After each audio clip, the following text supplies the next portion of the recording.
Hi dear students, welcome back to Xylem Learning. Abdullah sir ആണ്. എല്ലാ മക്കളും എത്തിയിട്ടില്ല, കുറെ ആളുകളൊക്കെ എത്താനുണ്ട്. എന്നാലും എത്തിയ മക്കളൊക്കെ എന്ത് ചെയ്യാ, സാർ പറയുന്നൊക്കെ കേൾക്കുന്നുണ്ട് അല്ലേ? സാർ പറയുന്നൊക്കെ കാണുന്നുണ്ട്, കേൾക്കുന്നുണ്ടെന്നൊക്കെ മക്കളെ കമന്റ് ബോക്സിലൂടെ ഇൻഫോം ചെയ്യുന്നുണ്ട്. ഹായ് എന്നൊക്കെ വന്നിട്ടുണ്ട്. ഓക്കെ, എന്നെ എന്ത് ചെയ്യാ, എല്ലാ മക്കളും ഫ്രണ്ട്സിനൊക്കെ മാക്സിമം ഷെയർ ചെയ്യുക. ഇതാണോ നമ്മുടെ ലൈവ് കൗണ്ട്? ഇതാണോ നമ്മുടെ സ്റ്റാർട്ടിംഗ് നമ്മുടെ ലൈവ് കൗണ്ട്? അല്ലല്ലോ. അപ്പൊ നമ്മൾ ഇന്നത്തെ ക്ലാസ്സോട് കൂടി നമ്മുടെ സോഷ്യൽ സയൻസിന്റെ മാരത്തോൺ കംപ്ലീറ്റ് ആവാൻ പോവാണ്. അപ്പൊ എല്ലാവരും അടിപൊളിയായി തന്നെ ഹിസ്റ്ററിയും ജിയോഗ്രഫിയും ഇക്കണോമിക്സ് ഒക്കെ പഠിച്ചു. ഇനി നമുക്ക് അവസാനമായിട്ടുള്ള പേപ്പറാണ് നമ്മുടെ പൊളിറ്റിക്കൽ സയൻസ് എന്ന് പറയുന്നത്. പൊളിറ്റിക്കൽ സയൻസോട് കൂടി നമ്മുടെ ഈ ഒരു മാരത്തോൺ, സോഷ്യൽ സയൻസിന്റെ മാരത്തോൺ നമ്മൾ എന്ത് ചെയ്യും, ഫിനിഷ് ചെയ്യും.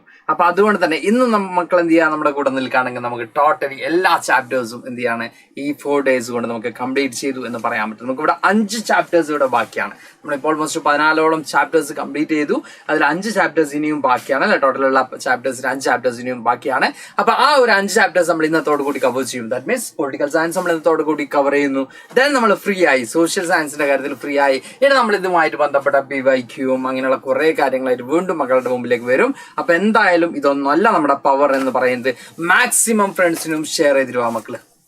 ഓക്കെ, കമ്പാരേറ്റീവ്ലി നമ്മുടെ സോഷ്യൽ സയൻസിൽ മക്കൾക്ക് എല്ലാവർക്കും ഇൻട്രസ്റ്റിംഗ് ആയിട്ടുള്ളതും കുറച്ചും കൂടി ഈസി ആയിട്ടുള്ളതുമായിട്ടുള്ള പേപ്പറാണ് political science. At the same time ചില ഭാഗങ്ങളൊക്കെ മേ ബി കോംപ്ലിക്കേറ്റഡ് ആക്കാറുണ്ട് അല്ലെ?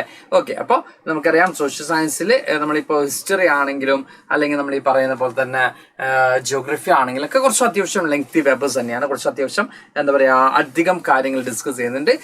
പൊളിറ്റിക്കൽ സയൻസിൽ അധികം കാര്യങ്ങൾ തന്നെ ഡിസ്കസ് ചെയ്യുന്നുണ്ട്. പക്ഷെ അത്രത്തോളം എന്താ പറയുക ടഫ് അല്ല എന്നാണ് മക്കളുടെ പൊതുവെയുള്ള ഒപ്പീനിയൻ അല്ലെ?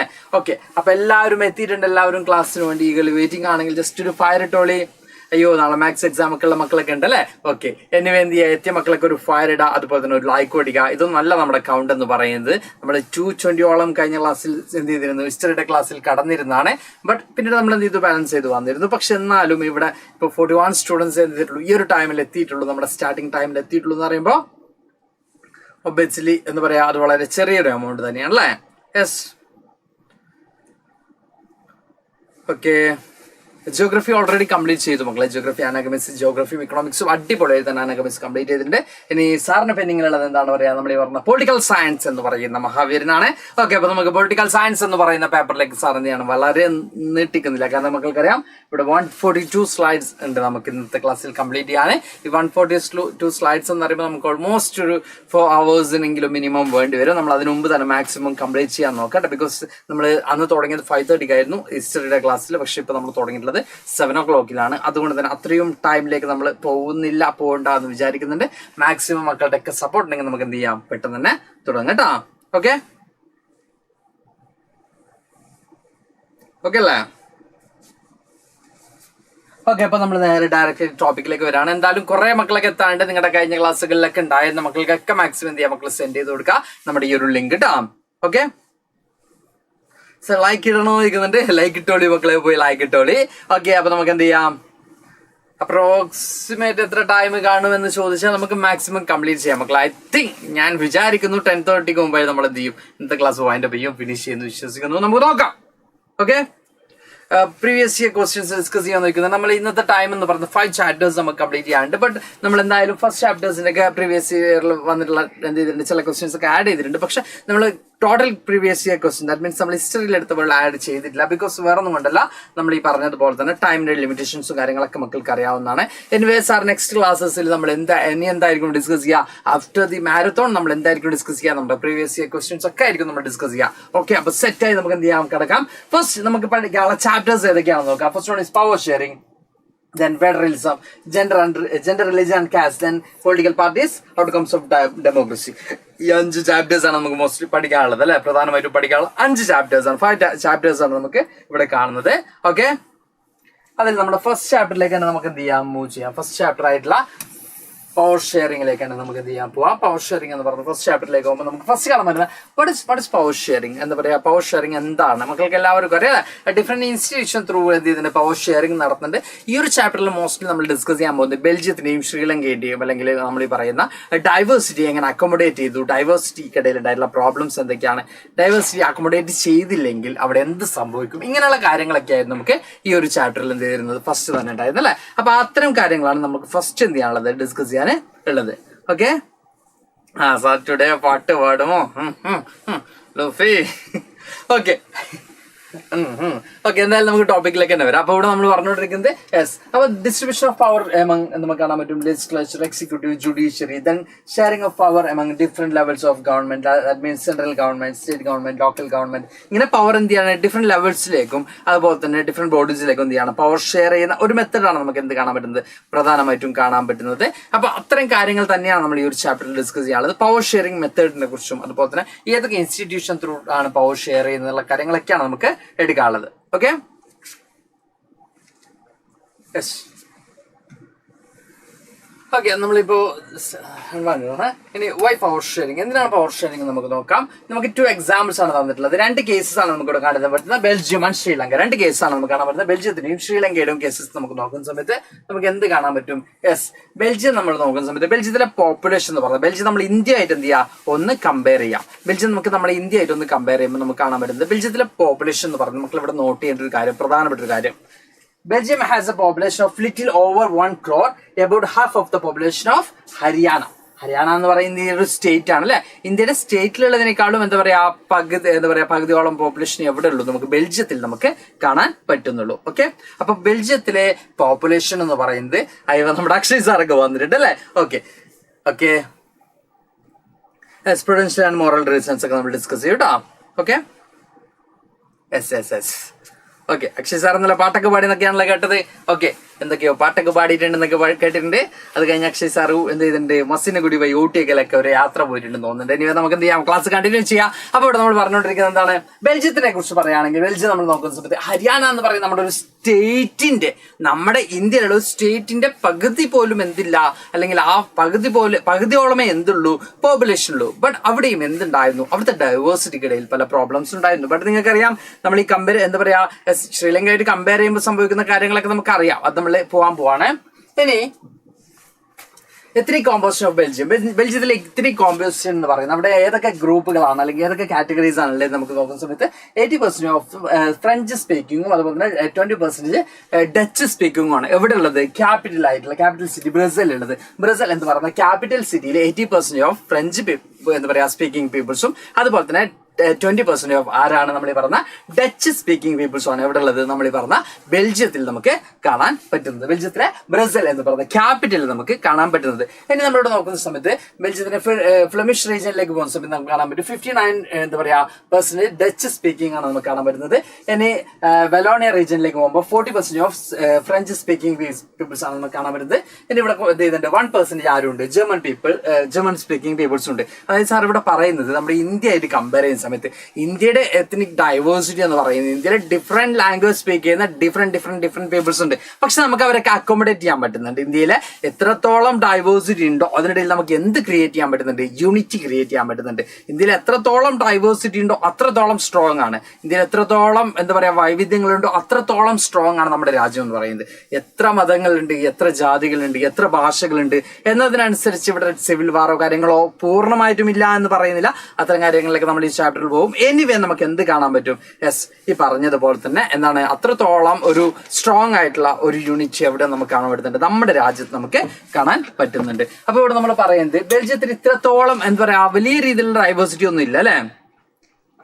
അത് നല്ല ഓർമ്മശക്തിയാണല്ലോ, എന്റെ പേര് മറന്നില്ലല്ലേ, അദ്വൈതിന് നല്ല ഓർമ്മശക്തിയാണെന്നൊക്കെ പറയുന്നുണ്ട്. എന്ത് പറ്റി? ഓക്കെ, സന്തോഷ് പ്രമി കുടിച്ചോ Adwaith. Okay, typical loser.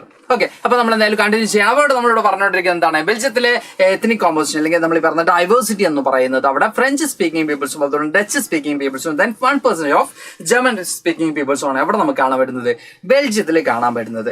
But അവിടെ എന്തുണ്ടായിരുന്നു, ഈ എത്നിക് ഗ്രൂപ്പ് അല്ലെങ്കിൽ ഡിഫറെന്റ് ടൈപ്പ് ഓഫ് ഗ്രൂപ്പുകൾ തമ്മിൽ എന്തുണ്ടായിരുന്നു, പ്രോബ്ലംസ് ഉണ്ടായിരുന്നു. നമ്മളിവിടെ പറയുന്ന പോലെ തന്നെ during 1950s and 1960s tension ഒക്കെ റീസൺസ് എന്ന് പറയുന്നത് എന്താണ് അവിടെ പ്രോബ്ലംസ് ഉണ്ടാവാൻ കാരണം എന്ന് ചോദിച്ചാൽ നമുക്ക് കാണാൻ പറ്റും. The minority French speaking community was rich and powerful. നമ്മളിവിടെ പറയുന്നുണ്ട് ഫ്രഞ്ച് സ്പീക്കിംഗ് കമ്മ്യൂണിറ്റി എന്ന് പറഞ്ഞ കമ്പാരിറ്റീവ്ലി മൈനോറിറ്റിയാണ് എൻറ്റയർ നാഷൻ നോക്കുകയാണെങ്കിൽ. ബട്ട് നമുക്ക് അവിടെ കാണാൻ പറ്റും ബ്രസൽ അല്ലെങ്കിൽ ബെൽജിയത്തിന്റെ ക്യാപിറ്റലിൽ ആരാണ് കൂടുതൽ, ഫ്രഞ്ച് സ്പീക്കിംഗ് പീപ്പിൾസ് ആണ് കൂടുതൽ. ബട്ട് എൻറ്റയർ എന്താ പറയുക കൺട്രി നോക്കുകയാണെങ്കിൽ അല്ലെങ്കിൽ ബെൽജിയം മൊത്തം നോക്കുന്ന സമയത്ത് നമുക്ക് എന്ത് കാണാൻ പറ്റും, അവിടെ ഫ്രഞ്ച് സ്പീക്കിംഗ് പീപ്പിൾസ് എന്ന് പറഞ്ഞാൽ മൈനോറിറ്റിയാണ്. At the same time they rich ആണ്, അവരെന്താണ് കുറച്ചും കൂടി സമ്പന്നരാണ്, അവർ കുറച്ചും കൂടി റിച്ച് ആണ് നമുക്ക് കാണാൻ പറ്റും. Then Dutch speaking community got benefits of economics development and education much later. നമ്മൾ പറയുകയാണെങ്കിൽ ഡച്ച് സ്പീക്കിങ്ങിനൊക്കെ ഇതൊക്കെ കിട്ടിയിരുന്നത് ലേറ്റർ ആയിട്ടാണ്, കുറച്ച് വൈകിട്ടാണ് എന്താ കിട്ടുന്നത്. ഇക്കണോമിക്കലി ആണെങ്കിലും എഡ്യൂക്കേഷൻ എന്താ പറയുക പോസിബിലിറ്റി ഓപ്പർച്യൂണിറ്റീസ് ഒക്കെ ഈ ഡച്ച് സ്പീക്കിംഗ് പീപ്പിൾസിന് കിട്ടുന്ന കുറച്ചും കൂടി ലേറ്റ് ആയിട്ടാണ് നമുക്ക് കാണാൻ പറ്റും. ഇനി the Dutch speaking community constituted A majority in the country but in A minority in the capital. നമ്മൾ നേരത്തെ പറഞ്ഞ പോലെ തന്നെ എൻറ്റയർ കൺട്രി നോക്കുന്ന സമയത്ത് ഡച്ച് സ്പീക്കിംഗ് പീപ്പിൾസ് ആണ് കൂടുതലും. രാജ്യം മൊത്തം നോക്കുമ്പോൾ അവിടെ ഏറ്റവും കൂടുതൽ ആരാണ് ഈ പറയുന്ന ഡച്ച് ഭാഷ സംസാരിക്കുന്ന ആളുകളാണ്. പക്ഷേ അവിടുത്തെ ബ്രസൽ അല്ലെങ്കിൽ അതിന്റെ ക്യാപിറ്റലിലേക്ക് പോകുമ്പോൾ ആരാണ് കൂടുതൽ? ഫ്രഞ്ച് സ്പീക്കിംഗ് പീപ്പിൾ ആണ്, ഫ്രഞ്ച് ഭാഷ സംസാരിക്കുന്ന ആളുകളാണ്. എവിടെ കൂടുതൽ? നമ്മൾ ഈ പറഞ്ഞ എന്താ പറയാ നമ്മൾ ഈ പറഞ്ഞ പോലെ തന്നെ ബെൽജിയത്തിന്റെ ക്യാപിറ്റൽ നമുക്ക് കാണാൻ പറ്റുന്നത്. ബെൽജിയത്തിന്റെ ക്യാപിറ്റൽ ബ്രസൽ ആണ്, അവിടെയാണ് ഈ പറയുന്ന French speaking peoples. That means നമ്മൾ പറയാം എൻറ്റയർ രാജ്യം നോക്കുകയാണെങ്കിൽ അല്ലെങ്കിൽ എൻറ്റയർ നാഷൻ നോക്കുകയാണെങ്കിൽ നമുക്ക് അവിടെ എന്ത് കാണാൻ പറ്റും? ബെൽജിയത്തിലെ ഡച്ച് സ്പീക്കിംഗ് പീപ്പിൾസ് ആണ് കൂടുതൽ. ബട്ട് ആ മൈനോറിറ്റി ആയിട്ടുള്ള ഫ്രഞ്ച് സ്പീക്കിംഗ് പീപ്പിൾസിനാണ് എന്തുള്ളത്? മോർ പവർ ഉള്ളത്, മോർ വെൽത്ത് ഉള്ളത്. അവരാണ് കുറച്ചും കൂടി റിച്ച് നമുക്ക് കാണാൻ പറ്റും. ഓക്കെ, ഇനി ശ്രീലങ്കയിലേക്ക് ശ്രീലങ്ക കുറച്ചും കൂടി എന്താണ് ബെൽജിയത്തിനേക്കാളും പോപ്പുലേഷൻ നമുക്ക് കാണാം. അവരോട് നമ്മൾ പറയുന്നുണ്ട് about 2 crore people in Sri Lanka, same as in Haryana. നമ്മുടെ വീണ്ടും ഹരിയാന തന്നെയാണ് നമ്മൾ എക്സാമ്പിൾ തന്നിട്ടുള്ളത്. ഹരിയാനയുടെ പോപ്പുലേഷന് ഓൾമോസ്റ്റ് സിമിലർ ആയിട്ടുള്ള പോപ്പുലേഷൻ തന്നെയാണ് നമ്മൾ എവിടെ കാണുന്നത്? ശ്രീലങ്കയിലും കാണുന്നത്. ഹരിയാനയിലെ പോപ്പുലേഷൻ പോലെ തന്നെ about 2 crore പോപ്പുലേഷൻ ആണ് എവിടെയും കാണുന്നത്. ശ്രീലങ്കയിൽ നമ്മുടെ പോപ്പുലേഷൻ എന്ന് പറയുന്നത്. ബട്ട് ശ്രീലങ്കയിൽ കുറച്ചും കൂടി പ്രശ്നങ്ങളുണ്ട്. ശ്രീലങ്ക ഡൈവേഴ്സ് പോപ്പുലേഷൻ നമ്മൾ കാണാൻ പറ്റും. ശ്രീലങ്കയിലെ ഡിഫറെന്റ് ടൈപ്സ് ഓഫ് പോപ്പുലേഷൻ ആണ് ശ്രീലങ്കയിൽ കാണുന്നത്. അല്ലെങ്കിൽ അവിടുത്തെ എന്താ പറയാ സൈസ് ഓഫ് പോപ്പുലേഷൻ എന്ന് പറയുന്നത് വലിയൊരു ഹ്യൂജ് എമൗണ്ട് ഒന്നും അല്ല. ബട്ട് അവിടുത്തെ ഡൈവേഴ്സിറ്റി എന്ന് പറയുന്നതും അത്രയും ഹ്യൂജ് അല്ല. ബട്ട് ആ ഒരു ഡൈവേഴ്സിറ്റിയെ ഗവൺമെന്റ് എങ്ങനെ കണ്ടു എന്നുള്ളത് അത്രത്തോളം എന്ത് ചെയ്തിട്ടുണ്ട്? ട്രാജിക് സിറ്റുവേഷനിലേക്ക് അല്ലെങ്കിൽ ഒരു സിവിൽ വാറിലേക്കൊക്കെ ശ്രീലങ്കയിലെ എത്തിച്ചിട്ടുള്ളതായിട്ട് നമുക്ക് കാണാൻ പറ്റും. അപ്പൊ ഇവിടെ നമ്മൾ പറയുന്നുണ്ട് Sinhala speakers 74% major social group religion Buddhist. അപ്പൊ നമ്മൾ പറയുന്നുണ്ട് അതിൽ മെജോറിറ്റിയും എന്ന് പറയുന്നത് സിൻഹള സ്പീക്കേഴ്സ് ആണ്. സിൻഹള എന്ന് പറയുന്ന ലാംഗ്വേജ് ആണ് അല്ലെങ്കിൽ ഭാഷയാണ് അവരുടെ. ശ്രീലങ്കയുടെ മെയിൻ എന്താ പറയാ മെജോറിറ്റിയും സംസാരിക്കുന്ന ഭാഷ എന്ന് പറയുന്നത് മോസ്റ്റ്ലി അവരെന്താണ്? ബുദ്ധിസ്റ്റുകളാണ്. ബുദ്ധിസ്റ്റ് റിലീജിയസ് ഐഡിയോളജി ഫോളോ ചെയ്യുന്ന ആളുകളാണ് ഈ പറയുന്ന നമ്മൾ ഈ പറഞ്ഞിട്ടുള്ള 74% ഓഫ് ദ സിൻഹള സ്പീക്കേഴ്സ് നമുക്ക് കാണാൻ പറ്റും. എന്റെ റിമൈൻഡ് ബാക്കിയുള്ളത് നമുക്ക് നോക്കുന്ന സമയത്ത് 18% ആര് നമുക്ക് കാണാൻ പറ്റും? തമിഴ് സ്പീക്കേഴ്സ് ആണ് നമുക്ക് എവിടെ കാണാൻ പറ്റുന്നത്? ശ്രീലങ്കയിൽ കാണാൻ പറ്റുന്നത്. അതിൽ തന്നെ ആരൊക്കെ ഉണ്ട് നമുക്ക് കാണാൻ പറ്റും? ഹിന്ദു, മുസ്ലിം, 2 സബ് ഗ്രൂപ്പ്സ് അവിടെ ഉണ്ട്. ശ്രീലങ്കൻ തമിഴ്സും അതുപോലെ തന്നെ ഇന്ത്യൻ തമിഴ്സും. അതായത് ഈ പറയുന്ന തമിഴ് സ്പീക്കേഴ്സിൽ ഹിന്ദുമുണ്ട് അതുപോലെ തന്നെ മുസ്ലിമും ഉണ്ട്. ഓക്കെ സാർ, ഒരു 100 ലൈക്ക് ആയാൽ പാട്ട് പാടോ? നമ്മുടെ ഹിസ്റ്ററിക്ക് 450 ലൈക്ക് ആയാൽ പാട്ട് പാടാനാണ് മക്കൾ പറഞ്ഞിരുന്നത് അല്ലെ. 450 ലൈക്ക് ആയാൽ പാട്ട് പാടാനാണ് നമ്മുടെ ഹിസ്റ്ററി ക്ലാസ്സിൽ മക്കൾ പറഞ്ഞിരുന്നത്. ദെൻ അത് 470 ആയതിന്റെ ശേഷമാണ് 71 79 ആയതിന്റെ ശേഷമാണ് സാറ് പാട്ട് പാടിയിരുന്നത്. പക്ഷെ ഇന്ന് എന്തോ മക്കൾ വളരെ കുറവാണ് നമ്മുടെ വ്യൂ കൗണ്ട് എന്ന് പറയുന്നത്.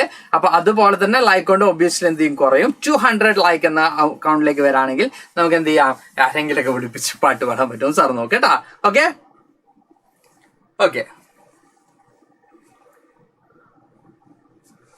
അപ്പോൾ നമ്മൾ പറയുന്നത് തമിഴ് സ്പീക്കേഴ്സ് എന്ന് പറയുന്നത് 2 റിലീജിയസ് പെട്ട ആളുകൾ അവിടെ നമുക്ക് കാണാൻ പറ്റും. മുസ്ലിംസും ഹിന്ദുസും ഉണ്ട്. ദെൻ ഈ തമിഴ് സ്പീക്കേഴ്സ് തന്നെ 2 കാറ്റഗറി ഉണ്ട്, സബ് ഡിവിഷൻസ് നമുക്ക് കാണാൻ പറ്റും. എന്താണ്? ശ്രീലങ്കൻ തമിഴ്സും അതുപോലെ തന്നെ ഇന്ത്യൻ സംബന്ധിച്ച് 2 കാറ്റഗറി നമുക്ക് കാണാൻ പറ്റും. ഇനി നമുക്ക് എന്ത് കാണാൻ പറ്റും? ക്രിസ്ത്യൻസ് എന്ന് പറയുന്നത് both Tamil and Sinhala speakers. Christian 7% ആണുള്ളത്. അവർ ആരൊക്കെ ഉണ്ട്? തമിഴ് സ്പീക്കേഴ്സും ഉണ്ട്, സിൻഹള സ്പീക്കേഴ്സും ഉണ്ട്. ഇതാണ് ശ്രീലങ്കയുടെ ഡൈവേഴ്സിറ്റി എന്ന് പറയുന്നത്, ഡൈവേഴ്സ് പോപ്പുലേഷൻ എന്ന് പറയുന്നത്. അപ്പൊ ഇവിടെ മക്കൾ വിചാരിക്കാണ് അപ്പൊ ഇന്ത്യ എടുത്തു നോക്കുമ്പോൾ ഇന്ത്യയിൽ എത്രത്തോളം മതമുണ്ട്, ഇന്ത്യയിൽ എത്രത്തോളം ജാതി ഉണ്ട്, ഇന്ത്യയിൽ എത്രത്തോളം ലാംഗ്വേജ് ഉണ്ട് അല്ലെ. അപ്പൊ ഇവിടെ നമ്മുടെ ശ്രീലങ്കയിൽ നോക്കുന്ന സമയത്ത് ഓൾമോസ്റ്റ് 2 crore പീപ്പിൾസ് ആണ് അവിടെ ഉള്ളത്. അവിടെ ഇത്രത്തോളം എന്താ പറയാ ഡൈവേഴ്സിറ്റീസ് ആണ് നമുക്ക് കാണാൻ പറ്റുന്നത്. ബട്ട് ആളുകൾ കുറവാണ് അല്ലെങ്കിൽ അവിടുത്തെ എത്നിക് ഡൈവേഴ്സിറ്റി കുറവാണെങ്കിലും നമുക്ക് കാണാൻ പറ്റും അവിടെ ഇംപ്ലിമെന്റ് ചെയ്യുന്നത് മെജോറിറ്റേറിയനിസം. മെജോറിറ്റിക്ക് കൂടുതൽ ഇമ്പോർട്ടൻസ് കൊടുത്തുകൊണ്ടുള്ള, മെജോറിറ്റിക്ക് കൂടുതൽ എന്താ പറയാ ഓപ്പർച്യൂണിറ്റീസ് ഒക്കെ കൊടുത്തുകൊണ്ടുള്ള ഒരു കൺസെപ്റ്റ് ആണ് എവിടെ ഇംപ്ലിമെന്റ് ചെയ്യുന്നത്? ശ്രീലങ്കയിൽ നമുക്ക് കാണാൻ പറ്റുന്നത്. അത് മെജോറിറ്റേറിയനിസം എന്ന് പറയുന്നത്. മെജോറിറ്റേറിയനിസം ഇൻ ശ്രീലങ്ക നമുക്ക് നോക്കാം. ശ്രീലങ്കയിൽ ഏറ്റവും കൂടുതൽ പ്രോബ്ലംസ് ഉണ്ടാക്കിയിട്ടുള്ളത്, നമ്മുടെ എക്സാമിന് ഏറ്റവും കൂടുതൽ വരുന്നതും നിങ്ങൾ ഏറ്റവും കൂടുതൽ പെടുത്തുന്നതൊക്കെ ഈ ഒരു മെജോറിറ്റേറിയനിസം ആണ്. ഓക്കെ അപ്പൊ നിങ്ങൾ ഏറ്റവും കൂടുതൽ എന്താ പറയാ കുറച്ചും വളരെ ഈസി ആയിട്ടുള്ള കൺസെപ്റ്റ് ആണ്. എന്നാലും ചിലപ്പോൾ മക്കൾ എന്ത് ചെയ്യാറുണ്ട്? കൺഫ്യൂസ്ഡ് ആയി പോകാറുണ്ട്. എക്സാമിനൊക്കെ സ്ഥിരമായി വന്ന് കാണുന്ന ഒരു ഭാഗമാണ് കേട്ടോ. ഓക്കെ ജിയോഗ്രഫിക്കലി നമ്മുടെ തമിഴ്നാടും ഒക്കെ നമ്മൾ എന്ത് ചെയ്യുക, ജസ്റ്റ് ഒന്ന് ചെക്ക് ചെയ്യുക. അപ്പൊ എന്തുകൊണ്ടാണ് ഈ ഒരു ലാംഗ്വേജ് സ്പീക്കിംഗ് ഇൻഫ്ലുവൻസും ഒക്കെ കാണാൻ പറ്റും. ദെൻ നമ്മൾ ഇവിടുന്ന് ആളുകൾ എങ്ങോട്ടേക്ക് പോയിട്ടുണ്ട്, ഈ പറയുന്ന ശ്രീലങ്കയിലേക്ക് പോയിട്ടുണ്ട്. സിലോൺ എന്നൊക്കെ നിങ്ങൾ ചെറിയ എന്താ പറയാ, നമ്മളിപ്പോ പല ആളുകളുടെയും കഥകളൊക്കെ വായിക്കുന്നത് സിലോണിലേക്ക് പോയി എന്നൊക്കെ പറയുന്നത് കേട്ടിട്ടുണ്ടാവും അല്ലെ. യെസ്, അപ്പൊ മക്കള് എന്ത് ചെയ്യാം, അങ്ങനെ ഇവിടുന്ന് കുറെ ആളുകൾ എന്ത് ചെയ്തിട്ടുണ്ട്, അങ്ങോട്ടേക്ക് മൈഗ്രേറ്റ് ചെയ്ത് പോയിട്ടുണ്ട് കേട്ടോ. ഓക്കെ, സോറപ്പൊ ക്ലോസ് കഴിയും. സാധാരണ നിർത്തുമ്പോൾ കഴിയുമെന്നുള്ള സ്ഥിരം ഡയലോഗ് ഇവിടെ അടിക്കുന്നില്ല. എന്നാൽ എന്ത് ചെയ്യാം, നമുക്കൊരു 10:30 ഒക്കെ ആകുമ്പോൾ ക്ലാസ് കഴിയും കേട്ടോ. നമുക്ക് ഓക്കെ. ഇവിടെ നമ്മൾ പറയുന്നത് Sri Lanka emerged as an independent country in 1940. 1948 Sri Lanka ഒരു ഇൻഡിപെൻഡന്റ് കൺട്രി ആവുന്നത്. ആഫ്റ്റർ ഇന്ത്യ ഫ്രീഡം അറ്റൈൻ ചെയ്തതിന് ശേഷമാണ് ശ്രീലങ്ക എന്ത് ചെയ്യുന്നത്, ഫ്രീഡം അറ്റൈൻ ചെയ്യുന്നത് നമുക്ക് കാണാൻ പറ്റും. ഇല്ല, പൊളിറ്റിക്സിൽ മാപ്പ് ഉണ്ടാവാറില്ല. ബട്ട് മക്കളെ ഇങ്ങനെ ചോദിച്ചതുകൊണ്ട് നമുക്കൊന്ന് കംപ്ലീറ്റ് ആയിട്ട് ചെക്ക് ചെയ്തതിന് ശേഷം RPYQ ഡിസ്കസ് ചെയ്യുന്ന സമയത്ത് പറയാട്ടാ. നിങ്ങൾക്ക് എന്തായാലും ഈ ഒരു ചാപ്റ്ററിലൊക്കെ മാപ്പ് ഉണ്ട്, നിങ്ങൾക്കറിയാം. ഒരു ചാപ്റ്റർ റിലേറ്റഡ് ആയിട്ടൊക്കെ മാപ്സും കാര്യങ്ങളൊക്കെ വരുന്നുണ്ട്. പക്ഷെ കുറവാണ്. നമുക്ക് എന്താ പറയുക, CBSE പൊളിറ്റിക്കൽ സയൻസിലും എക്കണോമിക്സിലും മാപ്സ് കുറവാണ്. പൊതുവെ ജിയോഗ്രഫി ഹിസ്റ്ററിയിലാണ് മാപ്പ് കൂടുതൽ വരുന്നത് കേട്ടോ. ഓക്കെ, എന്തായാലും സാർ കൺഫേം ചെയ്ത് പറയാം. 100% ഇല്ല എന്നല്ല, കൺഫേം ചെയ്ത് പറയാം. Okay, and in 1956, Sinhala was recognized as the only official language of the Sri Lanka, thus disregarding Tamil. നമുക്ക് കാണാൻ പറ്റുന്നത് 1956 ആയപ്പോൾ ശ്രീലങ്കയിൽ 2 ലാംഗ്വേജ് സ്പീക്കേഴ്സ് ആണുള്ളത്, സിൻഹളയും അതുപോലെ തന്നെ തമിഴും. അവിടെ എന്ത് ഡിക്ലെയർ ചെയ്യാണ്, സിൻഹള ലാംഗ്വേജ് ആണ് ഒഫീഷ്യൽ ലാംഗ്വേജ് എന്ന് ഡിക്ലെയർ ചെയ്യുമ്പോൾ, അപ്പൊ അതിന് ബാക്കി നിൽക്കുന്ന ആളുകൾ തമിഴ് സ്പീക്കേഴ്സ് എന്ന് പറയുന്നത് അവർക്ക് എന്താണ്, അവർക്ക് അവിടെ ഒരു തരത്തിലും എന്തില്ല, ആനുകൂല്യങ്ങളില്ല, അല്ലെങ്കിൽ ഒരു തരത്തിലും ഓപ്പർച്യൂണിറ്റീസ് ഇല്ല എന്നൊരു ഭയം ആർക്ക് ഉണ്ടാവുന്നുണ്ട്, തമിഴ് സ്പീക്കേഴ്സിന് ഉണ്ടാവുന്നുണ്ട്. ബിക്കോസ് സിൻഹള സ്പീക്കേഴ്സിന് എന്താണ്, സിൻഹള ലാംഗ്വേജിന് എന്താണ് ഒഫീഷ്യൽ ലാംഗ്വേജ് ആയിട്ട് ഡിക്ലെയർ ചെയ്യുന്നതായിട്ട് നമുക്ക് കാണാൻ പറ്റും. എവിടുത്തെ കേസാണ്, ശ്രീലങ്കയുടെ കേസാണ് നമുക്ക് കാണാൻ പറ്റുന്നത്. ഇനി the governments followed preferential policies that favoring Sinhala applicants for university positions and government jobs. Government jobsiലും യൂണിവേഴ്സിറ്റി പൊസിഷൻസിലൊക്കെ ആർക്ക് കൂടുതൽ ഇമ്പോർട്ടൻസ് കൊടുക്കാണ്, നമ്മൾ ഈ പറഞ്ഞ പോലെ തന്നെ സിൻഹള സ്പീക്കേഴ്സിന്, സിൻഹള ലാംഗ്വേജ് സ്പീക്കേഴ്സിന് ഇമ്പോർട്ടൻസ് കൊടുക്കുന്നതായിട്ട് നമുക്ക് കാണാൻ പറ്റും.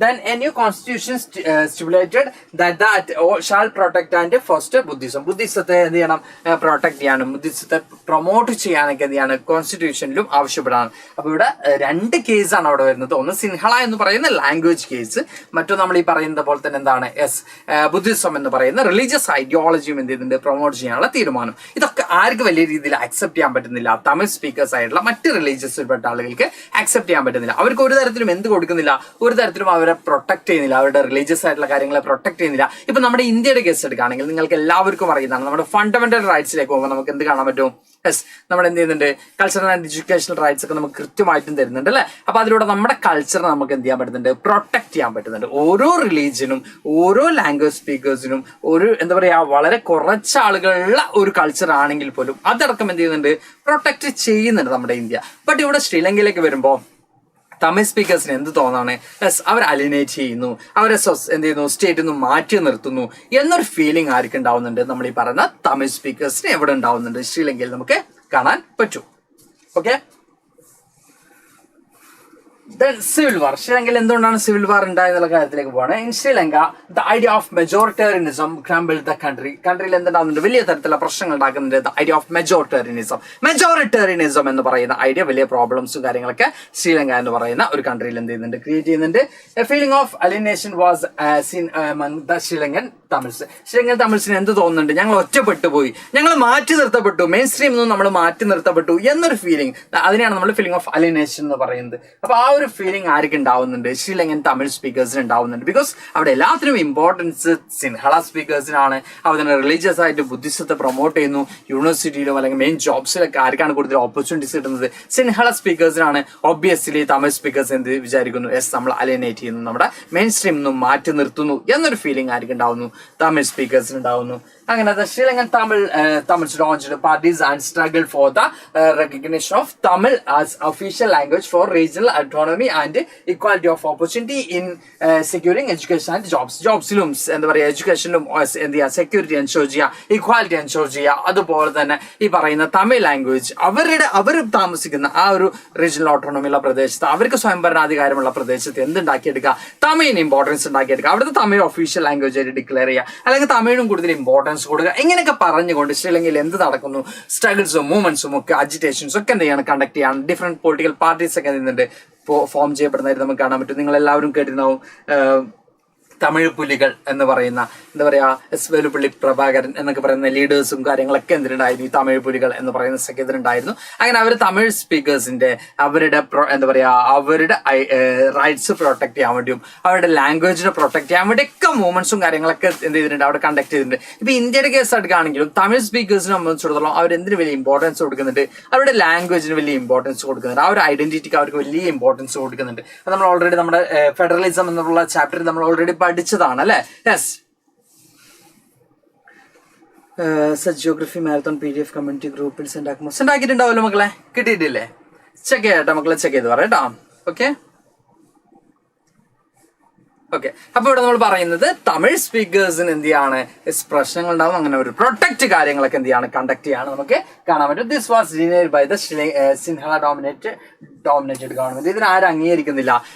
സിൻഹള എന്താ പറയാ അവരുടെ എന്താ പറയാ മെജോറിറ്റിയുള്ള ആ ഒരു ഗവൺമെന്റ് എന്ത് ചെയ്യുന്നില്ല, ശ്രീലങ്കയിൽ തമിഴ് സ്പീക്കേഴ്സിന് വേണ്ട അവകാശങ്ങളൊന്നും അല്ലെങ്കിൽ അവരുടെ മൂവ്മെന്റ്സ് കാര്യങ്ങളൊന്നും അക്സെപ്റ്റ് ചെയ്യാൻ എന്ത് ചെയ്യുന്നില്ല, റെഡി ആവുന്നില്ല നമുക്ക് കാണാൻ പറ്റും. Then by 1980s, several political organizations were formed demanding an independent Tamil എന്ന് പറയുന്ന ഇൻഡിപെൻഡന്റ് ആയിട്ടുള്ള ഒരു സ്റ്റേറ്റ് വേണമെന്ന് ഡിമാൻഡ് ചെയ്തുകൊണ്ട് കുറെ പൊളിറ്റിക്കൽ പാർട്ടീസ് ഒക്കെ എന്ത് ചെയ്യുന്നത്, കുറെ ഓർഗനൈസേഷൻ ഒക്കെ എന്ത് ചെയ്യുന്നുണ്ട്, മൂവ് ചെയ്യുന്നതായിട്ട് നമുക്ക് കാണാൻ പറ്റും. നോർത്തേൺ ആൻഡ് ഈസ്റ്റേൺ പാർട്സിലാണ് ശ്രീലങ്കയിൽ എന്ത് ചെയ്യുന്നത്, ഇത്തരത്തിലൊരു തമിഴ് ഓർ സ്റ്റേറ്റ് എന്നുള്ള കൺസെപ്റ്റ് ആണ് അവിടെ ഉദ്ദേശിക്കുന്നത്. ആവശ്യപ്പെട്ടുകൊണ്ട് മൂവ്മെന്റ്സും കാര്യങ്ങളൊക്കെ കണ്ടക്ട് ചെയ്യുന്നതായിട്ട് നമുക്ക് കാണാൻ പറ്റും. This differences in the two different communities pushed Sri Lanka into the state of civil war. ശ്രീലങ്കയിലേക്ക് ഇതിലൂടെ ശ്രീലങ്കയിൽ എന്താ ഉണ്ടാവുന്നത്, ഒരു ഡിമാൻഡും അക്സെപ്റ്റ് ചെയ്യാൻ ആരും തയ്യാറാവുന്നില്ല, ഗവൺമെന്റ് തയ്യാറാവുന്നില്ല, അല്ലെങ്കിൽ നമ്മൾ ഈ പറയുന്ന മെജോറിറ്റി സിൻഹള സ്പീക്കേഴ്സ് ഉള്ള ഗവൺമെന്റ് റെഡി ആവുന്നില്ല. അങ്ങനെ നമ്മൾ ഈ പറയുന്ന പോലെ തന്നെ അലക്സ് തോമസ് സാറിന് മനസ്സിലായോ? ഇല്ല മക്കളെ, മനസ്സിലായില്ലല്ലോ. മനസ്സിലായോ സാറേ എന്നൊക്കെ ചോദിക്കുന്നുണ്ട്, പക്ഷെ മനസ്സിലായില്ല അലക്സ്, മനസ്സിലായിട്ടില്ല ട്ടോ. ഇല്ല അലക്സ് തോമസ്, മനസ്സിലായില്ല. ഓക്കെ, അപ്പൊ ഇവിടെ നമ്മൾ പറഞ്ഞുകൊണ്ടിരിക്കുന്നത് തമിഴ് സ്പീക്കേഴ്സിന്റെ ഡിമാൻഡ് ഡിനൈ ചെയ്യുന്നു. ദെൻ അവിടെ എന്തുണ്ടാവുന്നു, ഒരു എന്താ പറയാ ഈ പറയുന്ന എത്നിക് ഗ്രൂപ്പ്സ് തമ്മിൽ അല്ലെങ്കിൽ ഡൈവേഴ്സിറ്റി ഉള്ള അല്ലെങ്കിൽ ഡിഫറെന്റ് ഗ്രൂപ്പ്സ് തമ്മിൽ, സോഷ്യൽ ഗ്രൂപ്പ്സ് തമ്മിൽ അല്ലെങ്കിൽ ഡിഫറെന്റ് ലാംഗ്വേജ് സ്പീക്കേഴ്സ് തമ്മിൽ അവിടെ എന്തുണ്ടാവുന്നു, ഒരു വാർ അവിടെ കണ്ടക്ട് ചെയ്യപ്പെടുന്നു. അപ്പൊ ഇന്റേണൽ ആയിട്ടുള്ള പ്രോബ്ലംസ് ആണ് അവിടെ ഉണ്ടായിട്ടുള്ളത്. അങ്ങനെ ഇന്റേണൽ ആയിട്ട് അവിടെ ഉണ്ടാവുന്നു, വാർ ഉണ്ടാവുന്നു. അതുകൊണ്ടാണ് നമ്മൾ അതിനെ സിവിൽ വാർ എന്നൊക്കെ വിളിക്കുന്നത് കേട്ടോ. ഓക്കെ, മക്കളോട് പേരൊക്കെ പറഞ്ഞ് കളിക്കുന്നുണ്ട്. ഇനി ബെൽജിയത്തിന്റെ കേസിലേക്ക് വരുമ്പോൾ ശ്രീലങ്കയിൽ നമ്മൾ പറഞ്ഞു അക്കോമഡേറ്റ് ചെയ്യുന്നില്ല. ശ്രീലങ്കയിൽ എന്ത് ചെയ്യാണ്, തമിഴ് സ്പീക്കേഴ്സിന്റെ ഒരു ഡിമാൻഡും എഗ്രി ചെയ്യാൻ അക്സെപ്റ്റ് ചെയ്യാൻ സിൻഹള സ്പീക്കേഴ്സ് റെഡി ആവുന്നില്ല. ഇനി നമ്മൾ ബെൽജിയത്തിന്റെ കേസിലേക്ക് വരുമ്പോൾ നമുക്ക് കാണാൻ പറ്റും, leaders took different path between 1970 and 1993. Leaders എന്ത് ചെയ്യുന്നുണ്ട്, ഡിഫറെന്റ് ആയിട്ടുള്ള കാര്യങ്ങൾ എന്ത് ചെയ്യുന്നുണ്ട്. കാരണം ഈ ഒരു ഡൈവേഴ്സിറ്റി അക്കോമഡേറ്റ് ചെയ്യണം, ഉൾക്കൊള്ളാൻ പറ്റണം ഒരു രാഷ്ട്രത്തിന്. കാരണം അവരെല്ലാവരും ബെൽജിയത്തിന്റെ ഭാഗമാണ്. അത് റിയലൈസ് ചെയ്തുകൊണ്ട് ലീഡേഴ്സ് കുറെ മെഷേഴ്സും കാര്യങ്ങളൊക്കെ അവിടെ കൊണ്ടുവരുന്നു, ബെൽജിയത്തിൽ കൊണ്ടുവരുന്നു. അതിൽ നമ്മൾ പ്രധാനമായിട്ടും പറയുന്നത് അമെൻഡഡ് ദെയർ കോൺസ്റ്റിറ്റ്യൂഷൻ 4 times അവരുടെ കോൺസ്റ്റിറ്റ്യൂഷൻ എന്ത് ചെയ്യുന്നുണ്ട്, അമെൻഡ് ചെയ്യുന്നുണ്ട്. അതായത് ചേഞ്ചസ് കൊണ്ടുവരുന്നുണ്ട്. അതായത് കുറച്ച് കാര്യങ്ങൾ ആഡ് ചെയ്ത് കുറച്ച് കാര്യങ്ങൾ ഡിലീറ്റ് ചെയ്ത് പോകുന്ന ഒരു പ്രോസസ്സിനാണ് നമ്മൾ അമെൻമെന്റ് എന്ന് പറയുക. കോൺസ്റ്റിറ്റ്യൂഷനിൽ എന്ത് ചെയ്യുന്നു, അഡീഷണൽ ആയിട്ടുള്ള കുറച്ച് കാര്യങ്ങൾ കൊണ്ടുവരുന്നു, ഡിലീഷൻ നടന്നു, അഡീഷണൽ ആയിട്ട് കുറച്ച് കാര്യങ്ങൾ എന്ത് ചെയ്യുന്നു, കൊണ്ടുവരുന്നു. ആ ഒരു പ്രോസസ്സിനാണ് നമ്മൾ എന്ത് പറയുക, അമെൻമെന്റ് എന്ന് പറയുക. കോൺസ്റ്റിറ്റ്യൂഷനിൽ ചേഞ്ചസ് കൊണ്ടുവരാം. അപ്പൊ ഇവർ 4 times എന്ത് ചെയ്യുന്നുണ്ട്, ഇവരുടെ കോൺസ്റ്റിറ്റ്യൂഷൻ ആരാണ്, ബെൽജിയത്തിന്റെ ലീഡേഴ്സ് 4 times അവരുടെ കോൺസ്റ്റിറ്റ്യൂഷൻ എന്ത് ചെയ്യുന്നുണ്ട്, ചേഞ്ചസ് കൊണ്ടുവരുന്നുണ്ട്, അല്ലെങ്കിൽ അമെൻമെന്റ് ചെയ്യുന്നതായിട്ട് നമുക്ക് എന്ത് ചെയ്യാൻ പറ്റും, കാണാൻ പറ്റും. And the arrangement by they made was different and innovative. അവരുടെ എന്താ പറയാ, അവരിതിനു വേണ്ടി കുറെ അധികം എന്ത് ചെയ്യുന്നുണ്ട്, ഇന്നോവേറ്റീവ് ആയിട്ട് കുറെ അധികം കാര്യങ്ങൾ എന്ത് ചെയ്യുന്നുണ്ട്, വ്യത്യസ്തരമായിട്ടുള്ള കുറെ അധികം കാര്യങ്ങൾ എന്ത് ചെയ്യുന്നുണ്ട്, അവർ ചെയ്യുന്നുണ്ട്. ഇതെന്താ ചാപ്റ്റർ എന്നൊക്കെ ചോദിക്കുന്നത്, ഇത് പൊളിറ്റിക്കൽ സയൻസിന്റെ ഫസ്റ്റ് ചാപ്റ്റർ ആണ് മക്കളെ. പവർ ഷെയറിംഗ് എന്ന് പറയുന്ന ചാപ്റ്റർ ആണ് നമ്മൾ ഡിസ്കസ് ചെയ്യുന്നത്. അവിടെ ശ്രീലങ്ക, തമിഴ് എന്ന് പറയുന്ന രണ്ട് എന്താ പറയാ രാജ്യങ്ങൾ എങ്ങനെയാണ് അവിടുത്തെ എത്നിക് ഡൈവേഴ്സിറ്റിയെ ഹാൻഡിൽ ചെയ്തത്. ശ്രീലങ്കയിലെ ലീഡേഴ്സ് അതിൽ ഫെയിലിയർ ആയിരുന്നു, ബെൽജിയത്തിലെ ലീഡേഴ്സ് അതിൽ സക്സസ് ആയിരുന്നു, നമുക്ക് കാണാൻ പറ്റും. ആ കാര്യങ്ങളാണ് ഡിസ്കസ് ചെയ്യുന്നത് കേട്ടോ. Okay, Mr. Robo, is that clear? Okay. ഇനി നമ്മളോട് പറയുകയാണെങ്കിൽ the elements of the Belgium model, central government equal number of ministers from Dutch and French speaking എന്ന് നോക്കാം. അതായത് അവിടെ ഡച്ചും ഫ്രഞ്ച് സ്പീക്കിംഗ് പീപ്പിൾസ് തമ്മിൽ വളരെയധികം ഡിഫറൻസസും കാര്യങ്ങളൊക്കെ ഉണ്ട്. പക്ഷെ അവിടെ എന്ത് കൊണ്ടുവരാണ്, ഈക്വൽ നമ്പർ ഓഫ് മിനിസ്റ്റേഴ്സിനെ എന്താണ് കൊണ്ടുവരാണ്. ഡച്ച് സ്പീക്കേഴ്സും ഫ്രഞ്ച് സ്പീക്കേഴ്സും ഈക്വലൈസ് ചെയ്തുകൊണ്ടുള്ള എന്താ പറയാ ഒരു ഗവൺമെന്റ് ആണ് അവിടെ എന്ത് ചെയ്യുന്നത് എസ്റ്റാബ്ലിഷ് ചെയ്യുന്നത് നമുക്ക് കാണാൻ പറ്റും. ഇനി powers of the central government have been given to state government. State government എന്ത് ചെയ്യുന്നുണ്ട് അധികാരങ്ങൾ നൽകുന്നുണ്ട്. State government not subordinate to the central government. ഒരിക്കലും സ്റ്റേറ്റ് ഗവൺമെന്റ് സെൻട്രൽ ഗവൺമെന്റിന്റെ കീഴിലല്ല പ്രവർത്തിക്കുന്നത്. സ്റ്റേറ്റ് ഗവൺമെന്റ് എന്ത് ചെയ്യുന്നുണ്ട് സാർ മസിനെ കുട്ടി പോയി ഊട്ടിപ്പോയാൽ ആനയും കണ്ടുവരാം. പക്ഷെ നമുക്ക് CBSE എന്ത് ചെയ്യാൻ പറ്റില്ല, 10ാം ക്ലാസ്സിൽ CBSE എക്സാം എഴുതാൻ പറ്റില്ല. അങ്ങനത്തെ പ്രശ്നമുണ്ട്. എക്സാമിന് മാർക്ക് സ്കോർ ചെയ്യണമെങ്കിൽ ഇവിടെ ക്ലാസ് കാണണം. ഫസ്റ്റിനെ കൂടി ഊട്ടിപ്പോയാൽ ആനയെ കാണാം, അങ്ങനെ ഇങ്ങനെ കുറെ സാധനങ്ങളൊക്കെ കാണാം എന്നൊക്കെ പറയാറുണ്ട്. ഞാൻ കണ്ടിട്ടില്ല. അപ്പൊ എന്തായാലും മസ്റ്റിനെ കൂടി ഊട്ടി പോകുന്ന ആൾക്കാർ പൊയ്ക്കോളി, പ്രശ്നങ്ങളൊന്നുമില്ല. പക്ഷെ ഇപ്പൊ ഈ ഒരു ക്ലാസ് എടുക്കുന്ന സമയത്ത് പോയാൽ എന്ത് ചെയ്യും, നമ്മുടെ ഈ ഒരു ക്ലാസ്സിൽ എടുക്കുന്ന കാര്യങ്ങൾ കിട്ടൂല. അത് 10th CBSE പിന്നെ എക്സാം ചെയ്യുന്ന സമയത്ത് എന്താ പറയുക, ബെൽജിയത്തിൽ എന്ത് സംഭവിച്ചു, ബെൽജിയത്തിൽ 2 ആന അത് കൂടി പോയി. അപ്പൊ എന്ത് ചെയ്തു, ഞാൻ അപ്പൊ മസ്സിന് കൂടി പോയി ഊട്ടി പോയി എന്നൊക്കെ എഴുതേണ്ടി വരും. അപ്പൊ ആ ഒരു അവസ്ഥ ഒഴിവാക്കാൻ മാക്സിമം എന്ത് ചെയ്യുക, ക്ലാസ്സിൽ തന്നെ ശ്രദ്ധിക്കുക. കേട്ടില്ലേ? ഓക്കെ. അപ്പൊ നമ്മളോട് പറഞ്ഞുകൊണ്ടിരിക്കുന്നത് സ്റ്റേറ്റ് ഗവൺമെന്റ് ഒരിക്കലും എന്തല്ല, സെൻട്രൽ ഗവൺമെന്റ് സബോർഡിനേറ്റ് അല്ല എന്നുള്ള രീതിയിൽ എന്ത് ചെയ്തു അവിടെ കാര്യങ്ങൾ വന്നു. ദെൻ നമുക്ക് കാണാൻ പറ്റുന്നത് Brussels both the communities have equal representative. Brussels ആണെങ്കിൽ, ബ്രസൽ എന്ന് പറഞ്ഞ ക്യാപിറ്റൽ ആണ്. ബ്രസൽ ആരാണ് മെജോറിറ്റി എന്ന് പറയുന്നത്? ഫ്രഞ്ച് സ്പീക്കിംഗ് പീപ്പിൾസ് ആണ്. നമ്മൾ ഓൾറെഡി പറഞ്ഞു അല്ലെ. എൻറ്റയർ ബെൽജിയം നോക്കുകയാണെങ്കിൽ അവിടെ ഡച്ച് സ്പീക്കേഴ്സ് ആണെങ്കിലും നമ്മളിവിടെ പറയുന്ന ഒരു പെർട്ടിക്കുലർ ഏരിയ ബ്രസൽ എന്ന് പറയുന്ന ക്യാപിറ്റലിലേക്ക് പോകുമ്പോൾ അവിടെ ഫ്രഞ്ച് സ്പീക്കിംഗ് പീപ്പിൾസ് ആണ് ഇവിടെ കൂടുതൽ. ബട്ട് ആ ബ്രസലും എന്ത് ചെയ്യാണ്, എന്താണ് പറയാ, ബോത്ത് സ്പീക്കേഴ്സിനും ലാംഗ്വേജ് സ്പീക്കേഴ്സിനും എന്താണ് ഈക്വാലിറ്റി ഓപ്പർച്യൂണിറ്റി അല്ലെങ്കിൽ ഈക്വൽ ഓപ്പർച്യൂണിറ്റി എന്താണ് പ്രൊവൈഡ് ചെയ്യാണ് അവിടുത്തെ ഗവൺമെന്റിലേക്ക് അല്ലെങ്കിൽ അവിടുത്തെ റെപ്രസെന്റേറ്റീവ്സിലേക്ക് ഈക്വൽ ഓപ്പർച്യൂണിറ്റീസ് പ്രൊവൈഡ് ചെയ്യാണ് ചെയ്യുന്നത് കേട്ടോ. ഞാൻ പോയി വന്നു എന്ന് പറയുന്നുണ്ട്. ആയിക്കോട്ടെ. യെസ്,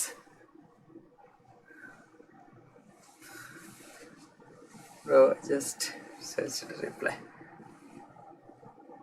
ഓക്കെ, അപ്പൊ നമുക്ക് ക്ലാസ് കണ്ടിന്യൂ ചെയ്യാം. ഓക്കെ, അപ്പോൾ നമ്മൾ നെക്സ്റ്റ് പറയുന്നത് കമ്മ്യൂണിറ്റി ഗവൺമെന്റ്, തേർഡ് ഗവൺമെന്റ്. നമുക്ക് കാണാൻ പറ്റുന്നത് കമ്മ്യൂണിറ്റി ഗവൺമെന്റ് തേർഡ് ഗവൺമെന്റ് അവിടെ എസ്റ്റാബ്ലിഷ് ചെയ്യുന്നുണ്ട്. അതെന്താണ് നമുക്ക് കുറച്ച് കൺഫ്യൂസ്ഡ് ആയിരിക്കും. നമുക്ക് എന്തായാലും എടുത്തു പോവാം. അപ്പൊ ക്ലിയർ ആവും കേട്ടോ. ഇവിടെ നമ്മൾ പറയുന്നുണ്ട് election of representatives done by people belonging to same language community regardless where they lives. അതായത് സെയിം പീപ്പിൾ എന്താ പറയാ, സെയിം ലാംഗ്വേജ് സ്പീക്ക് ചെയ്യുന്ന ടീം അല്ലെങ്കിൽ നമ്മൾ ഈ പറഞ്ഞ പോലെ തന്നെ എന്താ പറയുക ഒരു കാറ്റഗറിയിൽപ്പെട്ട ആളുകൾ കമ്മ്യൂണിറ്റി എന്ന് പറയുമ്പോൾ തന്നെയാണ് ഉദ്ദേശിക്കുന്നത്. അതായത് ഇപ്പോൾ തമിഴ് നമ്മൾ പറയാം, ബെൽജിയത്തിന്റെ കേസ് എടുക്കുകയാണെങ്കിൽ ഡച്ച് സ്പീക്കേഴ്സ് അല്ലെങ്കിൽ ഫ്രഞ്ച് സ്പീക്കേഴ്സ്, അവർ ഏത് സ്ഥലത്ത് താമസിച്ചാലും അവരെന്ത് ചെയ്യണം, ഒറ്റ റെപ്രസെന്റേറ്റീവ്സിനെ സെലക്ട് ചെയ്യാൻ പറ്റുന്ന രീതിയിലേക്ക് അവരെന്ത് ചെയ്യാണ് കൊണ്ടുവരാണ്. അപ്പൊ അവർ എവിടെ താമസിച്ചാലും അവർക്ക് എല്ലാവർക്കും എന്ത് കിട്ടുന്നുണ്ട്, റൈറ്റ് ടു വോട്ട് അവർക്ക് എൻഷുർ ചെയ്യാണ് ചെയ്യുന്നത്. Then the community government has the power to regarding culture, education and language related issue. അപ്പൊ നമ്മളിവിടെ പറയുന്നത് എൻറ്റയർ ബെൽജിയത്തില് ഇപ്പൊ എന്താണ് പറയാ, നമുക്കിപ്പോ ആണെങ്കിൽ നമുക്ക് നമ്മുടെ കോൺസ്റ്റിറ്റ്യുവൻസിയിൽ മാത്രമേ നമുക്ക് വോട്ട് ചെയ്യാൻ പറ്റുള്ളൂ ഇന്ത്യയുടെ കേസ് എടുക്കുകയാണെങ്കിൽ. പക്ഷെ ഇവിടെ ബെൽജിയത്തിൽ കൊണ്ടുവന്നിട്ടുള്ള ഈ ഒരു കമ്മ്യൂണിറ്റി ഗവൺമെന്റ് ഫോം ചെയ്തപ്പോൾ അല്ലെങ്കിൽ തേർഡ് ഗവൺമെന്റ് ഫോം ചെയ്തപ്പോൾ എൻറ്റയർ ബെൽജിയത്തിൽ എവിടെയാണോ, ബെൽജിയം മൊത്തം എവിടെയാണോ ഈ പറഞ്ഞ ഡച്ച് സ്പീക്കേഴ്സ് അവർക്കൊക്കെ എന്ത് ചെയ്യാം, ഈ പറയുന്ന ഡച്ച് കാൻഡിഡേറ്റ്സിന് വോട്ട് ചെയ്യാൻ പറ്റും. അല്ലെങ്കിൽ നമ്മൾ പറഞ്ഞ ഫ്രഞ്ച് സ്പീക്കേഴ്സ് അവർക്ക് എന്ത് ചെയ്യാൻ പറ്റും, വോട്ട് ചെയ്യാൻ പറ്റും എന്ന രീതിയിൽ കമ്മ്യൂണിറ്റി ഗവൺമെന്റ് കൂടി ഫോം ചെയ്യാണ് ചെയ്യുന്നത്. അപ്പൊ ഈ കമ്മ്യൂണിറ്റി ഗവൺമെന്റ് ബെറ്റർ അല്ലല്ലോ നമുക്ക് സാറേ, അല്ലെങ്കിൽ കുറച്ചും കൂടെ ശരിയല്ലല്ലോ എന്നായിരിക്കും മക്കൾക്ക് സംശയം. അപ്പോൾ കമ്മ്യൂണിറ്റി ഗവൺമെന്റ് നമ്മൾ പറയുകയാണെങ്കിൽ കമ്മ്യൂണിറ്റി ഗവൺമെന്റ് ഇത്ര കുറച്ച് ചേഞ്ചസ് ഒക്കെ കൊണ്ടുവരാൻ ആർക്ക് പറ്റുന്നുണ്ട്, ബെൽജിയത്തിന് പറ്റിയിട്ടുണ്ടെന്നുള്ളതാണ് നമുക്ക് കാണാൻ പറ്റുന്നത്. എല്ലാ കാര്യങ്ങളും ഈ ഒരു കമ്മ്യൂണിറ്റി ഗവൺമെന്റ് എന്ത് ചെയ്യില്ല, ഇടപെടുന്നില്ല. കമ്മ്യൂണിറ്റി ഗവൺമെന്റ് വരുന്നത് കൾച്ചർ, എഡ്യൂക്കേഷൻ, ലാംഗ്വേജ് റിലേറ്റഡ് ഇഷ്യൂസിലാണ് ആര് ഇടപെടുന്നത്, ഈ പറയുന്ന കമ്മ്യൂണിറ്റി ഗവൺമെന്റ് ഇടപെടുന്നത് നമുക്ക് കാണാൻ പറ്റും. If Europe came together form a European Union, Brazil was chosen as its headquarter. അപ്പോൾ യൂറോപ്യൻ യൂണിയൻ ഫോം ചെയ്യുകയാണെങ്കിൽ അവിടെ എന്താണ്, ബ്രസൽ ആണ് അവരുടെ ഹെഡ് ക്വാർട്ടേഴ്സ് ആയിട്ട് എന്ത് ചെയ്തില്ല ചൂസ് ചെയ്യാൻ നമുക്ക് കാണാൻ പറ്റും. Xylem CBSE-യിലേക്ക്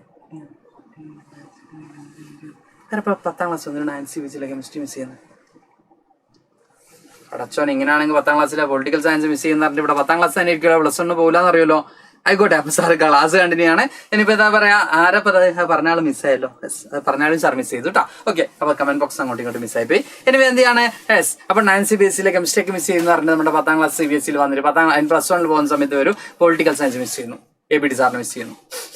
ഉള്ളിൽ സങ്കടം ഉണ്ടിട്ടാ ഇങ്ങനെയൊക്കെ പറയാൻ പറ്റും. നമ്മൾ നാളെയും കാണണ്ടേ. അപ്പൊ നമ്മളിവിടെ കണ്ടിന്യൂ ചെയ്യണം. അപ്പോൾ നമ്മൾ പറയുന്നത് കമ്മ്യൂണിറ്റി ഗവൺമെന്റ് ഒരു തേർഡ് ഗവൺമെന്റ് കൂടി അവിടെ ഉണ്ടാവുന്നുണ്ട്, ബെൽജിയത്തിൽ ഉണ്ടാവുന്നുണ്ടായിരുന്നു നമുക്ക് കാണാൻ പറ്റും.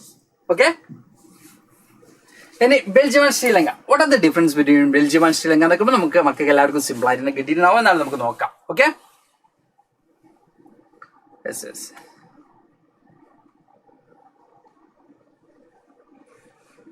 ഓക്കെ ഓക്കെ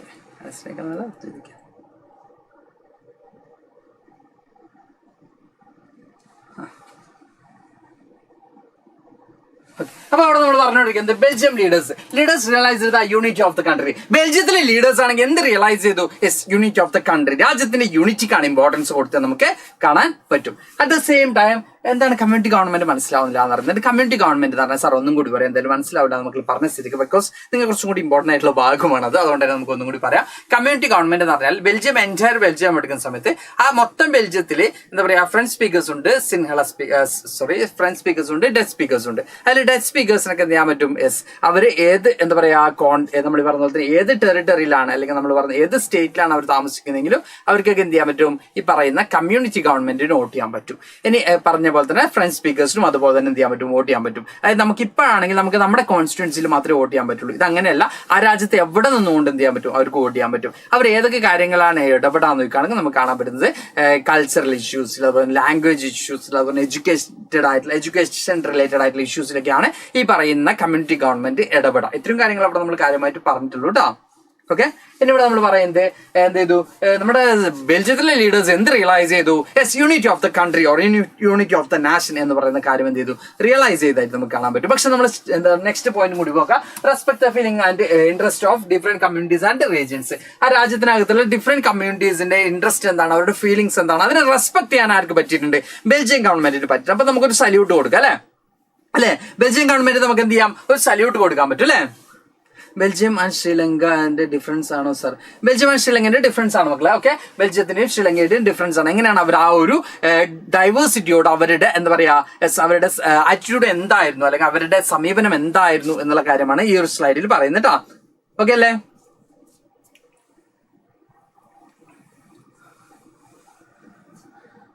ഓക്കെ, അപ്പോൾ നമ്മൾ പറയുന്നത് ബെൽജിയത്തിലെ ഗവൺമെന്റ് എന്ത് റിയലൈസ് ചെയ്തു? യൂണിറ്റി ഓഫ് ദ കൺട്രി, അതുപോലെ തന്നെ അവരുടെ ഡിഫറെന്റ് കമ്മ്യൂണിറ്റിയിൽപ്പെട്ട ആളുകളുടെ എന്താ പറയുക ഇൻട്രസ്റ്റ് എന്താണ്, അവരുടെ ഫീലിംഗ് എന്താണ്, അവരുടെ ഇമോഷൻ എന്താണ്, ഇതിനൊക്കെ ആര് ഇമ്പോർട്ടൻസ് കൊടുത്തു? ബെൽജിയം ഗവൺമെന്റ് ഇമ്പോർട്ടൻസ് കൊടുത്തു. ഇനി ശ്രീലങ്കയിലേക്ക് വരാം. ശ്രീലങ്ക മെജോറിറ്റിക്ക് മാത്രമേ ഇമ്പോർട്ടൻസ് കൊടുത്തുള്ളൂ. മെജോറിറ്റേറിയനിസം, സിൻഹളയാണ് അവിടുത്തെ മെജോറിറ്റി. അപ്പൊ മെജോറിറ്റിയുടെ കൂടെ നിൽക്കാം എന്നൊരു തീരുമാനമാണ് ആരെടുത്തത്? ശ്രീലങ്ക എടുത്തത്. അവർ എന്ത് കൊടുത്തില്ല? നമ്മൾ ഈ പറഞ്ഞ പോലെ തന്നെ ഡിഫറെന്റ് കമ്മ്യൂണിറ്റീസിന്റെ ഫീലിങ്സിനോ ഇൻട്രസ്റ്റിനോ ഒരു വാല്യൂം ആര് കൊടുത്തില്ല? ശ്രീലങ്ക കൊടുത്തില്ല നമുക്ക് കാണാൻ പറ്റും. അതുപോലെ തന്നെ dominance of majority result in the civil war.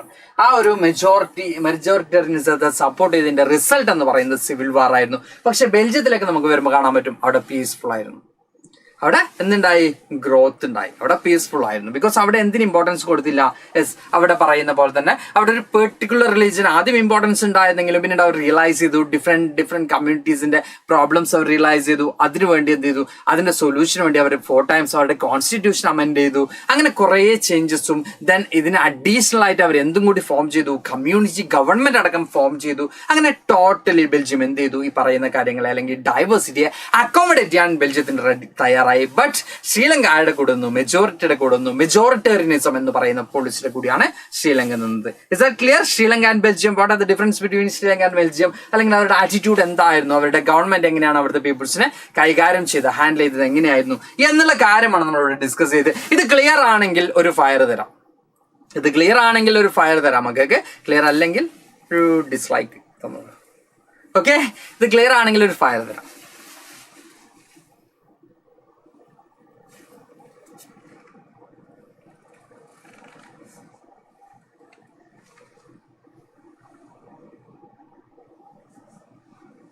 Okay, ഇപ്പൊ നമ്മള് നെക്സ്റ്റ് സ്ലൈഡിലേക്ക് പോകാം. നമുക്ക് കുറച്ച് സ്ലോ ആണ് നമ്മൾ തോന്നുന്നുണ്ട്, കാരണം നമ്മൾ ഇന്നലെ 7 o'clock സ്റ്റാർട്ട് ചെയ്തത് അല്ലെ? 7 o'clock സ്റ്റാർട്ട് ചെയ്തത്. നമുക്ക് കുറച്ചും കൂടി സ്പീഡിൽ പോകാൻ തോന്നുന്നുണ്ട്. ഇനി why power sharing is desirable? എന്തിനാണ് പവർ ഷെയറിംഗ്? നമുക്ക് കാണാൻ പറ്റും prudential involving of showing care. Then നമുക്ക് കാണാൻ പറ്റും മോറൽ. 2 റീസൺസ് ആണ് നമ്മൾ പറയുന്നത്. Concern with the principles of right and wrong behaviour. അപ്പൊ നമുക്ക് പ്രൊഡൻഷ്യൽ റീസൺ നമുക്ക് കാണാൻ പറ്റും. അതുപോലെ നമ്മൾ നേരത്തെ പറഞ്ഞ പോലെ തന്നെ എന്താ പറയാ മോറൽ ആയിട്ടുള്ള സൈഡ് നമുക്ക് കാണാൻ പറ്റും. പ്രൊഡൻഷ്യൽ നമുക്ക് ആദ്യം നോക്കാം. ഓക്കെ, ഫയർ ഒക്കെ വന്നിട്ടുണ്ട്. ഇനി ആരെയൊക്കെ പുതിയതായിട്ട് വന്ന ആരെയൊക്കെ ലൈക്ക് അടിക്കാൻ വിട്ടുപോയിട്ടുണ്ടെങ്കിൽ അതും കൂടി ഒന്ന് അടിച്ചാൽ പിന്നെ സാറിനൊരു തൃപ്തി ആവട്ടെ. അപ്പൊ ആരെങ്കിലൊക്കെ ലൈക്ക് അടിക്കാൻ വിട്ടുപോയിട്ടുണ്ടെങ്കിൽ, അറിയാതെ മറ്റു മറന്നു പോയിട്ടുണ്ടെങ്കിൽ, അറിഞ്ഞുകൊണ്ട് നിന്റെ മക്കൾ ലൈക്ക് അടിക്കാതൊന്നും പോകില്ല. ഇനി അറിയാതെയൊക്കെ മറന്നു പോയിട്ടുണ്ടെങ്കിൽ എന്ത് ചെയ്യാം? പെട്ടെന്ന് പോയിട്ട് ഒന്ന് ലൈക്ക് അടിച്ചോളൂ കേട്ടോ. ഓക്കെ, സാറിന്റെ പേര് എന്ത് വായിക്കുന്നുണ്ട്? സാറിന്റെ പേര് അബ്ദുല്ല ബക്കർ എന്നാണ്. നമുക്ക് എന്ത് വിളിക്കാമെന്നുള്ള ബാക്കി മക്കൾ എന്ത് ചെയ്യാമെന്ന് കമന്റ് ചെയ്യാം. സാറിന്റെ പേര് അബ്ദുല്ല ബക്കർ കേട്ടോ. the law of occur. Okay, അപ്പൊ നമ്മൾ കണ്ടിന്യൂ ചെയ്യാണ്. പ്രൊഡൻഷ്യൽ റീസൺസിലേക്ക് ആകുമ്പോൾ it reduce the possibility of conflict between social groups. നമ്മൾ ഈ പറയുന്ന പവർ ഷെയറിംഗിലൂടെ ഉണ്ടാവുന്ന ഒരു കാര്യം എന്ന് പറയുന്നത് സോഷ്യൽ ഗ്രൂപ്പ്, സോഷ്യലി ഡിഫറെന്റ് ഗ്രൂപ്പുകൾ തമ്മിലുള്ള കോൺഫ്ലിക്ട് റെഡ്യൂസ് ചെയ്യാൻ നമുക്ക് എന്തിലൂടെ പറ്റും? ഈ പറയുന്ന പവർ ഷെയറിംഗിലൂടെ പറ്റും എന്ന് നമുക്ക് കാണാൻ പറ്റും. Then it ensures the stability of political order. Political order ഒരു സ്റ്റെബിലിറ്റി, നിലനിൽപ്പ് ഉറപ്പുവരുത്താൻ എന്തിലൂടെ പറ്റും? ഇങ്ങനെ പവർ ഷെയർ ചെയ്യുന്നതിലൂടെ പറ്റുമെന്ന് പറയുന്നുണ്ട്. Then it state the power sharing will bring out better outcomes. Power ഷെയറിംഗിലൂടെ എന്തുണ്ടാവുന്നുണ്ട്? ബെറ്റർ ആയിട്ടുള്ള ഔട്ട്കംസ് നമുക്ക് എന്ത് ചെയ്യുന്നുണ്ട്? കിട്ടുന്നുണ്ട് എന്ന് നമുക്ക് കാണാൻ പറ്റും. ഓക്കെ, ABCD അൽഫാബറ്റിക് ഓർഡർ ഒക്കെ ഇത് പഠിക്കുന്നുണ്ട്. ആയിക്കോട്ടെ, ഞാൻ അവിടെ ABCD ഇത് പഠിക്കുന്നുണ്ട്. ഓക്കെ, അപ്പൊ നമ്മളോട് പറഞ്ഞ പ്രുഡൻഷ്യൽ റീസൺ ആണ് നമ്മൾ പറഞ്ഞ ഫസ്റ്റ് നമ്മൾ പറഞ്ഞിട്ടുള്ളത് എന്താണ്? ആ ഒരു കോൺഫ്ലിക്ട് റിഡ്യൂസ് ചെയ്യാൻ നമുക്ക് ഇതിലൂടെ പറ്റും. എത്നിക് ഗ്രൂപ്പ്സ് തമ്മിൽ അല്ലെങ്കിൽ നമ്മൾ ഈ പറയുന്ന പോലെ തന്നെ ഡിഫറെന്റ് കാറ്റഗറീസ് തമ്മിൽ ഉണ്ടാവുന്ന ആ ഒരു പ്രോബ്ലംസിന് നമുക്ക് എന്ത് ചെയ്യാൻ പറ്റും? കുറച്ച് കൊണ്ടുവരാൻ പറ്റും. കോൺഫ്ലിക്ട് നമുക്ക് കുറച്ച് കൊണ്ടുവരാൻ പറ്റും. അപ്പോൾ അതിന് ബെറ്റർ ആയിട്ടുള്ള ഒരു ഔട്ട്കംസ് നമുക്ക് അവൈലബിൾ ആയിരിക്കും. എന്തായാലും നമ്മൾ ഈ പറഞ്ഞ പോലെ തന്നെ ഒരു സ്റ്റെബിലിറ്റി, പൊളിറ്റിക്കൽ ഓർഡറിൽ ഒരു സ്റ്റെബിലിറ്റി എൻഷുർ ചെയ്യാൻ നമുക്ക് പറ്റും. ഇനി മോറൽ റീസൺസിലേക്ക് ആകുമ്പോൾ power sharing is the spirit of democracy. ഡെമോക്രസിയുടെ ഒരു സ്പിരിറ്റ് ആണ് പവർ ഷെയറിംഗ്. എല്ലാ കാറ്റഗറിയിലേക്കും എന്ത് ചെയ്യണം? പവർ ഷെയർ ചെയ്യപ്പെടണം എന്ന് നമുക്ക് കാണാൻ പറ്റും. ഓക്കെ ഓക്കെ ഓക്കെ, അബൂബക്കർ എന്ന് വിളിക്കേണ്ടിരിക്കുന്നുണ്ട്. ബക്കർ എന്നുള്ള എന്റെ ഫാദറിന്റെ പേരാണ്. എന്റെ പേര് അബ്ദുല്ല എന്നാണ് കേട്ടോ. ഓക്കെ, അബ്ദുല്ല ബക്കർ എന്നുള്ള ഫുൾ പേര്. ഓക്കെ, അപ്പൊ നമ്മുടെ കണ്ടിന്യൂ ചെയ്യാം. People have right to consult on how they are to be governed. പീപ്പിൾസിന് എന്ത് ചെയ്യാൻ പറ്റും? എങ്ങനെയാണ് അവർക്ക് ഗവേൺ ചെയ്യപ്പെട്ടത് എന്നുള്ള പീപ്പിൾസിന് എന്ത് ചെയ്യാൻ പറ്റും? തീരുമാനിക്കാൻ പറ്റും. Then legitimate government citizen through participation acquire stake in system. നമുക്കവിടെ ഒരു ലെജിറ്റിമേറ്റ് ഗവൺമെന്റ് ചെയ്യാൻ പറ്റും, എൻഷുർ ചെയ്യാൻ പറ്റും. ഇതൊക്കെയാണ് മോറൽ സൈഡ് എന്ന് പറയുന്നത്. അപ്പൊ നമ്മൾ പറയുന്നുണ്ട് പ്രുഡൻഷ്യലും അതുപോലെ തന്നെ മോറൽ, രണ്ട് സൈഡ്സ് ആണ് നമ്മൾ പറഞ്ഞത് പവർ ഷെയറിംഗിന്റെ. അതിൽ പ്രുഡൻഷ്യൽ സൈഡ് നമ്മൾ പറഞ്ഞ കുറച്ച് കാര്യങ്ങൾ എന്ന് പറയുന്നത് കോൺഫ്ലിക്ട് റെഡ്യൂസ് ചെയ്യാൻ പറ്റും, പൊളിറ്റിക്കൽ ഓർഡറിന് കുറച്ചും കൂടി എന്തുണ്ടാവും? സ്റ്റെബിലിറ്റി ഉണ്ടാവും എന്നുള്ള കാര്യങ്ങളൊക്കെ ആണെങ്കിൽ മോറൽ സൈഡിലേക്ക് പോകുമ്പോൾ ഇതാണ് ഇതിന്റെ സ്പിരിറ്റ്. പവർ ഷെയറിംഗ് ആണ് ഇതിന്റെ സ്പിരിറ്റ്, ഡെമോക്രസിയുടെ സ്പിരിറ്റ് എന്ന് പറയുന്നത്. ഓക്കെ, ഇനി ഫോംസ് ഓഫ് പവർ ഷെയറിംഗ് നമുക്ക് കാണാൻ പറ്റും. പഴയ കാലത്തെ ലോങ് ടൈം ബിലീവ് എന്ന് പറയുന്നത് power must reside in one group or one person. പണ്ടത്തെ ചിന്താഗതി എന്തായിരുന്നു? പവർ എപ്പോഴും ഒരു ഗ്രൂപ്പിൽ അല്ലെങ്കിൽ ഒരു ആളിൽ എന്ത് ചെയ്യണം? കോൺസെൻട്രേറ്റ് ചെയ്യണം എന്നുള്ളതായിരുന്നു പഴയ കാലത്തെ ചിന്താഗതി എന്ന് പറയുന്നത്. അപ്പൊ എന്താ പറയാ, ലോങ് ടൈം ബിലീവ് ആണ് നമ്മൾ പറയുന്നത്. If power to decide dispersed it affect quick decisions and enforcing. നമുക്ക് കാണാൻ പറ്റുന്നത് പവർ എന്ത് ചെയ്യണം? കുറച്ച് ആളുകളിൽ മാത്രം കോൺസെൻട്രേറ്റ് ചെയ്യും, മാത്രമേ എന്ത് ചെയ്യുന്നുള്ളൂ? കൃത്യമായിട്ട് കാര്യങ്ങൾ എത്തുന്നുള്ളൂ. അല്ലെങ്കിൽ അവിടെ എന്ത് സംഭവിക്കും? അവിടുത്തെ എന്താ പറയാ എഫിഷ്യൻസിയൊക്കെ എന്ത് ചെയ്യും? അത് ബാധിക്കും എന്ന രീതിയിലുള്ള ചിന്താഗതിയായിരുന്നു കുറെ കാലമായിട്ടുണ്ടായിരുന്നു. പക്ഷെ നമുക്ക് കാണാൻ പറ്റുന്നത് the notion have changed with democracy. ഡെമോക്രസിയോട് കൂടി ഈ ഒരു ചിന്താഗതിയിലേക്ക് മാറ്റം വന്നു. എങ്ങനെയാണെന്ന് നമുക്ക് നോക്കാം. People rule themselves through institution of self-governance. Self-governance. People select ചെയ്യണം. പീപ്പിൾസിന്റെ റെപ്രസെന്റേറ്റീവ്സ് അല്ലെങ്കിൽ അവർ ആര് റൂൾ ചെയ്യണം എന്ന് ആര് തീരുമാനിക്കണം? പീപ്പിൾസ് തീരുമാനിക്കുന്ന രീതിയിലേക്ക് എന്ത് വന്നു? നമ്മൾ ഈ പറഞ്ഞ പോലെ തന്നെ ഡെമോക്രസിയിലോ അല്ലെങ്കിൽ നമ്മൾ ഈ പറഞ്ഞ പോലെ തന്നെ എന്താണ് നമ്മൾ പറഞ്ഞത്? പവർ ഷെയറിംഗിന്റെ ഒരു ഫോം എന്ന് പറയുന്നത് ഒരാളിൽ മാത്രം കോൺസെൻട്രേറ്റ് ചെയ്യരുത്, ആളുകൾ എന്ത് ചെയ്യണം? അത് ഷെയർ ചെയ്യണം.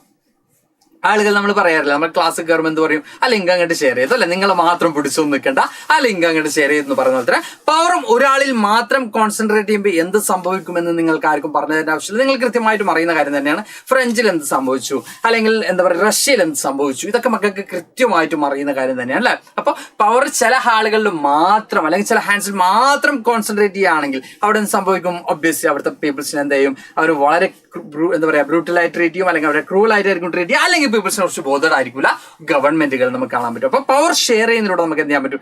പീപ്പിൾസിന് തന്നെ അവരുടെ റൂളേഴ്സിനെ സെലക്ട് ചെയ്യാനുള്ള ഓപ്പർച്യൂണിറ്റീസ് കിട്ടുന്നുണ്ട്.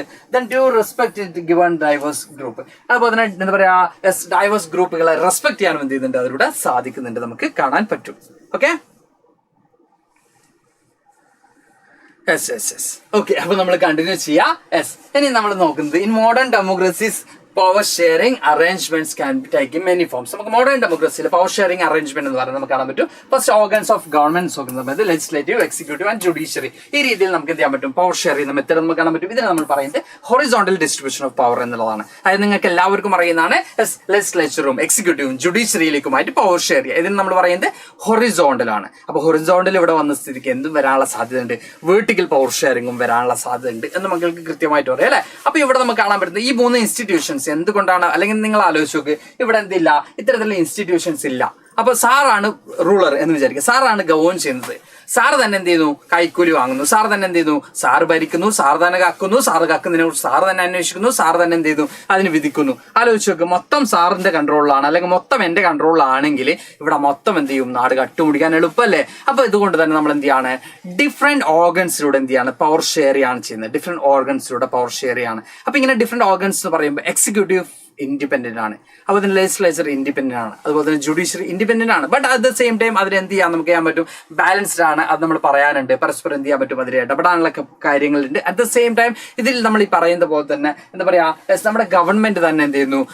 ഭരിക്കുന്നു, ഗവൺമെന്റ് തന്നെ കൈകൂലി വാങ്ങുന്നു, ഗവൺമെന്റ് തന്നെ അതിനെ കുറിച്ച് അന്വേഷിക്കുന്നു, ഗവൺമെന്റ് തന്നെ അതിന് വിധിക്കുന്നു എന്നൊക്കെ വരുമ്പോൾ അവസ്ഥ ആലോചിച്ചു നോക്ക്. അതുകൊണ്ട് തന്നെ അത്തരത്തിലുള്ള അവസ്ഥകൾ ഒഴിവാക്കാൻ അപ്പൊ നമ്മൾ ഈ പറയുന്ന പോലെ തന്നെ പവർ കിട്ടുന്നതോടുകൂടി, നമ്മൾ അധികാരം കിട്ടുന്നതോടുകൂടി നമ്മൾ എന്ത് ചെയ്യുക? മാക്സിമം യൂട്ടിലൈസ് ചെയ്യാനും മേ ബി അത് എക്സ്പ്ലോയിറ്റ് ചെയ്യുന്ന സിറ്റുവേഷനിലേക്ക് കാര്യങ്ങൾ മാറാം. അപ്പൊ അതിനൊക്കെ കൺട്രോൾ ചെയ്യാൻ നമ്മൾ ഈ പറയുന്ന പോലുള്ള ഒരു പവർ ഷെയറിംഗിന് പറ്റും. അപ്പോൾ ഓർഗൻസ് ഓഫ് ഗവൺമെന്റ് ഏതൊക്കെയാണ്? ഓർഗൻസ് ഓഫ് ഗവൺമെന്റ് നമുക്ക് വളരെ ഈസി ആയിട്ട് മനസ്സിലായിട്ടുണ്ടാവും. അപ്പൊ ഇവിടെ മക്കളെ മനസ്സിലാക്കേണ്ട ഒരു കാര്യം എന്താണ്?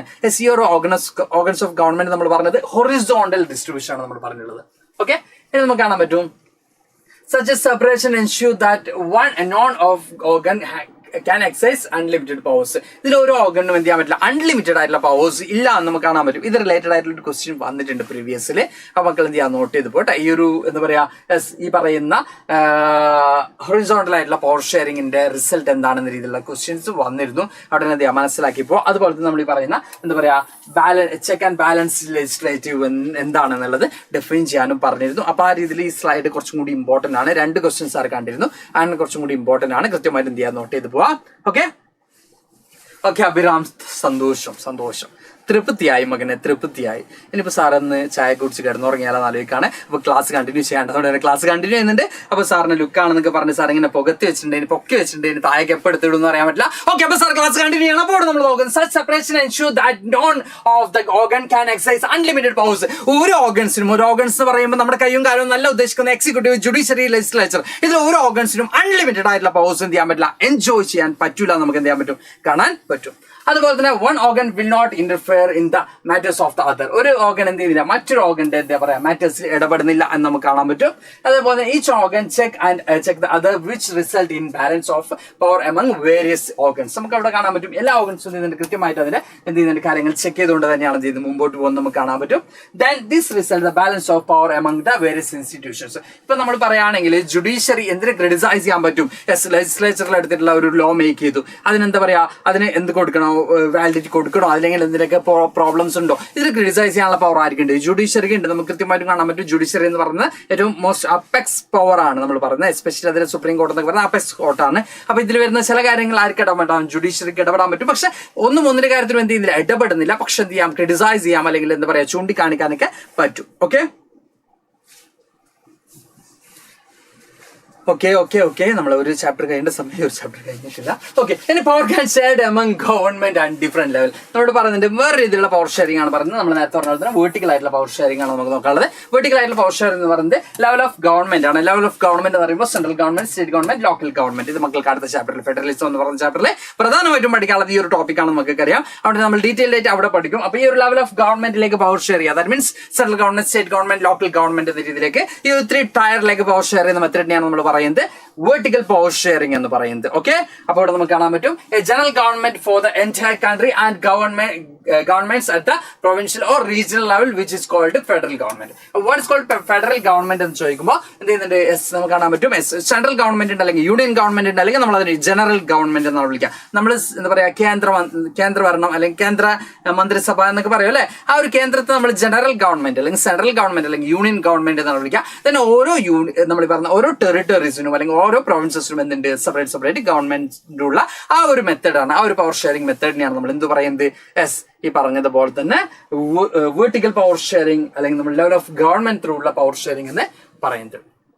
ഫസ്റ്റ് പറഞ്ഞത് ഓർഗൻസ് ആയിരുന്നു, ഗവൺമെന്റ് ഓർഗൻസ് ആയിരുന്നു. ദെൻ ഇവിടെ നമ്മൾ പറഞ്ഞ ലെവൽ ഓഫ് ഗവൺമെന്റ് ആണ് മക്കൾ തിരിച്ചറിയട്ടാ. ഓക്കെ,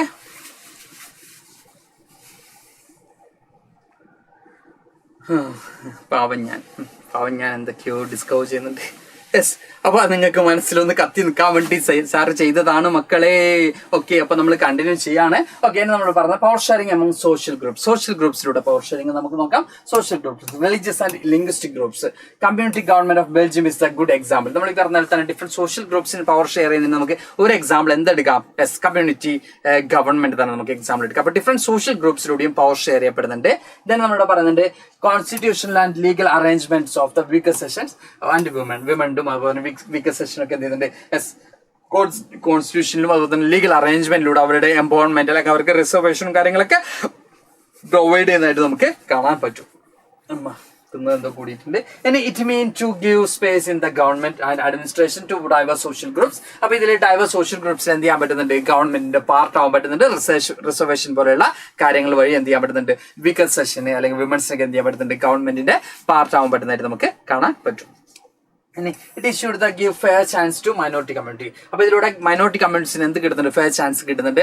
അതർവൈസ് അവർക്ക് ചാൻസ് കിട്ടില്ല എന്നുള്ളതല്ല. ഇന്ത്യയിൽ ഫെയർ ഇലക്ഷനും കാര്യങ്ങളൊക്കെ ഉണ്ട്. അറ്റ് ദ സെയിം ടൈം നമുക്ക് നോക്കുന്ന സമയത്ത് വീക്കർ സെഷന് മേ ബി എന്ത് ചെയ്യാം? ഡിനൈ ചെയ്യപ്പെടുന്ന സിറ്റുവേഷൻ അവരുടെ റൈറ്റ്സും കാര്യങ്ങളൊക്കെ. അപ്പൊ ഇവിടെ നമ്മൾ പറയുന്നത് യെസ്, ഈ പറയുന്ന സോഷ്യൽ ഗ്രൂപ്പ്സിലേക്ക് പവർ ഷെയർ ചെയ്യുമ്പോൾ weaker session, that means minority or weaker session എന്ത് കിട്ടുന്നുണ്ട്? അല്ലെങ്കിൽ ബാക്ക്വേർഡ് ക്ലാസ്. സോ അങ്ങനെ വീക്കർ സെഷൻ എന്ത് കിട്ടുന്നുണ്ട്? അവർക്ക് കൂടുതൽ ഓപ്പർച്യൂണിറ്റീസ് കിട്ടുന്നുണ്ട്. അവർക്കും ഫെയർ ആയിട്ടുള്ള ഓപ്പർച്യൂണിറ്റീസും കാര്യങ്ങളൊക്കെ പ്രൊവൈഡ് ചെയ്യപ്പെടുന്നുണ്ട് എന്നാണ് നമ്മുടെ പറയുന്നത്.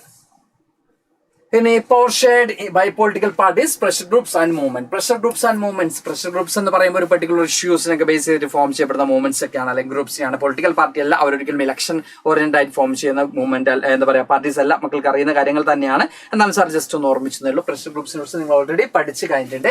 അവിടെ നമ്മൾ പറയുന്ന power is shared between various political parties through coalition government. നിങ്ങൾക്ക് എല്ലാവർക്കും അറിയാം coalition government. What you mean by coalition government? ഒരു പെർട്ടിക്കുലർ പാർട്ടിക്ക്, നമ്മൾ ഫെഡറലിസം എന്നുള്ള ചാപ്റ്ററിലും ഒക്കെ കൃത്യമായിട്ട് പഠിച്ചൊരു കാര്യം തന്നെയാണ്. ഒരു പെർട്ടിക്കുലർ പാർട്ടിക്ക് മെജോറിറ്റി കിട്ടുന്നില്ല. ഇപ്പൊ കേരളത്തിൽ ഇന്ത്യയുടെ സിറ്റുവേഷൻ എടുക്കുകയാണെങ്കിൽ ഡിഫറെന്റ് പാർട്ടി എന്ത് ചെയ്യാണ്? അലൈനേറ്റ് ചെയ്തുകൊണ്ട് അല്ലെങ്കിൽ കോalitionലൂടെയാണ് എന്ത് ഫോം ചെയ്യപ്പെടുന്നത്?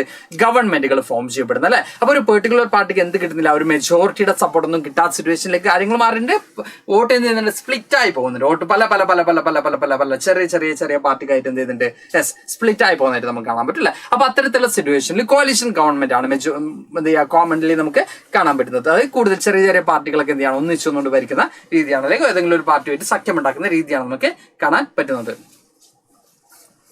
പിന്നെ നമ്മളിവിടെ പറയുന്നുണ്ട് citizen have the freedom to choose among various contenders for power.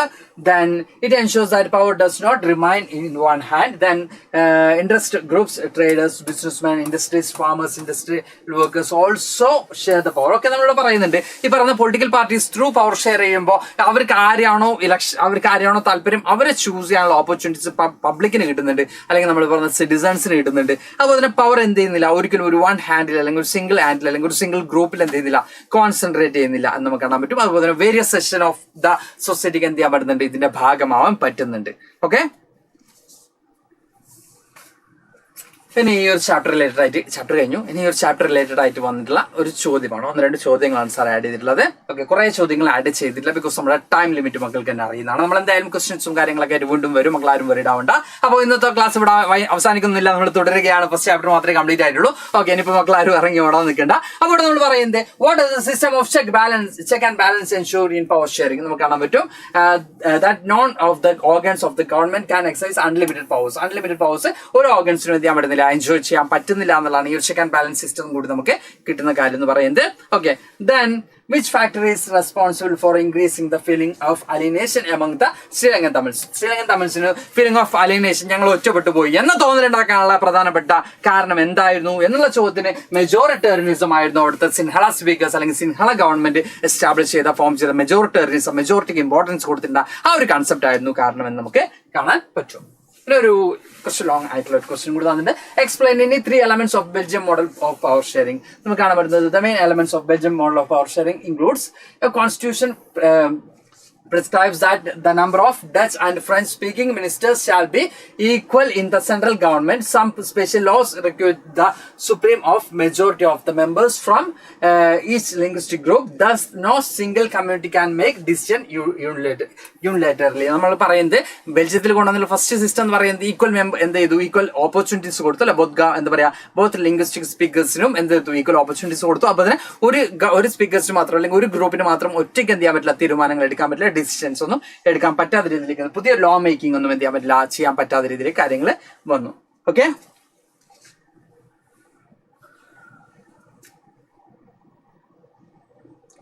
നമ്മുടെ കമന്റ് ബോക്സിൽ സിവിൽ വാറാണോ? പടച്ചോനെ, പട്ടാള തുറക്കേണ്ടി വരോ? ശ്രീലങ്കയിൽ എന്ത് സംഭവിച്ചു എന്ന് ചോദിക്കുമ്പോൾ നമ്മുടെ കമന്റ് ബോക്സിലേക്ക് ഒന്ന് ഉറ്റു നോക്കേണ്ട ഒരു അവസ്ഥയിലേക്ക് കാര്യങ്ങൾ വന്നിട്ടുണ്ട്. അപ്പൊ മക്കളെ ബെൽജിയം പോലെ കൂൾ ആവും മക്കളെ, കൂൾ. ഓക്കെ, ബെൽജിയത്തിൽ എല്ലാവരും അക്കോമഡേറ്റ് ചെയ്തിട്ടുണ്ട് അല്ലേ? അപ്പൊ ബെൽജിയം ലൈക്ക് ബെൽജിയം എന്ത് ചെയ്യാം, നമ്മുടെ കമന്റ് ബോക്സ് എന്ത് ചെയ്യാം, ബെൽജിയം പോലെ കേട്ടാ, ശ്രീലങ്ക പോലെ ആവില്ല. ഓക്കെ, അപ്പോൾ നമ്മൾ പറയുന്നത് then many powers of the central government have been given to state governments of the two regions of the country.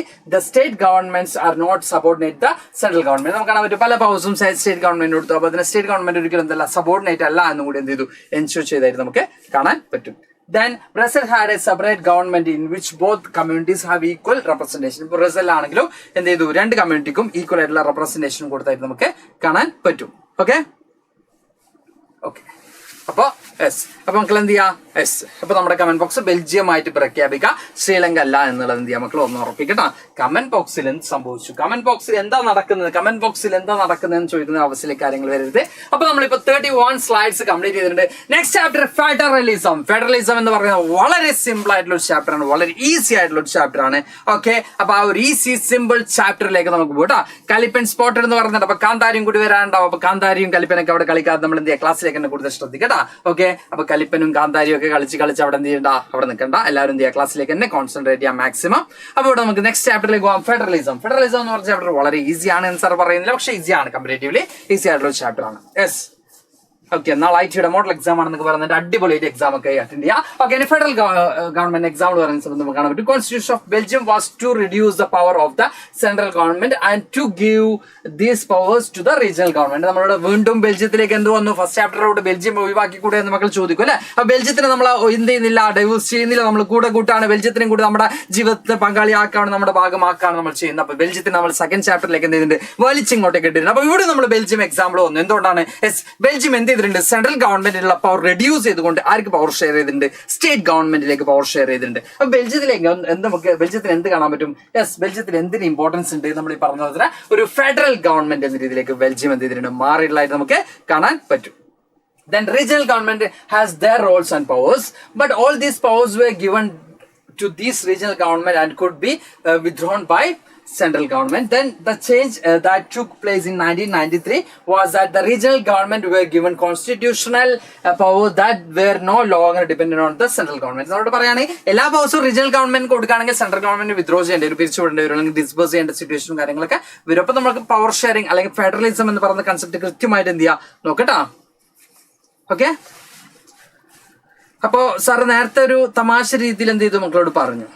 Okay, അപ്പൊ എന്ത് ചെയ്യാ, ഇനി പറയടാ, നേരിൽ കാണടി എന്നൊക്കെ പറയുന്ന രീതിയിലുള്ള ഒരു കമന്റ് ബോക്സ് ആവരുത്. നമ്മുടെ 10th CBSEയുടെ കമന്റ് ബോക്സ് ആണ്, സൈലത്തിന്റെ കമന്റ് ബോക്സ് ആണ്. അപ്പൊ ആ ഒരു എന്ത് ചെയ്യാ, ഒരു ഡിസ്റ്റൻസ് കീപ്പ് ചെയ്തുകൊണ്ടുള്ള കമന്റ്സ് ആയിരിക്കണം ഇവിടെ വരേണ്ടത്. ഓക്കെ, അപ്പൊ എനിവേ അത്തരത്തിലുള്ള കമന്റ്സ് നമ്മൾ കത്തിച്ച് കളയാറാണ് സാധാരണ പതിവ്. നമ്മൾ ഏത് ക്ലാസ്സിലാണെങ്കിലും അൺവാണ്ടഡ് ആയിട്ടുള്ള നമ്മൾ ഒരു രീതിയിൽ എന്ത് ചെയ്യുക, ഒരു പരിധി വരെ നമ്മൾ കോയിത്തിരക്ക് വലിയ രീതിയിൽ എന്ത് ചെയ്യില്ല, അടിച്ചമർത്തുന്നില്ല. കോയിത്തിരക്ക് വിട്ട് ഗുണ്ടായുസത്തിലേക്ക് പോകുമ്പോൾ നമുക്ക് എന്ത് ചെയ്യാൻ പറ്റില്ല, അതിനെ പ്രൊമോട്ട് ചെയ്യാനും പറ്റൂല അല്ലെ. ഓക്കെ, അപ്പോ കോഴികളെ വളർത്തുന്നല്ല പറഞ്ഞത്. ഓക്കെ, അപ്പൊ എന്തായാലും എന്ത് ചെയ്യുക, കോയിത്തിരക്ക് മാറി ഗുണ്ടായുസത്തിലേക്ക് പോകുന്ന ഒരവസ്ഥ വരുമ്പോൾ നമുക്ക് എന്ത് ചെയ്യണം, യെസ്. ഓക്കെ, അപ്പൊ അത്തരത്തിലുള്ള അവസ്ഥ വരുമ്പോൾ അത് നമുക്ക് സ്റ്റോപ്പ് ചെയ്തേ പറ്റുള്ളൂ.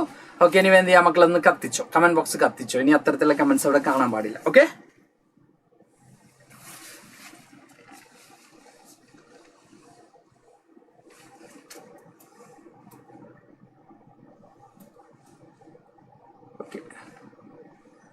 ഓക്കെ, അപ്പൊ നമുക്ക് എന്ത് ചെയ്യാം, കണ്ടിന്യൂ ചെയ്യാം അല്ലെ. ഓക്കെ, അപ്പൊ നമുക്ക് എന്ത് ചെയ്യാം, ബാക്കി ക്ലാസ് കണ്ടിന്യൂ ചെയ്യാം. അപ്പൊ ഇവിടെ നമ്മൾ പറഞ്ഞുകൊണ്ടിരിക്കുന്നത് regional government roles and powers. Okay, ഈ ഭാഗം നമ്മൾ ഡിസ്കസ് ചെയ്ത് കഴിഞ്ഞു. നിങ്ങളവിടെ വർത്താനം പറഞ്ഞ ആ ഭാഗം തന്നെ വീണ്ടും പറഞ്ഞുകൊണ്ടിരിക്കുക. ഓക്കെ, അപ്പൊ നമ്മൾ തിരിച്ചു വരാണ്. എന്നോട് പറയുന്നത് thus Belgium shifted from unitary to federal form of government. Belgium എന്ത് ചെയ്തു, യൂണിറ്ററിയിൽ നിന്നും ഫെഡറൽ ഫോം ഓഫ് ഗവൺമെന്റിലേക്ക് ഷിഫ്റ്റ് ചെയ്തു, ഒരു മൂവ് ചെയ്യുന്നതായിട്ട് നമുക്ക് കാണാൻ പറ്റും. Yes, Sri Lanka continues to be, for all practical purposes, a unitary system where the national government has all the powers. നമുക്ക് കാണാൻ പറ്റും ശ്രീലങ്ക എന്ത് ചെയ്തു, അത് കണ്ടിന്യൂ ചെയ്തു. ശ്രീലങ്ക എന്താ പറയുക, യൂണിറ്ററി ആയിട്ടാണ് കാര്യങ്ങളൊക്കെ ഡിസൈഡ് ചെയ്തിരുന്നത്. അങ്ങനെ ശ്രീലങ്ക എന്ത് ചെയ്തു, അത് കണ്ടിന്യൂ ചെയ്തായിട്ട് നമുക്ക് കാണാൻ പറ്റും. ഇനി Tamil leaders want Sri Lanka to become federal system. Tamil ലീഡേഴ്സിന്റെ ഡിമാൻഡ് എന്ന് പറഞ്ഞ ശ്രീലങ്ക എന്തായി മാറണം, ഫെഡറൽ സിസ്റ്റമായി മാറണം. അങ്ങനെ തമിഴ് സ്പീക്കേഴ്സിന് അവിടെ ഇമ്പോർട്ടൻസ് കിട്ടണം. ഇപ്പൊ നമ്മളെ ഇന്ത്യയുടെ കേസിനെ നമുക്ക് എടുക്കുകയാണെങ്കിൽ ഇന്നിപ്പോ ഓരോ സ്റ്റേറ്റിലും PSC പോലുള്ള എക്സാമിനേഷനിലൂടെ എന്ത് ചെയ്യുന്നുണ്ട്, ഓരോ ഗവൺമെന്റ് ഒഫീഷ്യൽസിനെ സെലക്ട് ചെയ്യുന്നതായിട്ടൊക്കെ നമുക്ക് കാണാൻ പറ്റും. അപ്പോൾ അത് എന്താണ്, കൃത്യമായിട്ട് ഓരോ സ്റ്റേറ്റിനും അതിൻ്റെതായിട്ടുള്ള എന്താ പറയാ പവേഴ്സും കാര്യങ്ങളൊക്കെ ഉള്ളതുകൊണ്ടല്ലേ ഫെഡറലിസം എന്ന് പറയുന്ന കൺസെപ്റ്റ്, യൂണിയൻ ഫെഡറലിസം ആണ് എന്ത് ഫോളോ ചെയ്യുന്നത്. അപ്പൊ സ്വാഭാവികമായിട്ട് യൂണിയൻ ഗവൺമെന്റ് ഇമ്പോർട്ടൻസ്, എന്താ പറയുക ഫെഡറൽ സ്റ്റേറ്റ് ഗവൺമെന്റ് ഇമ്പോർട്ടൻസ് ഉള്ള രീതിയിലുള്ള ഒരു സിസ്റ്റമാണ് ഇന്ത്യ ഫോളോ ചെയ്യുന്നതെങ്കിലും ഇന്ത്യയിൽ എന്തുണ്ട്, നമ്മൾ ഈ പറഞ്ഞ പോലെ തന്നെ സ്റ്റേറ്റ് ഗവൺമെന്റിനൊക്കെ അതിനുള്ള ഓപ്പർച്യൂണിറ്റീസ് കിട്ടുന്നുണ്ട്. അപ്പൊ അത്തരത്തിലുള്ള ആവശ്യമാണ് ആര് ഡിമാൻഡ് ചെയ്തത്, നമ്മുടെ ശ്രീലങ്കയിലെ തമിഴ് സ്പീക്കേഴ്സ് ആവശ്യപ്പെട്ടത്. ഞങ്ങൾക്കും കൂടി എന്തെങ്കിലുമൊക്കെ എന്നാണ് ആരുടെ ആവശ്യം, തമിഴ് സ്പീക്കേഴ്സിന്റെ ആവശ്യം എന്ന് പറയുന്നത്. ഇനി ഫെഡറലിസം നമുക്ക് നോക്കാം. Federalism is a system of government in which the power is divided between the central authority and various constituency units of a country. നമ്മൾ നേരത്തെ പറഞ്ഞു എന്താണ് ഫെഡറലിസം, നമ്മൾ നേരത്തെ ചാപ്റ്ററിൽ പറഞ്ഞിട്ടുണ്ട്. അപ്പോൾ സെൻട്രൽ ഗവൺമെന്റും അതുപോലെ തന്നെ നമ്മൾ ഈ പറഞ്ഞ പോലെ എന്താണ് അവിടെ എന്തുണ്ടാവും, പവർ ഡിവൈഡ് ചെയ്യുന്ന എവിടേക്കായിരിക്കും, നമ്മൾ ഈ പറഞ്ഞ പോലെ തന്നെ lower level of government, that means state ഗവൺമെന്റിലേക്കൊക്കെ പവർ ഷെയർ ചെയ്യുന്ന ഒരു മെത്തഡ് ആയിരിക്കും നമുക്ക് കാണാൻ പറ്റുന്നത്. ഇനി federalism has 2 levels of government ആണ് നമുക്ക് കാണുന്നത്. പക്ഷേ ഇന്ത്യയുടെ കേസ് എടുക്കുകയാണെങ്കിൽ 3 ടയേഴ്സ് ആണ്, നമുക്കൊക്കെ എല്ലാവർക്കും അറിയാം. 3 ടയേഴ്സ് ഓഫ് ഗവൺമെന്റ് ആണ് ഇന്ത്യയിൽ വരുന്നത്, അല്ലെങ്കിൽ 3 ലെവൽസ് ഓഫ് ഗവൺമെന്റ് ആണ് ഇന്ത്യയിൽ വരുന്നത്. Central government, state government, local self government എന്ന രീതിയിലേക്ക് എന്ത് ചെയ്യുന്നുണ്ട്, ഇന്ത്യയിൽ 3 tyres of government, 3 levels of government ആണ് ഇന്ത്യയിൽ എന്ത് ചെയ്യുന്നത്, ഫെഡറലിസത്തിൽ നമുക്ക് കാണാൻ പറ്റുന്നത്. അപ്പൊ ഫെഡറലിസം എന്ന് പറയുന്നത് 2 ലെവൽ ഓഫ് ഗവൺമെന്റ് ആണ് നമ്മൾ കോമൺ ആയിട്ടും കാണാൻ പറ്റുന്നത്. എൻ്റെ country or central government, then responsible for few subjects of common national interest, then provinces or state government day-to-day administration of the state. then നമുക്ക് കാണാൻ പറ്റും both the government are enjoying independent government. അപ്പൊ നമ്മൾ പറയുന്നത് central government ആണെങ്കിൽ എൻ്റെ national എന്താ പറയാ ഏറ്റവും ഇമ്പോർട്ടന്റ് ആയിട്ടുള്ള ഡിസിഷൻസും കോമൺ ആയിട്ടുള്ള നാഷണൽ ഡിസിഷൻ ഒക്കെ എടുക്കുന്നത് നമ്മൾ പറഞ്ഞ പോലെ തന്നെ സെൻട്രൽ ഗവൺമെന്റ് ആണ്. അതുപോലെ തന്നെ സ്റ്റേറ്റ് ഗവൺമെന്റ് എന്ന് പറയുമ്പോൾ ഡേ ടു ഡേ എന്താ പറയുക കാര്യങ്ങളും എങ്ങനെയൊക്കെയാണ് ഡേ ടു ഡേ അഡ്മിനിസ്ട്രേഷൻ, ഒരു സ്റ്റേറ്റ് റിലേറ്റഡ് ആയിട്ടുള്ള ഡേ ടു ഡേ അഡ്മിനിസ്ട്രേഷൻ മുമ്പോട്ട് പോകുന്നത് സ്റ്റേറ്റ് ഗവൺമെന്റ് ആണ്. ഇനി ഈ 2 ഗവൺമെന്റുകളും നമ്മൾ ഈ പറഞ്ഞ പോലെ തന്നെ എന്ത് ചെയ്യുന്നുണ്ട്, ഇൻഡിപെൻഡന്റ് ആയിട്ടുള്ള ഫ്രീഡം അല്ലെങ്കിൽ ഇൻഡിപെൻഡന്റ് ആയിട്ടുള്ള പവർ ഒക്കെ എന്ത് ചെയ്യുന്നുണ്ട്, എൻജോയ് ചെയ്യുന്നുണ്ട്. അതിന്റെ ജൂറിസ്ഡിക്ഷനും കാര്യങ്ങളൊക്കെ മക്കൾ പഠിച്ചതാണ്, 3 ലിസ്റ്റും കാര്യങ്ങളൊക്കെ മക്കൾ പഠിച്ചതാണ്. എന്തായാലും നമ്മൾ എടുക്കും പഠിച്ചതാണ് വെറുതെ വിടുവൊന്നുമില്ല, പഠിപ്പിച്ചേ പോളൂ. എന്റെ ഫെഡറേഷൻ കോൺട്രാസ്റ്റ് വിത്ത് യൂണിറ്ററി ഗവൺമെന്റ് നമുക്ക് നോക്കാം. Unitary system either one level of government or the sub units are subordinate to the central government. Unitary സിസ്റ്റത്തിലേക്ക് നമുക്ക് പോവാണെങ്കിൽ നമുക്ക് കാണാൻ പറ്റുന്നത് ഒരു ലെവൽ ഓഫ് ഗവൺമെന്റ്, കൂടുതൽ ലെവൽ ഓഫ് ഗവൺമെന്റ് ഉണ്ടെങ്കിൽ അത് ആരുടെ കൺട്രോൾ ആയിരിക്കും, യൂണിയൻ ഗവൺമെന്റിന്റെ കൺട്രോൾ ആയിരിക്കും, അവരുടെ സബോർഡിനേറ്റ് ആയിരിക്കും ബാക്കിയുള്ള ഗവൺമെന്റുകൾ എന്ന് നമുക്ക് കാണാൻ പറ്റും. Okay, then the central government can pass on order to the provincial or local government. Local government or provincial government ഒക്കെ ആർക്ക് തന്നെ നിയമങ്ങളൊക്കെ ഉണ്ടാക്കാൻ പറ്റും, എന്ത് ലോവും ആർക്ക് പാസ്സാക്കാൻ പറ്റും, നമ്മുടെ സെൻട്രൽ ഗവൺമെന്റിന് മാത്രം പാസ്സാക്കാൻ പറ്റും. ഏത് കേസിൽ യൂണിറ്ററി ഗവൺമെന്റ് ആണെങ്കിൽ കേട്ടോ. Then in federal government, central government cannot order the state government to do something.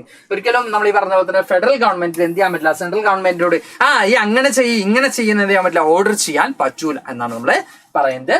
State government has power on its own for which it's not answerable for the central government. Federal ഗവൺമെന്റിലാണെങ്കിൽ state government എന്തുണ്ട്, സ്വന്തം കാര്യം നോക്കാനുള്ള power ഉണ്ട്, അധികാരമുണ്ട്. അതുകൊണ്ട് തന്നെ എന്ത് ചെയ്യേണ്ട ആവശ്യമില്ല, സെൻട്രൽ ഗവൺമെന്റിനോട് റെസ്പോൺസിബിൾ ആവേണ്ട ആവശ്യമില്ല. അവരോട് കൂടുതൽ എന്താ പറയാ റിപ്ലൈ ഒന്നും കൊടുക്കേണ്ട ആവശ്യം ആർക്ക് വരുന്നില്ല, നമ്മൾ ഈ പറഞ്ഞ പോലെ തന്നെ സ്റ്റേറ്റ് ഗവൺമെന്റുകൾക്ക് വരുന്നില്ല ഇൻ ദ ഫെഡറൽ സിസ്റ്റം കേട്ടോ. ഓക്കെ,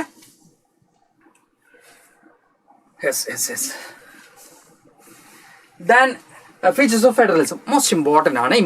ഇവിടെ സാർ ഒന്ന് ആഡ് ചെയ്യുന്നുണ്ട്, ഇമ്പോർട്ടന്റ് ആണ് ബിക്കോസ് നിങ്ങൾക്ക് എക്സാമിനേഷൻ ഒക്കെ വരുന്നതാണ്. ഇതിന്റെ അഡീഷണൽ ആയിട്ടുള്ള പോയിന്റ്സ് ഒക്കെ മക്കൾ അപ്ലൈ ചെയ്യണം കേട്ടോ.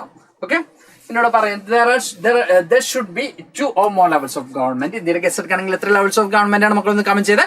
ഇന്ത്യയുടെ കേസ് എടുക്കുകയാണെങ്കിൽ എത്ര ലെവൽസ് ഓഫ് ഗവൺമെന്റ് ആണ് നമുക്ക് കാണാൻ പറ്റുന്നത്, അത് എന്തൊക്കെ പേരിലാണ് അറിയപ്പെടുന്നത്, ജസ്റ്റ് ഒന്ന് കമന്റ് ചെയ്തേ. Okay, then different tiers of government govern the same citizens. എന്താ പറയാ ഈ പറഞ്ഞ ഫെഡറലിസത്തിന്റെ ഫീച്ചേഴ്സ് നോക്കുന്ന സമയത്ത് different levels of government or different types of government govern ചെയ്യുന്നത് സെയിം സിറ്റിസൺസിനെയാണ്. അതായത് എക്സാമ്പിൾ പറയുകയാണെങ്കിൽ നമ്മുടെ സ്റ്റേറ്റ് ഗവൺമെന്റ് എന്ത് ചെയ്യുന്നുണ്ട്, ഗവേൺ ചെയ്യുന്നത് ABD സാറിനെ തന്നെയാണ്, നിങ്ങളെ തന്നെയാണ്.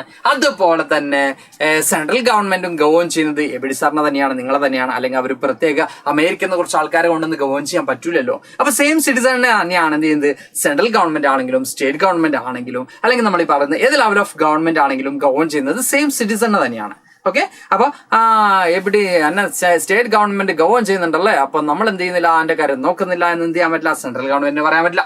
എല്ലാ ഗവൺമെന്റുകളും ഗവൺ ചെയ്യുന്നത് സെയിം സിറ്റിസൺ തന്നെയാണ്. നിങ്ങളെ തന്നെയാണ്, ടിൻഡുവിനെ തന്നെയാണ്, ദഹിനെ തന്നെയാണ്, മോറ്റുവിനെ തന്നെയാണ്, അഫിയനെ തന്നെയാണ്, സിഗ്മ ഫീമെയിലിനെ തന്നെയാണ്, എസിനെ തന്നെയാണ് ആര് ഗവൺ ചെയ്യുന്നത്? നമ്മൾ ഈ പറയുന്ന സെൻട്രൽ ഗവൺമെന്റ് ആണെങ്കിലും സ്റ്റേറ്റ് ഗവൺമെന്റ് ആണെങ്കിലും ലോക്കൽ സെൽഫ് ഗവൺമെന്റ് ആണെങ്കിലൊക്കെ ഗവൺ ചെയ്യുന്നത്. ഓക്കെ മക്കൾ അവിടെ കമന്റ് ചെയ്തിട്ടുണ്ട് ഏതൊക്കെയാണ് ആ ലെവൽ ഓഫ് ഗവൺമെന്റ് എന്നുള്ള central, state and local self government. Okay, jurisdiction of the tiers of government are specified in the constitution. Constitution എന്ത് സ്പെസിഫൈ ചെയ്തിട്ടുണ്ട്? ഈ പറയുന്ന ഓരോ ടയേഴ്സിനും അല്ലെങ്കിൽ ഓരോ ലെവൽ ഓഫ് ഗവൺമെന്റിന്റെയും ജൂറിസ്ഡിക്ഷൻ എന്താണ്, അധികാര പരിധി എന്നുള്ളതാണ് ജൂറിസ്ഡിക്ഷൻ എന്നുകൊണ്ട് ഉദ്ദേശിക്കുന്നത്. അതായത് ഒരു ഗവൺമെന്റ് എന്ത് കാര്യങ്ങളിലൊക്കെ എന്ത് ചെയ്യാൻ പറ്റും, ഇടപെടാൻ പറ്റും എന്നുള്ളതാണ് എന്തിനോട് ഉദ്ദേശിക്കുന്നത്. സാർ പ്ലീസ് മൂവ് എന്ന് പറയുന്നത് ഇറങ്ങി പോടാ എന്നൊന്നും പറയാത്തത് ഭാഗ്യമായി. ഓക്കെ, എന്തായാലും നമുക്ക് സ്ലൈഡ് കാണാൻ വേണ്ടിയില്ല, അതുകൊണ്ട് സാർ എന്ത് ചെയ്തിട്ടുണ്ട്, ഇങ്ങോട്ടേക്ക് ഒന്ന് മൂവ് ചെയ്തിട്ടുണ്ട്, ഞാൻ അങ്ങോട്ടേക്കൊന്ന് സാർ എന്ത് ചെയ്യാം, മൂവ് ചെയ്യാം. അപ്പൊ മക്കൾ കാണാത്ത ഭാഗങ്ങളൊക്കെ എന്ത് ചെയ്തോടി കണ്ടോളിട്ടാ. എന്തായാലും സ്ലൈഡ്സ് നമുക്ക് അവൈലബിൾ ആയിരിക്കും, ഡോണ്ട് വറി ട്ടാ. ഓക്കെ,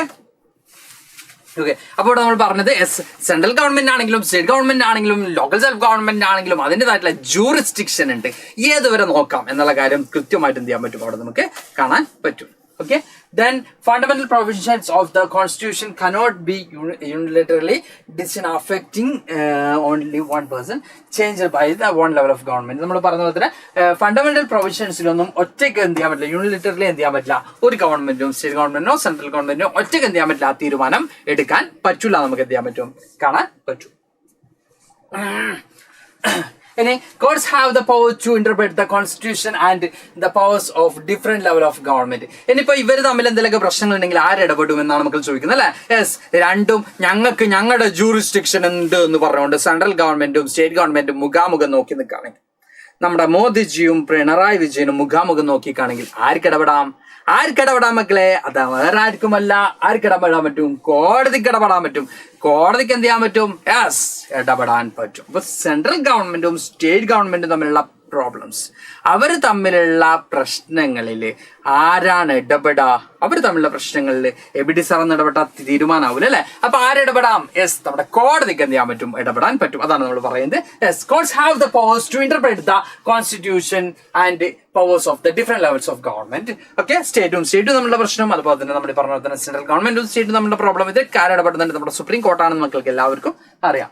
ഇനി sources of revenue for each level of government are clearly specified to ensure its financial autonomy. അപ്പൊ നമ്മൾ പറയുന്നുണ്ട് ഓരോ എന്താ പറയാ ലെവൽ ഓഫ് ഗവൺമെന്റിനും എന്താണ് അവരുടെ ഫിനാൻഷ്യൽ അല്ലെങ്കിൽ അവരുടെ റവന്യൂ എന്താണ്, അവരുടെ ഇൻകം എന്താണ്. അവർക്ക് പബ്ലിക് എക്സ്പെൻഡിച്ചർ ഉണ്ട് അല്ലെ, അവർക്ക് എക്സ്പെൻഡിച്ചർ ഉണ്ട്, അത് മീറ്റ് ചെയ്യാൻ എന്ത് വേണം, അവർക്ക് ഇൻകം വേണം. അതെങ്ങനെയാണ് അവർ കളക്ട് ചെയ്യേണ്ടത് കൃത്യമായിട്ട് എന്ത് ചെയ്തിട്ടുണ്ട്, സ്പെസിഫൈ ചെയ്തിട്ട് കൃത്യമായിട്ട് മെൻഷൻ ചെയ്തിട്ടുണ്ട്. The federal system thus has dual objective. Federal സിസ്റ്റത്തിന് ഡ്യുവൽ ഒബ്ജക്റ്റീവ് ഉണ്ട്, to safeguard and promote the unity of the country. First one is എന്ത് ചെയ്യണം, യൂണിറ്റി ഓഫ് ദ കൺട്രി എന്ത് ചെയ്യണം, പ്രൊട്ടക്ട് ചെയ്യണം, അതുപോലെ തന്നെ അത് എന്ത് ചെയ്യണം, പ്രൊമോട്ട് ചെയ്യണം, നമുക്ക് കാണാൻ പറ്റും. അതുപോലെ തന്നെ അക്കോമഡേറ്റ് റീജിയണൽ ഡൈവേഴ്സിറ്റി, ഇവിടെയുള്ള റീജിയണൽ ഡൈവേഴ്സിറ്റി അക്കോമഡേറ്റ് ചെയ്യാൻ പറ്റണം. ഒരിക്കലും ശ്രീലങ്കയിൽ സംഭവിച്ചതുപോലെ സംഭവിക്കരുത്. ഇവിടെയുള്ള എല്ലാ തരത്തിലുള്ള ആളുകളെയും, ഇവിടെയുള്ള ഡിഫറെന്റ് റിലീജിയസിൽപ്പെട്ട ഡിഫറെന്റ് ലിംഗ്വിസ്റ്റിക്കിൽപ്പെട്ട ആളുകളൊക്കെ അക്കോമഡേറ്റ് ചെയ്യാൻ പറ്റണം. ഇതാണ് രണ്ടുമാണ് നമ്മുടെ പ്രധാനമായിട്ടുള്ള എന്ത് ഒബ്ജക്റ്റീവ് നമുക്ക് കാണാൻ പറ്റും. Any government at different levels should agree to say, some rules of the power sharing and trust that each would abide and unable to tolerate by its part of the agreement. Then നമ്മളോട് പറയുന്നുണ്ട് സാറിന് വിസിബിലിറ്റിന്റെ ചെറിയൊരു problem ഉണ്ട്. ഒക്കെ എന്തായാലും സാറിന് കാഴ്ചയില്ല എന്നല്ല പറഞ്ഞത്, ഇവിടെ അടുത്ത് നിൽക്കുന്നതുകൊണ്ട് എന്റെ വായിക്കുന്ന ചില രീതിയിൽ കിട്ടുന്നില്ല, അതാണ് പറഞ്ഞിട്ട് അതിനിപ്പോ സാറിന് കണ്ണാണെന്നില്ല എന്ന് ചോദിക്കാൻ നിൽക്കരുത്. ഓക്കെ, അപ്പോൾ നമ്മൾ പറയുന്നത് yes, an ideal federal system has both aspects, mutual trust and agreement to live together. നമ്മളോട് പറയുന്നുണ്ട് ഫെഡറലിസത്തിന് ഏറ്റവും ഇമ്പോർട്ടന്റ് ആയിട്ട് വേണ്ടത് ട്രസ്റ്റ് ആണ്, മ്യൂച്വൽ ട്രസ്റ്റ് ആണ്. ബിക്കോസ് നമ്മൾ ഈ പറഞ്ഞ പോലെ തന്നെ സെൻട്രൽ ഗവൺമെന്റും സ്റ്റേറ്റ് ഗവൺമെന്റും എന്താ പറയാ, അവരുടെ ജൂറിസ്ഡിക്ഷൻ ഒക്കെ കടന്നുകൊണ്ട് വയലേറ്റ് ചെയ്തുകൊണ്ട് ഗവൺ ചെയ്യുന്ന സിറ്റുവേഷൻ വരാണെങ്കിൽ, അല്ലെങ്കിൽ അവരുടെ ആനുകൂല്യങ്ങളൊന്നും കൃത്യമായിട്ട് കൊടുക്കാത്ത സിറ്റുവേഷൻ വരാണെങ്കിൽ, അങ്ങനെ പലതരത്തിലുള്ള പ്രശ്നങ്ങൾ ഉണ്ടാവും അല്ലെ. അപ്പൊ ഇവർ തമ്മിൽ കൃത്യമായിട്ട് എന്ത് വേണം, ഒരു മ്യൂച്വൽ അണ്ടർസ്റ്റാൻഡിംഗ്, മ്യൂച്വൽ ട്രസ്റ്റും കൂടി എന്ത് ചെയ്യണം, ഇമ്പോർട്ടന്റ് ആണ്, നമുക്ക് കാണാൻ പറ്റും. ഓക്കെ, കന്നഡ വെക്കുന്നതെന്നൊക്കെ പറയുന്നുണ്ട്. കന്നഡ വെച്ചാൽ എന്താ ചെയ്യ, കന്നഡൊക്കെ വെച്ചാലേ ഓക്കെ ഒന്നും പറയുന്നില്ല സാർ. ഇനി നമ്മൾ നെക്സ്റ്റ് പോയിന്റിലേക്ക് നോക്കുക. The exact balance of power between central and state government varies from one federation to another. Then this balance depends mainly on the historical context in which the federation was formed. Two kinds of routes through which federation formed. നമ്മൾ കാണാൻ പറ്റുന്നത് coming together ഫെഡറേഷനും holding together ഫെഡറേഷനും. അപ്പോൾ ഈ പറയുന്ന federal സിസ്റ്റത്തിലുള്ള balance എന്ന് പറയുന്നത് നമുക്ക് കാണാൻ പറ്റും. രണ്ട് തരത്തിലാണ് ഫെഡറൽ സിസ്റ്റം ഫോം ചെയ്തിട്ടുള്ളത്. ഒന്ന് കമ്മിങ് ടുഗദർ ഫെഡറേഷനും മറ്റൊന്ന് നമുക്ക് കാണാൻ പറ്റുന്നത് ഹോൾഡിംഗ് ടുഗദർ ഫെഡറേഷനുമാണ്. ഇന്ത്യ ഏതിൽ വരുന്നു എന്ന് മക്കൾക്ക് ജസ്റ്റ് എന്ത് ചെയ്യാം, മക്കൾക്ക് അറിയണമെങ്കിൽ ജസ്റ്റ് ഒന്ന് കമന്റ് ചെയ്തോളൂ. ഓക്കെ. അപ്പോൾ കമ്മിങ് ടുഗദർ ഫെഡറേഷൻ നോക്കുകയാണെങ്കിൽ independent state coming together on their own to form a big units coming together federation. അതായത് ഇൻഡിപെൻഡന്റ് ആയിട്ടുള്ള സ്റ്റേറ്റ്സ് ഒക്കെ എന്ത് ചെയ്യാണ്, സ്വാതന്ത്ര്യത്തിനൊക്കെ മുമ്പ് കുറെ ഇൻഡിപെൻഡന്റ് ആയിട്ടുള്ള സ്റ്റേറ്റ് ആയിരുന്നു. അവരെന്ത് ചെയ്യാണ്, അവരൊക്കെ കൂടി ഒരു ഒരു യൂണിയൻ ഫോം ചെയ്യുകയാണെങ്കിൽ, ഒരു സ്റ്റേറ്റ് ഫോം ചെയ്യുകയാണെങ്കിൽ, സ്റ്റേറ്റ് മീൻസ് ഒരു രാഷ്ട്രം ഫോം ചെയ്യുകയാണെങ്കിൽ, ഒരു കൺട്രി ഫോം ചെയ്യുകയാണെങ്കിൽ, ഒരു നാഷൻ ഫോം ചെയ്യുകയാണെങ്കിൽ നമുക്ക് എന്ത് കാണാൻ പറ്റും, അത് നമുക്ക് പറയാൻ പറ്റുന്നത് കമ്മിങ് ടുഗദർ ഫെഡറേഷൻ ആണ്. Then example USA, Switzerland and Australia. In this, all constituent states usually have equal power and a strong federal government. അപ്പൊ ഇതൊക്കെ കമ്മിങ് ടുഗദർ ആണ്. അതായത് കുറെ സ്റ്റേറ്റുകൾ എന്ത് ചെയ്യുന്നുണ്ട്, ഒരു യൂണിയൻ ഫോം ചെയ്യാണ് ചെയ്തിട്ടുള്ളത്. അപ്പൊ ഇതൊക്കെ കമ്മിങ് ടുഗദർ ഫെഡറേഷൻ ആണെന്ന് നമുക്ക് കാണാൻ പറ്റും. ഇനി ഹോൾഡിംഗ് ടുഗദർ ഫെഡറേഷൻ എന്താണെന്ന് നോക്കാം. A large country decided to divide its power between the constituent states and the national government. Example, India and Spain, Belgium ഒക്കെ അതിന് എക്സാമ്പിൾ ആണ്. ലാർജ് കൺട്രിയാണ്, വാസ്റ്റ് കൺട്രി ആണ്. അപ്പൊ അവിടെ എന്ത് ചെയ്യാണ്, അവർ ഡിവൈഡ് ചെയ്ത് കൊടുക്കുകയാണ്. അതായത് പല സ്റ്റേറ്റുകളും ഫോം ചെയ്ത് ഒരു കൺട്രി ഫോം ചെയ്യുന്നതും, അല്ലെങ്കിൽ ഒരു എന്താ പറയാ നമുക്ക് കാണാൻ പറ്റുന്ന US അല്ലെങ്കിൽ അങ്ങനെ എന്താ പറയാ യുണൈറ്റഡ് സ്റ്റേറ്റ്സ് ഓഫ് അമേരിക്ക പോലുള്ള സ്റ്റേറ്റ് ഫോം ചെയ്യുന്നതും, അല്ലെങ്കിൽ ഒരു വലിയ രാജ്യം പലതായിട്ട് ഡിവൈഡ് ചെയ്തുകൊണ്ട് പവർ ഷെയർ ചെയ്യുന്നതും തമ്മിൽ ഡിഫറൻസ് ഉണ്ട്. അങ്ങനെ ഷെയർ ചെയ്യുന്നതിനാണ് നമ്മൾ എന്ത് പറയുന്നത്, ഹോൾഡിംഗ് ടുഗദർ എന്ന് പറയുന്നത്. ദെൻ കുറെ സംസ്ഥാനങ്ങൾ വന്നുകൊണ്ട് ഒരു രാജ്യം ഫോം ചെയ്യുന്നു. അത്തരത്തിലുള്ള നമ്മൾ എന്ത് പറയുന്നുണ്ട്, കമ്മിങ് ടുഗദർ എന്നാണ് പറയുന്നത്. അതിന് USA ആണ് നമ്മൾ എക്സാമ്പിൾ പറഞ്ഞത്. അതുപോലെ തന്നെ സ്വിറ്റ്സർലാൻഡ്, അതുപോലെ തന്നെ ഓസ്ട്രേലിയ എക്സാമ്പിൾ പറഞ്ഞു. ഇന്ത്യയൊക്കെ എന്തിന് എക്സാമ്പിൾ ആണ്, ഹോൾഡിംഗ് ടുഗദർ ഫെഡറേഷൻ എക്സാമ്പിൾ ആണ് നമുക്ക് കാണാൻ പറ്റും. ഇനി ഇവിടെ നമുക്ക് കാണാൻ പറ്റുന്നത് in this central government tends to more powerful than the state. Very often different constituent units of the federation have unequal powers. Some units are granted special powers. അപ്പൊ ഇങ്ങനെ വരുമ്പോൾ ഹോൾഡിംഗ് ടുഗദർ നമുക്ക് കാണാൻ പറ്റും. ഹോൾഡിംഗ് ടുഗദറിൽ സെൻട്രൽ ഗവൺമെന്റ് കുറച്ചും കൂടി power ഉണ്ടാവും. Coming together ആണെങ്കിൽ ഡിഫറെന്റ് സ്റ്റേറ്റ്സ് ആണ്, അവർക്ക് ഓൾറെഡി ഓട്ടോണമസ് പവേഴ്സ് ഉണ്ട്. അപ്പൊ അവരൊക്കെ കൂടി ഫോം ചെയ്യപ്പെടുന്ന സമയത്ത് നമുക്ക് അവിടെ എന്ത് കാണാൻ പറ്റും, ഈ പറഞ്ഞതുപോലെ തന്നെ അവർക്ക് എന്തുണ്ട്, അവർക്ക് ഇൻഡിപെൻഡന്റ് ആയിട്ടുള്ള പവേഴ്സ് ഉണ്ട്. അതുകൊണ്ട് തന്നെ അവിടെ കുറച്ചും കൂടി എന്ത് ചെയ്യും, എല്ലാ സ്റ്റേറ്റും ഈക്വൽ പവേഴ്സ് ആയിരിക്കും. ദെൻ നമ്മുടെ ഹോൾഡിംഗ് ടുഗദറിലേക്ക് വരുമ്പോൾ എല്ലാ സ്റ്റേറ്റും നമുക്ക് എന്ത് ചെയ്യാൻ പറ്റില്ല, സെയിം പവർ ആണ് നമുക്ക് കാണാൻ പറ്റില്ല. Okay.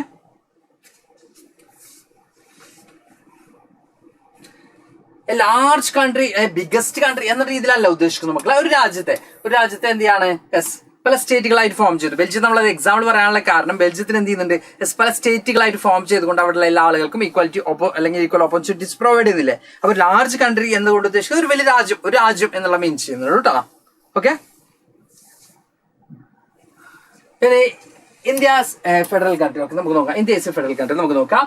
India emerged as an independent nation after painful and bloody partition. നമുക്കറിയാൻ പറ്റും, ഇന്ത്യ എന്ന് പറയുന്ന രാജ്യത്തിന്റെ ഫോർമേഷൻ അത്രത്തോളം എന്തുണ്ടായിരുന്നു, ട്രാജിക് കണ്ടീഷൻ ഉണ്ടായിരുന്നു. ഇന്ത്യ എന്ന് പറയുന്ന ഒരു രാജ്യം ഫോം ചെയ്യുമ്പോൾ അവിടെ പാർട്ടീഷനും കാര്യങ്ങളൊക്കെ എന്ത് ചെയ്തിട്ടുണ്ട്, നടന്നിട്ടുള്ളതായിട്ട് നമുക്ക് കാണാൻ പറ്റും അല്ലെ. അപ്പൊ ആഫ്റ്റർ ദാറ്റ് അങ്ങനെ ഫോം ചെയ്യപ്പെടുന്ന രാജ്യം ആയതുകൊണ്ട് തന്നെ നമുക്ക് കാണാൻ പറ്റും the constitution declare India as union of States. India എന്ന് പറയുന്ന യൂണിയൻ ഓഫ് സ്റ്റേറ്റ് ആണെന്ന് ഡിക്ലെയർ ചെയ്തു. Indian union is based on the principle of federalism. Indian union form ചെയ്തിട്ടുള്ളത് എന്തിന്റെ ബേസിലാണ്, പ്രിൻസിപ്പിൾ ഓഫ് ഫെഡറലിസം എന്ന ബേസിലാണ് ഇന്ത്യൻ യൂണിയൻ എന്ത് ചെയ്തിട്ടുള്ളത്, ഫോം ചെയ്തിട്ടുള്ളത് നമുക്ക് കാണാൻ പറ്റും. The 7 features of the federalism apply to the provisions of the Indian Constitution. Indian constitution എന്ത് അപ്ലൈ ചെയ്തിട്ട് നമ്മൾ പറഞ്ഞ ഫെഡറലിസത്തിന്റെ 7 ഫീച്ചേഴ്സും എന്ത് കൃത്യമായിട്ട് തന്നെ ഫോളോ ചെയ്യുന്നതായിട്ട് നമുക്ക് കാണാൻ പറ്റും. Okay. Then the Constitution originally provide for 2 tier of system of government. Constitution നമുക്ക് കാണാൻ വരുന്നത് 2 tier of government ആണ്, അല്ലെങ്കിൽ 2 level of government ആണ് നമ്മുടെ കോൺസ്റ്റിറ്റ്യൂഷൻ പ്രൊവൈഡ് ചെയ്യുന്നത്. ആഫ്റ്റർ ദാറ്റ് നമ്മൾ അവിടെ എന്തും കൂടി ഫോം ചെയ്തു, എന്തും കൂടി പ്ലസ് ചെയ്തിട്ടുണ്ട്. നമ്മൾ ഈ പറഞ്ഞ 3rd ലെവൽ, അല്ലെങ്കിൽ നമ്മൾ ഈ പറഞ്ഞ പോലെ തന്നെ പഞ്ചായത്ത് ഓർ 3rd ടയറും കൂടി നമ്മൾ എന്ത് ചെയ്യുന്നുണ്ട്, ആഡ് ചെയ്യുന്നുണ്ട്. ഓക്കെ. നമ്മൾ ലോക്കൽ സെൽഫ് ഗവൺമെന്റും കൂടി ആഡ് ചെയ്യുന്നുണ്ട്. ഇനി union government or central government, state government, then panchayat or local self government, ഇങ്ങനെ എന്ത് ചെയ്യുന്നുണ്ട് 3 ലെവൽ ഓഫ് ഗവൺമെന്റ് ആണ് നമുക്ക് നമ്മുടെ ഇന്ത്യയിൽ നമുക്ക് കാണാൻ പറ്റുന്നത്. The Constitution clearly provided a 3-fold distribution of legislative power between the union government and the state government. നമുക്ക് അതിന് 3 ലിസ്റ്റുകളാണ് നമുക്ക് കാണാൻ പറ്റുന്നത്. നമുക്ക് ഇന്ത്യൻ കോൺസ്റ്റിറ്റ്യൂഷൻ ക്ലിയർ ആയിട്ട് പറയുന്നുണ്ട് സ്റ്റേറ്റ് ഗവൺമെന്റിന്റെ അധികാരങ്ങൾ എന്തൊക്കെയാണ്, അതുപോലെ തന്നെ സെൻട്രൽ ഗവൺമെന്റ് അധികാരങ്ങൾ എന്തൊക്കെയാണ് ക്ലിയർ ആയിട്ട് തന്നെ പറയുന്നുണ്ട്. നമ്മൾ 3 ലിസ്റ്റ് ഉണ്ട്, union list, state list, concurrent list. Union list, state list, concurrent list. എന്താണ് യൂണിയൻ ലിസ്റ്റ്, എന്താണ് സ്റ്റേറ്റ് ലിസ്റ്റ്, എന്താണ് കൺകറന്റ് ലിസ്റ്റ്, മക്കളൊന്ന് കമന്റ് ചെയ്താൽ. നെക്സ്റ്റ് പേജിൽ നമുക്ക് സ്ലൈഡിൽ ഡിസ്കസ് ചെയ്യാനുള്ളതാണ്. എന്നാലും മക്കൾ എത്ര ആളുകൾ എക്സാമൊക്കെ ആയി നമ്മുടെ ബോർഡ് എക്സാമിനേഷന് വേണ്ടി പ്രിപ്പയർ ചെയ്യുന്ന മക്കളാണ്? ഇതൊക്കെ നിങ്ങൾക്ക് എന്താണ് സിമ്പിൾ അല്ലേ? ഒന്ന് കമന്റ് ചെയ്ത മക്കളെ, എന്താണ് യൂണിയൻ ലിസ്റ്റ്, എന്താണ് സ്റ്റേറ്റ് ലിസ്റ്റ്, എന്താണ് കൺകറന്റ് ലിസ്റ്റ്? പെട്ടെന്ന് ഒന്ന് കമന്റ് ചെയ്തേ. യെസ് സാറ് റെസ്റ്റ് എടുക്കും, ബ്രേക്ക് എടുക്കും എന്നൊക്കെ മക്കൾ പറഞ്ഞതുകൊണ്ട് മക്കൾ അത് കമന്റ് ചെയ്തോളൂ. അപ്പൊ സാർ ഒന്ന് വെള്ളമൊക്കെ കുടിച്ച് സെറ്റ് ആവട്ടെ കേട്ടോ, ഒന്ന് വാം അപ്പ് ചെയ്യട്ടെ. ഓക്കെ, മിന്നൂസ് ഇൻസ്റ്റ ഐ ഡി തരുമെന്നാണ് മിസ്റ്റർ കുക്കി ചോദിക്കുന്നത്, റോക്കി ചോദിക്കുന്നത്. യെസ്,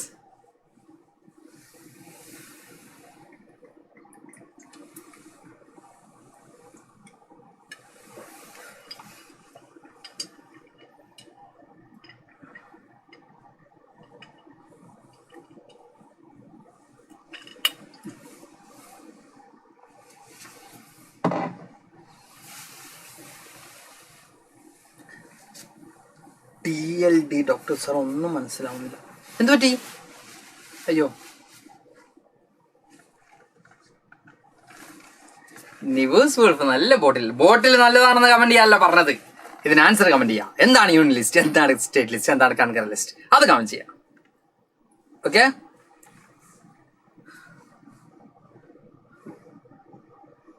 യെസ് റൈറ്റ്, കുറെ മക്കളെ കമന്റ് ചെയ്യുന്നുണ്ട്. യെസ് യെസ്,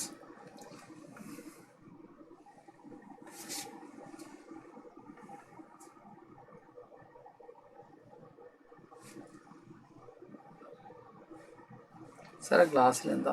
ഗ്ലാസ്സില്ല മക്കളെ, ബോട്ടിലാണ്. അതിൽ വെള്ളം പിന്നെന്താ, അടച്ചോനെ. കുറെ മക്കളൊക്കെ ഇതിന്റെ കംപ്ലീറ്റ് ആയിട്ട് ആൻസർ കമന്റ് ചെയ്തിട്ടുണ്ട്. ചില മക്കൾ എന്താണ് എന്നുള്ളത് അതിന്റെ ഹിൻസും കാര്യങ്ങളൊക്കെ കമന്റ് ചെയ്തിട്ടുണ്ട്. അതിന് വ്യക്തമായിട്ട് തന്നെ മക്കൾ എല്ലാവരും കമന്റ് ചെയ്തിട്ടുണ്ട്. അപ്പൊ നമ്മൾ കണ്ടിന്യൂ ചെയ്യാം കേട്ടോ. ഓക്കെ, അപ്പൊ നമുക്ക് കണ്ടിന്യൂ ചെയ്യാം. അപ്പൊ union list, state list and concurrent list നമുക്ക് നോക്കാം. Union list, subject of national importance such as defense of country, foreign affairs, banking, communication and currency. Then we need a uniform policy on these matter throughout the country. The union government alone can make laws relating to the subjects mentioning in the union list. അപ്പോൾ union ലിസ്റ്റിൽ mention ചെയ്തിട്ടുള്ള സബ്ജക്റ്റിൽ ആർക്ക് മാത്രമേ law make ചെയ്യാൻ പറ്റുള്ളൂ? Union government അല്ലെങ്കിൽ central ഗവൺമെന്റിന് മാത്രം law make ചെയ്യാൻ പറ്റുന്ന ലിസ്റ്റിനെയാണ് നമ്മൾ, അല്ലെങ്കിൽ സെക്ടേഴ്സിനെയാണ് നമ്മൾ എന്ത് പറയുന്നത്? യൂണിയൻ ലിസ്റ്റ് എന്ന് പറയുന്നത്. ഓക്കെ, അപ്പൊ യൂണിയൻ ലിസ്റ്റ് എന്ന് പറഞ്ഞാൽ നമ്മളിവിടെ പറഞ്ഞതുപോലെ തന്നെ എന്താ പറയാ, എൻറ്റയർ കൺട്രിയുടെ അല്ലെങ്കിൽ V need A uniform policy on these matters through out the country. ഒരു രാജ്യത്തെ എന്തെങ്കിലും യൂണിഫോം മാറ്റേഴ്സ് അല്ലെങ്കിൽ എല്ലായിടത്തും ഒരുപോലെ അപ്ലൈ ചെയ്യേണ്ട മാറ്റേഴ്സ് ആണ് മോസ്റ്റ്ലി എന്ത് വരുന്നത്? യൂണിയൻ ലിസ്റ്റ് വരുന്നത്. യൂണിയൻ ഗവൺമെന്റിന്റെ കൺട്രോൾ വരുന്ന ലിസ്റ്റ് ആണ് യൂണിയൻ ലിസ്റ്റ്. അവിടെ ആർക്ക് മാത്രമേ ലോ മേക്ക് ചെയ്യാൻ പറ്റുള്ളൂ? യൂണിയൻ ഗവൺമെന്റിന് മാത്രമേ അവിടെ ലോ മേക്ക് ചെയ്യാൻ പറ്റൂ, നമുക്ക് കാണാൻ പറ്റും. ഇനി സ്റ്റേറ്റ് ലിസ്റ്റ് നോക്കുമ്പോൾ ഒബ്വിയസ്ലി സ്റ്റേറ്റ് റിലേറ്റഡ് ആയി വരുന്നതാണ്. അപ്പൊ സ്റ്റേറ്റിന് മാത്രമേ ലോ മേക്ക് ചെയ്യാൻ പറ്റും എന്ന് നമുക്ക് കൃത്യമായിട്ട് പറയാം. എന്നാലും സാർ ഒന്ന് പറയാം, സാറ് വെറുതെ നിൽക്കണ്ടല്ലോ, സാർ ഒന്ന് പറയാം. Subjects of state and local importance such as police, trade, commerce, agriculture and irrigation. State government alone can make and laws relating to the subjects mentioned in the state list. State ലിസ്റ്റിൽ mention ചെയ്തിട്ടുള്ള കാര്യങ്ങളിലൊക്കെ ആർക്ക് മാത്രമേ law വയ്ക്കാൻ പറ്റുള്ളൂ? State ഗവൺമെന്റിന് മാത്രമേ law വയ്ക്കാൻ പറ്റുള്ളൂ. അതാണ് സ്റ്റേറ്റ് ലിസ്റ്റ് എന്ന് പറയുന്നത്. പോലീസ്, അഗ്രികൾച്ചർ പോലെയുള്ള കാര്യങ്ങളൊക്കെയാണ് സ്റ്റേറ്റ് ലിസ്റ്റിൽ ഇൻക്ലൂഡ് ആയിട്ടുള്ള നമുക്ക് കാണാൻ പറ്റും. അപ്പൊ കൺകറന്റ് ലിസ്റ്റ് എന്തായിരിക്കും? അപ്പൊ മക്കൾ പറയും, അപ്പൊ യൂണിയനും കഴിഞ്ഞു സ്റ്റേറ്റും കഴിഞ്ഞു, അപ്പൊ ലോക്കൽ അല്ലേ? ലോക്കൽ അല്ല മക്കളെ, കൺകറന്റ് ലിസ്റ്റ് അത്ര ലോക്കൽ അല്ല. കൺകറന്റ് ലിസ്റ്റിന് രണ്ടാൾക്കും ഇമ്പോർട്ടൻസ് ഉണ്ട്. അവിടെ കൺകറന്റ് ലിസ്റ്റ് ലോക്കൽ അല്ല കേട്ടോ. ഓക്കെ, അപ്പൊ മക്കള് നല്ല രസമാണ്. Union list union government, state list state government. അപ്പൊ കൺകറന്റ് ലിസ്റ്റ് എന്ത് നോക്കാൻ, ലോക്കൽ സെൽഫ് ഗവൺമെന്റ് അല്ലേ എന്ന് തോന്നുന്നുണ്ടെങ്കിൽ അല്ല മക്കളെ, അല്ല ലോക്കൽ സെൽഫ് ഗവൺമെന്റ് അല്ല. അതെന്താണ്? ലോക്കൽ അല്ല, അത് കുറച്ചും കൂടി എന്താ പറയാ, ഹൈ ടീമാണ് കേട്ടോ. അതിൽ ആർക്കൊക്കെ റോൾ ഉണ്ട്? ആർക്കൊക്കെ റോൾ ഉണ്ട്? സെൻട്രൽ ഗവൺമെന്റിനും സ്റ്റേറ്റ് ഗവൺമെന്റിനും റോൾ ഉണ്ട്. ഈ ഒരു കൺകറന്റ് ലിസ്റ്റ് നമുക്ക് കാണാൻ പറ്റും. Subject of common interest to both union and state government, such as education, then force, then trade union, marriage, adoption, succession. If their laws conflict each other, the law made by the union government will prevail. Both the union and state government can make laws on the subjects mentioned in this list. അപ്പോൾ ഈ പറയുന്ന ലിസ്റ്റിൽ mention ചെയ്തിട്ടുള്ള കാര്യങ്ങളിൽ central ഗവൺമെന്റിനും state ഗവൺമെന്റിനും എന്ത് ചെയ്യാൻ പറ്റും? ലോ മേക്ക് ചെയ്യാൻ പറ്റും. ഇവിടുത്തെ ജൂറിസ്ഡിക്ഷൻ എന്ന് പറയുന്നത് സെൻട്രൽ ഗവൺമെന്റിനും സ്റ്റേറ്റ് ഗവൺമെന്റിനും ഈക്വൽ ആയിട്ട് തന്നെ എന്തുണ്ട്? ഇമ്പോർട്ടൻസ് ഉണ്ട്. അപ്പോൾ 3 ലിസ്റ്റ് ആണ് പറഞ്ഞിട്ടുള്ളത്. ഈ 3 ലിസ്റ്റിന്റെ അടിസ്ഥാനത്തിലാണ് നമ്മൾ നേരത്തെ പറഞ്ഞതുപോലെ തന്നെ എന്തൊക്കെയാണ് യൂണിയൻ ഗവൺമെന്റ് ചെയ്യേണ്ടത്, എന്തൊക്കെയാണ് സെൻട്രൽ ഗവൺമെന്റ് ചെയ്യേണ്ടത്, അല്ലെങ്കിൽ എന്തൊക്കെയാണ് ലോക്കൽ സ്റ്റേറ്റ് ഗവൺമെന്റ് ചെയ്യേണ്ടത്, അല്ലെങ്കിൽ എന്തൊക്കെയാണ് നമ്മുടെ എന്താ പറയാ സംസ്ഥാന ഗവൺമെന്റുകൾ ചെയ്യേണ്ടത് എന്ന് കൃത്യമായിട്ടും എന്ത് ചെയ്തിട്ടുണ്ട്? ഈ ലിസ്റ്റുകളിൽ മെൻഷൻ ചെയ്തിട്ടുണ്ട്. ഓക്കെ, എന്റെ സാറിന്റെ എക്സാമ്പിൾ അറിയാം. ഇപ്പൊ ഈ ലിസ്റ്റിലേക്ക് പെടാത്ത സാധനങ്ങൾ, അതായത് ഇപ്പൊ നിങ്ങൾ എന്ത് ചെയ്തു, പാരന്റ്സിന്റെ എന്ത് ചെയ്തു, സാധനം വാങ്ങാൻ പൈസ കൊടുത്തു. അപ്പൊ അരി വേണം, പഞ്ചാര വേണം, ചായപ്പൊടി വേണം, കല്ലുപ്പ് വേണം, പൊടിയുപ്പ് വേണം, മൈദ വേണം, ആട്ട വേണം എന്നൊക്കെ പറഞ്ഞ് ലിസ്റ്റ് കൊടുത്തു. അപ്പൊ എന്ത് ചെയ്യാണ്, പാരന്റ് കയ്യിൽ ബാക്കി പൈസ ഉണ്ട്, അല്ലെങ്കിൽ നിങ്ങളുടെ അച്ഛനോ അമ്മയോ അല്ലെങ്കിൽ എന്താ പറയാ നിങ്ങളുടെ പാപ്പയോ അമ്മയൊക്കെ ഷോപ്പിലേക്ക് പോയിട്ട് സാധനം വാങ്ങിയപ്പോ ബാക്കി പൈസ ഉണ്ട്. അപ്പൊ ബാക്കി പൈസ ഒക്കെ എന്ത് ചെയ്തു, വേറെ എന്തെങ്കിലുമൊക്കെ വാങ്ങിക്കൊണ്ട് വന്നു. അപ്പൊ ആ ലിസ്റ്റിൽ പെടാത്ത കാര്യങ്ങൾ വാങ്ങിക്കൊണ്ട് വന്നപ്പോ എന്ത് ചെയ്തു, നമ്മൾ വീട്ടിൽ നിന്ന് കടക്ക് പുറത്തുനിന്ന് പറയുന്ന പോലെ തന്നെ ഈ ലിസ്റ്റിൽ പെടാത്ത കാര്യങ്ങൾ, ആ ലിസ്റ്റിൽ പെടാത്ത വാങ്ങിക്കൊണ്ടുവന്നാൽ നിങ്ങൾ അടിച്ചു പൊടിച്ച് എന്ത് ചെയ്യും, അത് ഇറ്റും. അപ്പൊ ഈ ലിസ്റ്റിൽ പെടാത്ത കാര്യങ്ങൾ ആർക്ക് ഇടപെടാൻ പറ്റില്ല. നമ്മൾ ഈ പറഞ്ഞ പോലെ തന്നെ യൂണിയൻ ലിസ്റ്റ് ഇടപെടുന്ന കാര്യങ്ങൾ, അല്ലെങ്കിൽ യൂണിയൻ ലിസ്റ്റിൽ പറഞ്ഞ കാര്യങ്ങളിൽ ആർക്ക് ഇടപെടാൻ പറ്റുള്ളൂ, സെൻട്രൽ ഗവൺമെന്റിന് ഇടപെടാൻ പറ്റുള്ളൂ. സ്റ്റേറ്റ് ലിസ്റ്റിൽ പറഞ്ഞ കാര്യങ്ങളിൽ ആർക്ക് ലോ മേക്കാൻ പറ്റുള്ളൂ, സ്റ്റേറ്റ് ഗവൺമെന്റ് ലോ മേക്കാൻ പറ്റുള്ളൂ. കൺകറന്റ് ലിസ്റ്റ് ആണെങ്കിൽ എന്ത് ചെയ്യുക, ഇവർക്ക് രണ്ടാൾക്കും ഈക്വലായിട്ട് ഇമ്പോർട്ടൻസ് ഉണ്ട്. Okay. According to our constitution, the union government has the power to legislate on the residuary subjects such as computer software. Computer software ഉള്ള residuary subject ആർക്ക് മാത്രമേ ഉള്ളൂ, യൂണിയൻ ഗവൺമെന്റിനാണ് ലോ മേക്കാനൊക്കെ പറ്റുന്നത്. Then federation are formed by holding together do not give equal powers to its constituent units. Holding ടുഗദറിലാണെങ്കിൽ നമുക്ക് കാണാൻ പറ്റുന്നത് എന്തുണ്ടാവില്ല, equal powers എന്ത് ചെയ്യില്ല, അതിന്റെ മറ്റ് യൂണിറ്റ്സിന് കൊടുക്കാറില്ല പൊതുവെ നമുക്ക് കാണാൻ പറ്റും. ഓക്കെ. ഞാൻ രണ്ട് ഒറിയോ പറയുന്നു പറഞ്ഞിട്ട്, ഒറിയോ പറയുമ്പോൾ എന്തെങ്കിലും കല്ലെടുത്ത് എറിയോ മക്കളെ, ഇല്ലായിരിക്കും അല്ലെ, പാവം ഞാനെന്ന് പേര് വന്നു അങ്ങനെയാണോ അല്ല. അതായത് thus all states in India union do not have identical powers. Some states enjoy a special status. Jammu and Kashmir has its own constitutions.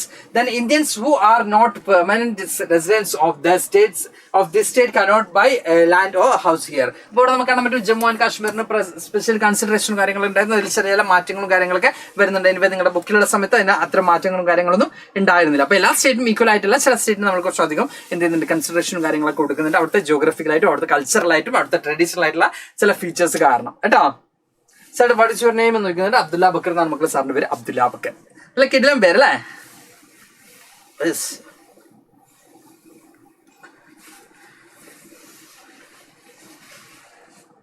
Advaith എന്തൊക്കെ പറഞ്ഞാലും ബോയ് മേ പാനി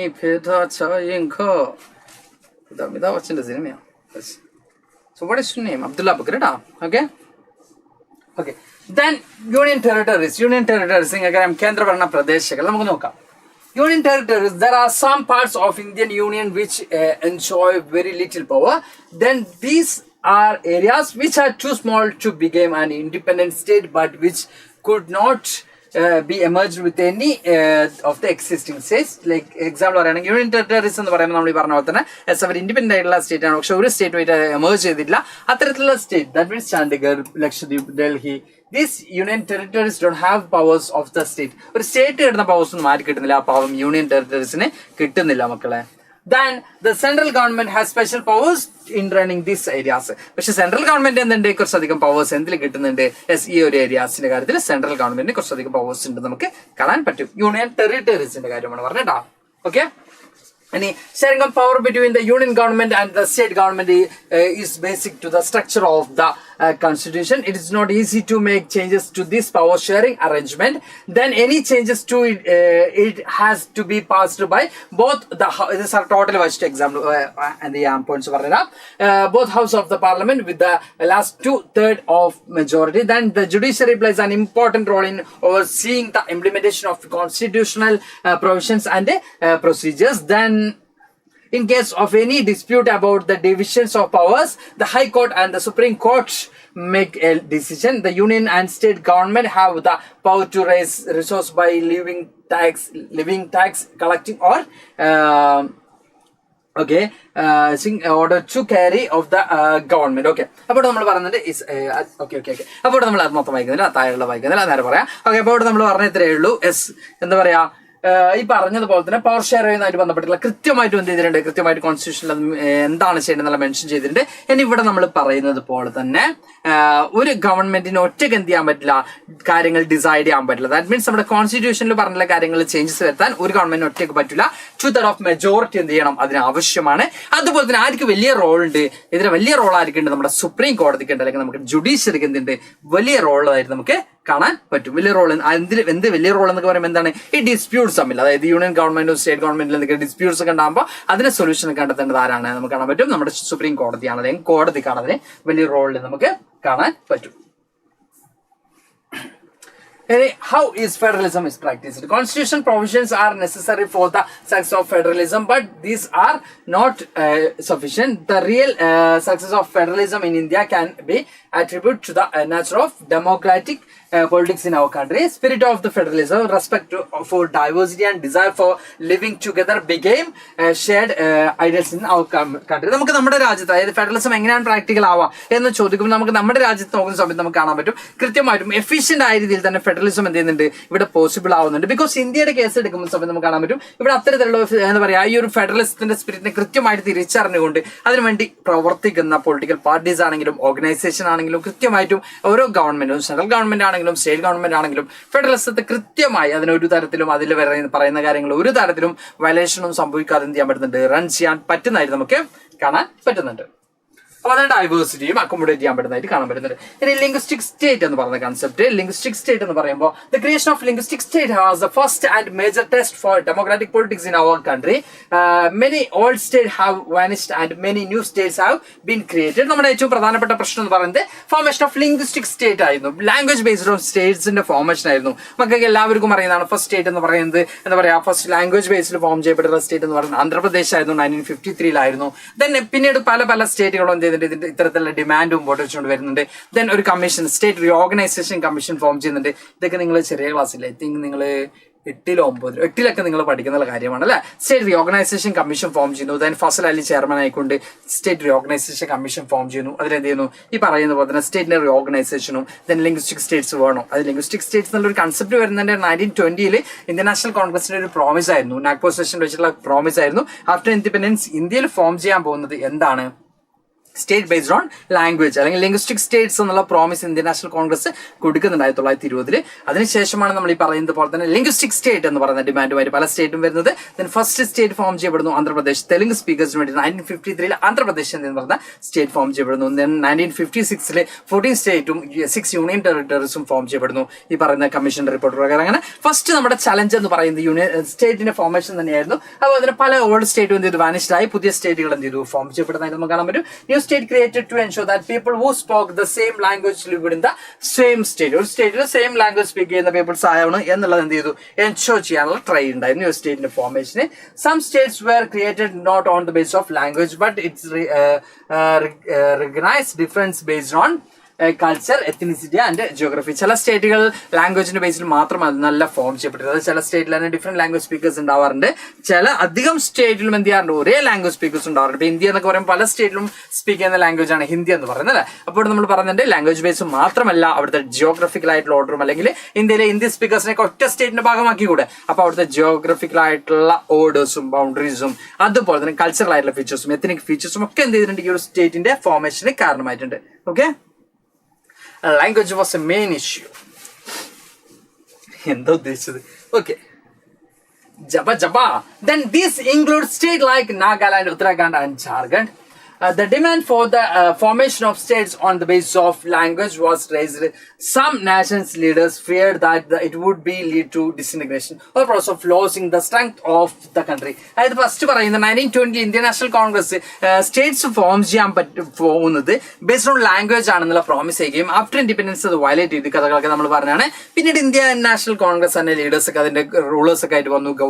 ഗവൺമെന്റ് കാരുടെ കയ്യിലായിരുന്നു, ഇന്ത്യൻ നാഷണൽ കോൺഗ്രസിന്റെ കയ്യിലായിരുന്നു. അപ്പൊ കുറെ ആളുകളൊക്കെ പറഞ്ഞു എന്താപ്പാ കുറെ മുമ്പ് തന്നെ എന്ത് പ്രോമിസ് ചെയ്തിരുന്നു, സ്റ്റേറ്റ് എന്തിന്റെ ബേസിൽ ഫോം ചെയ്യും, ബേസ്ഡ് ഓൺ ലാംഗ്വേജ് ആണല്ലോ ഫോം ചെയ്യുക. ഇങ്ങനെയൊക്കെ പറഞ്ഞപ്പോ ഇന്റർനാഷണൽ കോൺഗ്രസിന്റെ അല്ലെങ്കിൽ നമ്മൾ പറഞ്ഞ ആദ്യത്തെ നമ്മുടെ എന്താ പറയാ ആദ്യത്തെ നമ്മുടെ മിനിസ്ട്രി ആണെങ്കിലും അല്ലെങ്കിൽ ആദ്യത്തെ ലീഡേഴ്സ് ഒക്കെ എന്ത് ചെയ്തു അതിനെ ഒപ്പോസ് ചെയ്തു. ബിക്കോസ് അവർ വെറിഡ് ആയിരുന്നു നമ്മുടെ നാഷൻ ഡിസിന്റഗ്രേറ്റ് ആവോ, വീണ്ടും എന്ത് ചെയ്യുക സ്പ്ലിറ്റ് ആയി പോവോ, പല ഭാഗങ്ങളായി പോവോ, നമുക്ക് ഫ്രീഡം കിട്ടിയിട്ടല്ലേ ഉള്ളൂ, നമ്മളൊരു ഇന്ത്യ എന്ന് പറയുന്ന യൂണിയൻ ഓഫ് ഇന്ത്യ എന്ന് പറയുന്നതിലേക്ക് നമ്മൾ എത്തിയിട്ടേ ഉള്ളൂ. അവിടെ പല ആളുകളും അതിൽ ബോധേഡായിരുന്നു, വെറിഡ് ആയിരുന്നു. എല്ലാവരുടെയും സെൻസ് ഓഫ് യൂണിറ്റി ഒക്കെ എന്ത് ചെയ്യാം ഡിക്രീസ് ചെയ്യാം. മേ ബി ഇപ്പൊ സാർ ഒരു എക്സാമ്പിൾ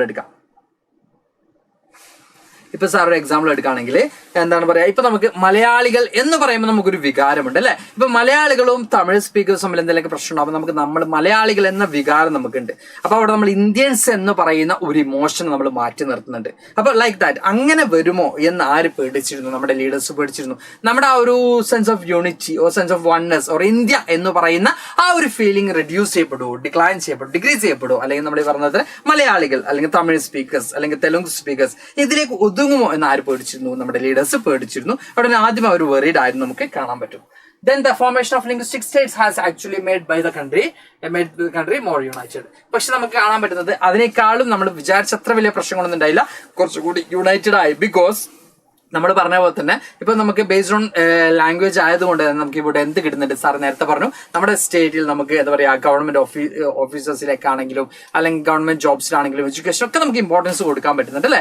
അല്ലെങ്കിൽ നമ്മൾ എന്തുപോലെ സംഭവിക്കുമായിരുന്നു, ശ്രീലങ്കയിലൊക്കെ സംഭവിച്ച പോലെ മേ ബി സംഭവിക്കാം എന്നുള്ളതുകൊണ്ട് തന്നെ നമുക്ക് ഇപ്പോൾ ഇവിടെ കൃത്യമായിട്ട് എന്ത് കാണാൻ പറ്റും? The formation of linguistic States has actually made the country more United. നമ്മുടെ കൺട്രി കുറച്ചും കൂടി യുണൈറ്റഡ് ആവാനാണ് എന്ത് കാരണമായത്? ഈ പറയുന്ന എന്താ പറയാ ലിംഗ്വിസ്റ്റിക് സ്റ്റേറ്റിന്റെ ഫോർമേഷൻ കാരണമായത്. ശരിക്കും ഭയന്നിരുന്നു, പക്ഷെ ചിലപ്പോഴെങ്കിലും നമുക്ക് എന്ത് കാണാൻ പറ്റും? നമ്മുടെ ഇമോഷൻ ചുരുങ്ങുന്നതായിട്ട് നമുക്ക് കാണാൻ പറ്റും. നമ്മുടെ എന്താ പറയാ സെൻസ് ഓഫ് യൂണിറ്റി എന്ന് പറയുന്ന കൺസെപ്റ്റ് ചിലപ്പോഴെങ്കിലും എന്ത് ചെയ്യാറുണ്ട്? സഞ്ജു സാംസണിനെ കളിപ്പിച്ചില്ലെങ്കിൽ നമുക്ക് എന്ത് ചെയ്യാണ്? നമ്മുടെ ഇന്ത്യൻ ടീമിനോട് അല്ലെങ്കിൽ ഇന്ത്യൻ ക്യാപ്റ്റനോട് നമുക്ക് വിരോധം തോന്നുന്നത് എന്തുകൊണ്ടാണ്? നമ്മൾ മലയാളികളാണ്, മലയാളികളെ റെപ്രസെന്റ് ചെയ്യുന്ന ഒരാൾ അവിടെ വരണം എന്നൊരു വികാരം നമുക്ക് ഉള്ളതുകൊണ്ട് തന്നെയാണ്. അപ്പൊ അത്തരത്തിൽ എന്ത് ചെയ്യണം? അത്തരത്തിൽ ആര് വെറീഡ് ആയിരുന്നു? നമ്മുടെ ലീഡേഴ്സ് വെറീഡ് ആയിരുന്നു എന്നാണ് പറയുന്നത് കേട്ടോ. Language policy. The second test of Indian Federation is the language policy. Our constitution did not give the status of national language to any one language. Hindi was identified as official language. Besides Hindi, there are 21 languages.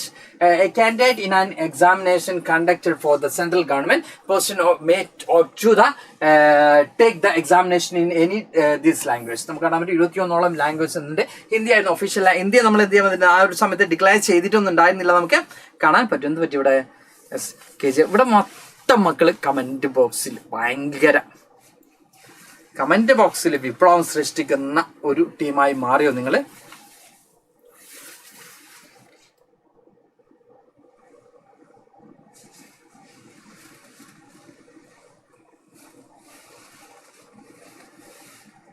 Okay.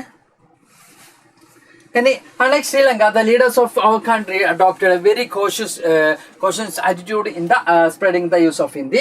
According to the constitution, the use of English for official purpose was to be stopped in 1965. Non-Hindi speaking states demanded that the use of English continue.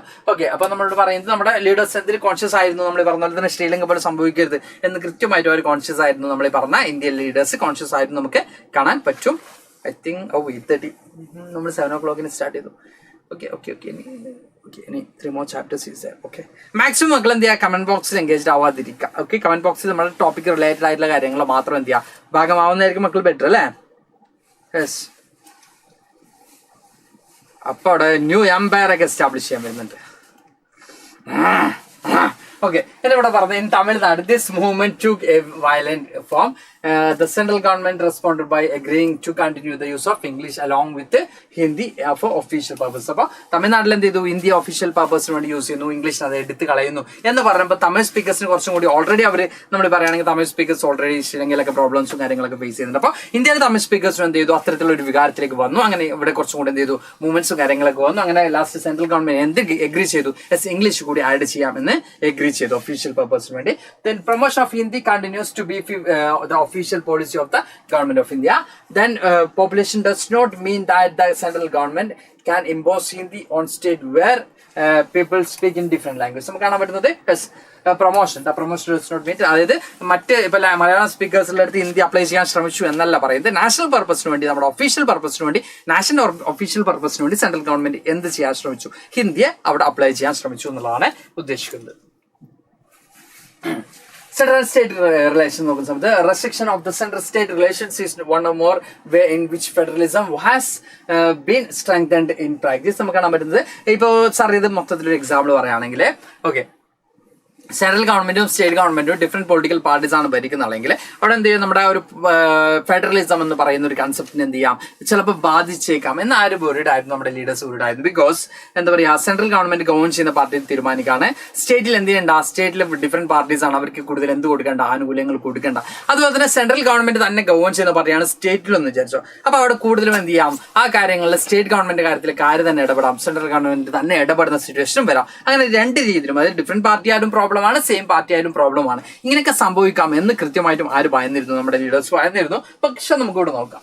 The constitutional arrangements for sharing powers work in reality depends to the large extent on how the ruling parties and leaders follow this arrangement. കുറെ കാര്യങ്ങളൊക്കെ arrangement ഒക്കെ കൊണ്ടുവന്നിട്ടുണ്ടെങ്കിലും എങ്ങനെയാണ് ruling party അല്ലെങ്കിൽ leaders അതിനെ എന്ത് ചെയ്യുന്നത്, അവരുടെ എന്താ പറയാ, അവരെങ്ങനെയാണ് അതിനെ അഡ്രസ് ചെയ്യുന്നത്, അല്ലെങ്കിൽ എങ്ങനെയാണ് അവരുടെ സമീപനം എന്താണ് എന്നതിനനുസരിച്ചിരിക്കും അതിന്റെ ആ ഒരു പോളിസി ജനങ്ങളിലേക്ക് എങ്ങനെ എത്തുമെന്ന് തീരുമാനിക്കാം. Then for a long time the state government did not exercise their rights as autonomous federal units.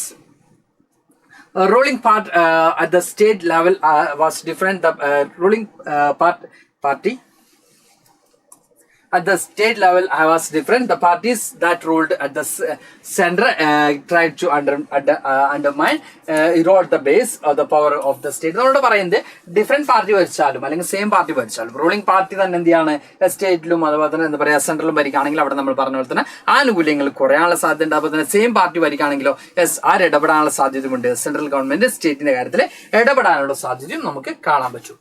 And a central government would often misuse the constitution to dismiss the state government that were controlled by the rebel parties. Then this undermined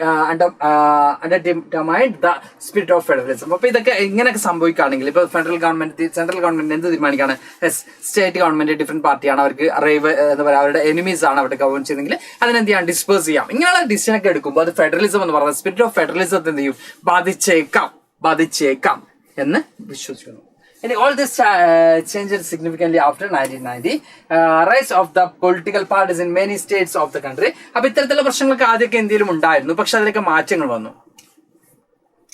Abu സാറേ സുഖാണോ, ലുഫി അബു സാദ എന്നൊക്കെ പറഞ്ഞ പാട്ടൊക്കെ ഉണ്ട് അല്ലേ. Roasting, old roasting vibes or no more. Okay. Maximum ക്ലാസ്സിൽ തന്നെ മക്കൾ ശ്രദ്ധിക്കാം.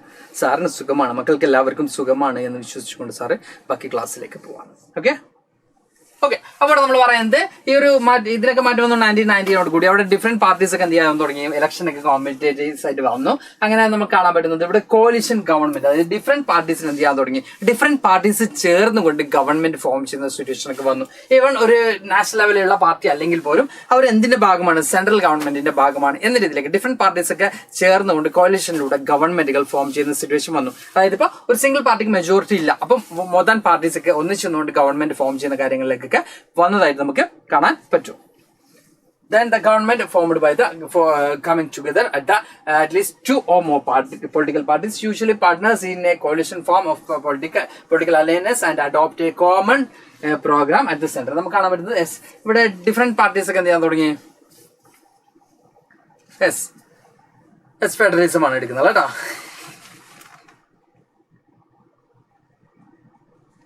അപ്പൊ ഡിഫറെന്റ് പാർട്ടീസ് ഒക്കെ എടുത്ത് ഗവൺമെന്റ് ഫോം ചെയ്യപ്പെടാൻ തുടങ്ങിയപ്പോൾ ഇതിൽ കുറെ മാറ്റങ്ങളൊക്കെ വന്നു എന്നാണ് നമ്മൾ പറയുന്നത്. കുറച്ചും കൂടി ഫെഡറലിസം എന്ത് ചെയ്തു, കുറച്ചും കൂടി ഈസി ആയി. ഫെഡറലിസം എന്ന് പറയുന്നതിൽ അല്ലെങ്കിൽ സെൻട്രൽ ഗവൺമെന്റ് സ്റ്റേറ്റ് ഗവൺമെന്റിനോടുള്ള പാർട്ടീസിനൊക്കെ സമീപനം എന്ത് ചെയ്തു, കുറച്ചും കൂടി ഈസി ആയി, ലിബറൽ ആയി നമുക്ക് കാണാൻ പറ്റും. Now single party got a clear majority in the Lok Sabha. The major national parties had to enter into an alliance with many parties including several regional parties to form a government. അപ്പോൾ നമുക്ക് കാണാൻ വരുന്നത് central government form ചെയ്യുമ്പോൾ അവിടെ ഒരു single പാർട്ടിക്കും majority കിട്ടുന്നില്ലെങ്കിൽ കൂടുതൽ parties regional പാർട്ടീസിന്റെ അല്ലെങ്കിൽ ലോക്കൽ പാർട്ടീസിനൊക്കെ സപ്പോർട്ടോടുകൂടി ഗവൺമെന്റ് ഫോം ചെയ്യുന്ന സിറ്റുവേഷൻ വന്നു. അതിനെയാണ് നമ്മൾ കോalition ഗവൺമെന്റ് എന്നുകൊണ്ട് മെയിൻ ചെയ്ത്. This led to a new culture of power sharing and respect for the autonomy of state government. ഇതിലൂടെ എന്തുണ്ടായി, ഒരു ന്യൂ എന്താ പറയുക കൾച്ചർ ഓഫ് പവർ ഷെയറിംഗ് വന്നു എന്നാണ് പറയുന്നത്. ഡിഫറെന്റ് റീജിയനിലെ ഡിഫറെന്റ് പൊളിറ്റിക്കൽ പാർട്ടീസ് എന്ത് ചെയ്യാൻ തുടങ്ങി, ഭാഗമായിക്കൊണ്ട് സെൻട്രൽ ഗവൺമെന്റ് ഫോം ചെയ്യപ്പെടാൻ തുടങ്ങി. ഇപ്പൊ തന്നെ നമുക്കറിയാൻ പറ്റും, ഇപ്പൊ നമ്മൾ BJP എന്ന് പറഞ്ഞ ഒറ്റ പാർട്ടിയല്ല നമ്മുടെ സെൻട്രൽ ഗവൺമെന്റ് ഗവൺ ചെയ്ത്, NDA സഖ്യമാണ്. ഇനി നമ്മുടെ കേരളത്തിലേക്ക് വരുമ്പോൾ CPM ഓ CPI ഓ സിംഗിൾ അല്ല, അവർ LDF ആണ്. അതുപോലെ തന്നെ നമ്മൾ കോൺഗ്രസ് എന്ന് പറയുമ്പോൾ UDF ഉം, അതുപോലെ തന്നെ നമ്മൾ പറയുന്ന പോലെ തന്നെ UDF എന്ന് പറയുമ്പോൾ കോൺഗ്രസും, അതുപോലെ തന്നെ മുസ്ലിം ലീഗും, അങ്ങനെ കുറച്ചധികം പാർട്ടികൾ ചേർന്നതാണ്. അങ്ങനെ ഒരു ഗ്രൂപ്പ് തന്നെ, ഒരു സെയിം ഐഡിയോളജിക്കലി ഫോളോ ചെയ്യുന്ന, സെയിം ഐഡിയോളജി സെയിം പോളിസീസ് ഒക്കെ ഫോളോ ചെയ്യുന്ന പാർട്ടീസ് എന്ത് ചെയ്യാറുണ്ട്, ഒരു ഗ്രൂപ്പായിട്ട് മുമ്പോട്ട് പോകാറുണ്ട്. ഒരു പെർട്ടിക്കുലർ പാർട്ടിക്ക് ഇപ്പോൾ മെജോറിറ്റി കിട്ടാന്ന് പറയുമ്പോൾ അത്രയും ഈസി അല്ല. Okay, and this trend was supported by the major judgment of the Supreme Court that made it difficult for the central government dismiss state government in a arbitrary or manner. അപ്പോൾ ഇവിടെ എന്ത് ചെയ്യാൻ പറ്റും, central ഗവൺമെന്റിന് പെട്ടെന്ന് എന്ത് ചെയ്യാൻ പറ്റില്ല, സ്റ്റേറ്റ് ഗവൺമെന്റിനെ ഡിസ്മിസ് ചെയ്യാൻ പറ്റൂല ഇതിലൂടെ എന്ന് കൃത്യമായിട്ട് എന്ത് ചെയ്തു, സുപ്രീം കോടതി കൂടി എന്ത് ചെയ്തു, അത് കൃത്യമായിട്ട് മെൻഷൻ ചെയ്തു. Thus federal power sharing is more effective today than it was the early years after the constitution came into force. അപ്പോൾ നമ്മളോട് പറയുന്നുണ്ട്, നമ്മൾ ഇപ്പോൾ ആണെങ്കിൽ ഫെഡറലിസം കുറച്ചും കൂടി എന്ത് ചെയ്യുന്നുണ്ട്, ഈസി ആയിട്ടാണ് എന്ത് ചെയ്യുന്നത്, മുമ്പോട്ട് പോകുന്നത് നമുക്ക് കാണാൻ പറ്റും. I think okay, almost കഴിയാറായിട്ടുണ്ട്. Linguistic diversity in India, according to the census of 2001, more than 1,500 distinct languages as mother tongue. Then this language grouped together under some major language, example Bhojpuri, Magadhi, Rajasthan, etc.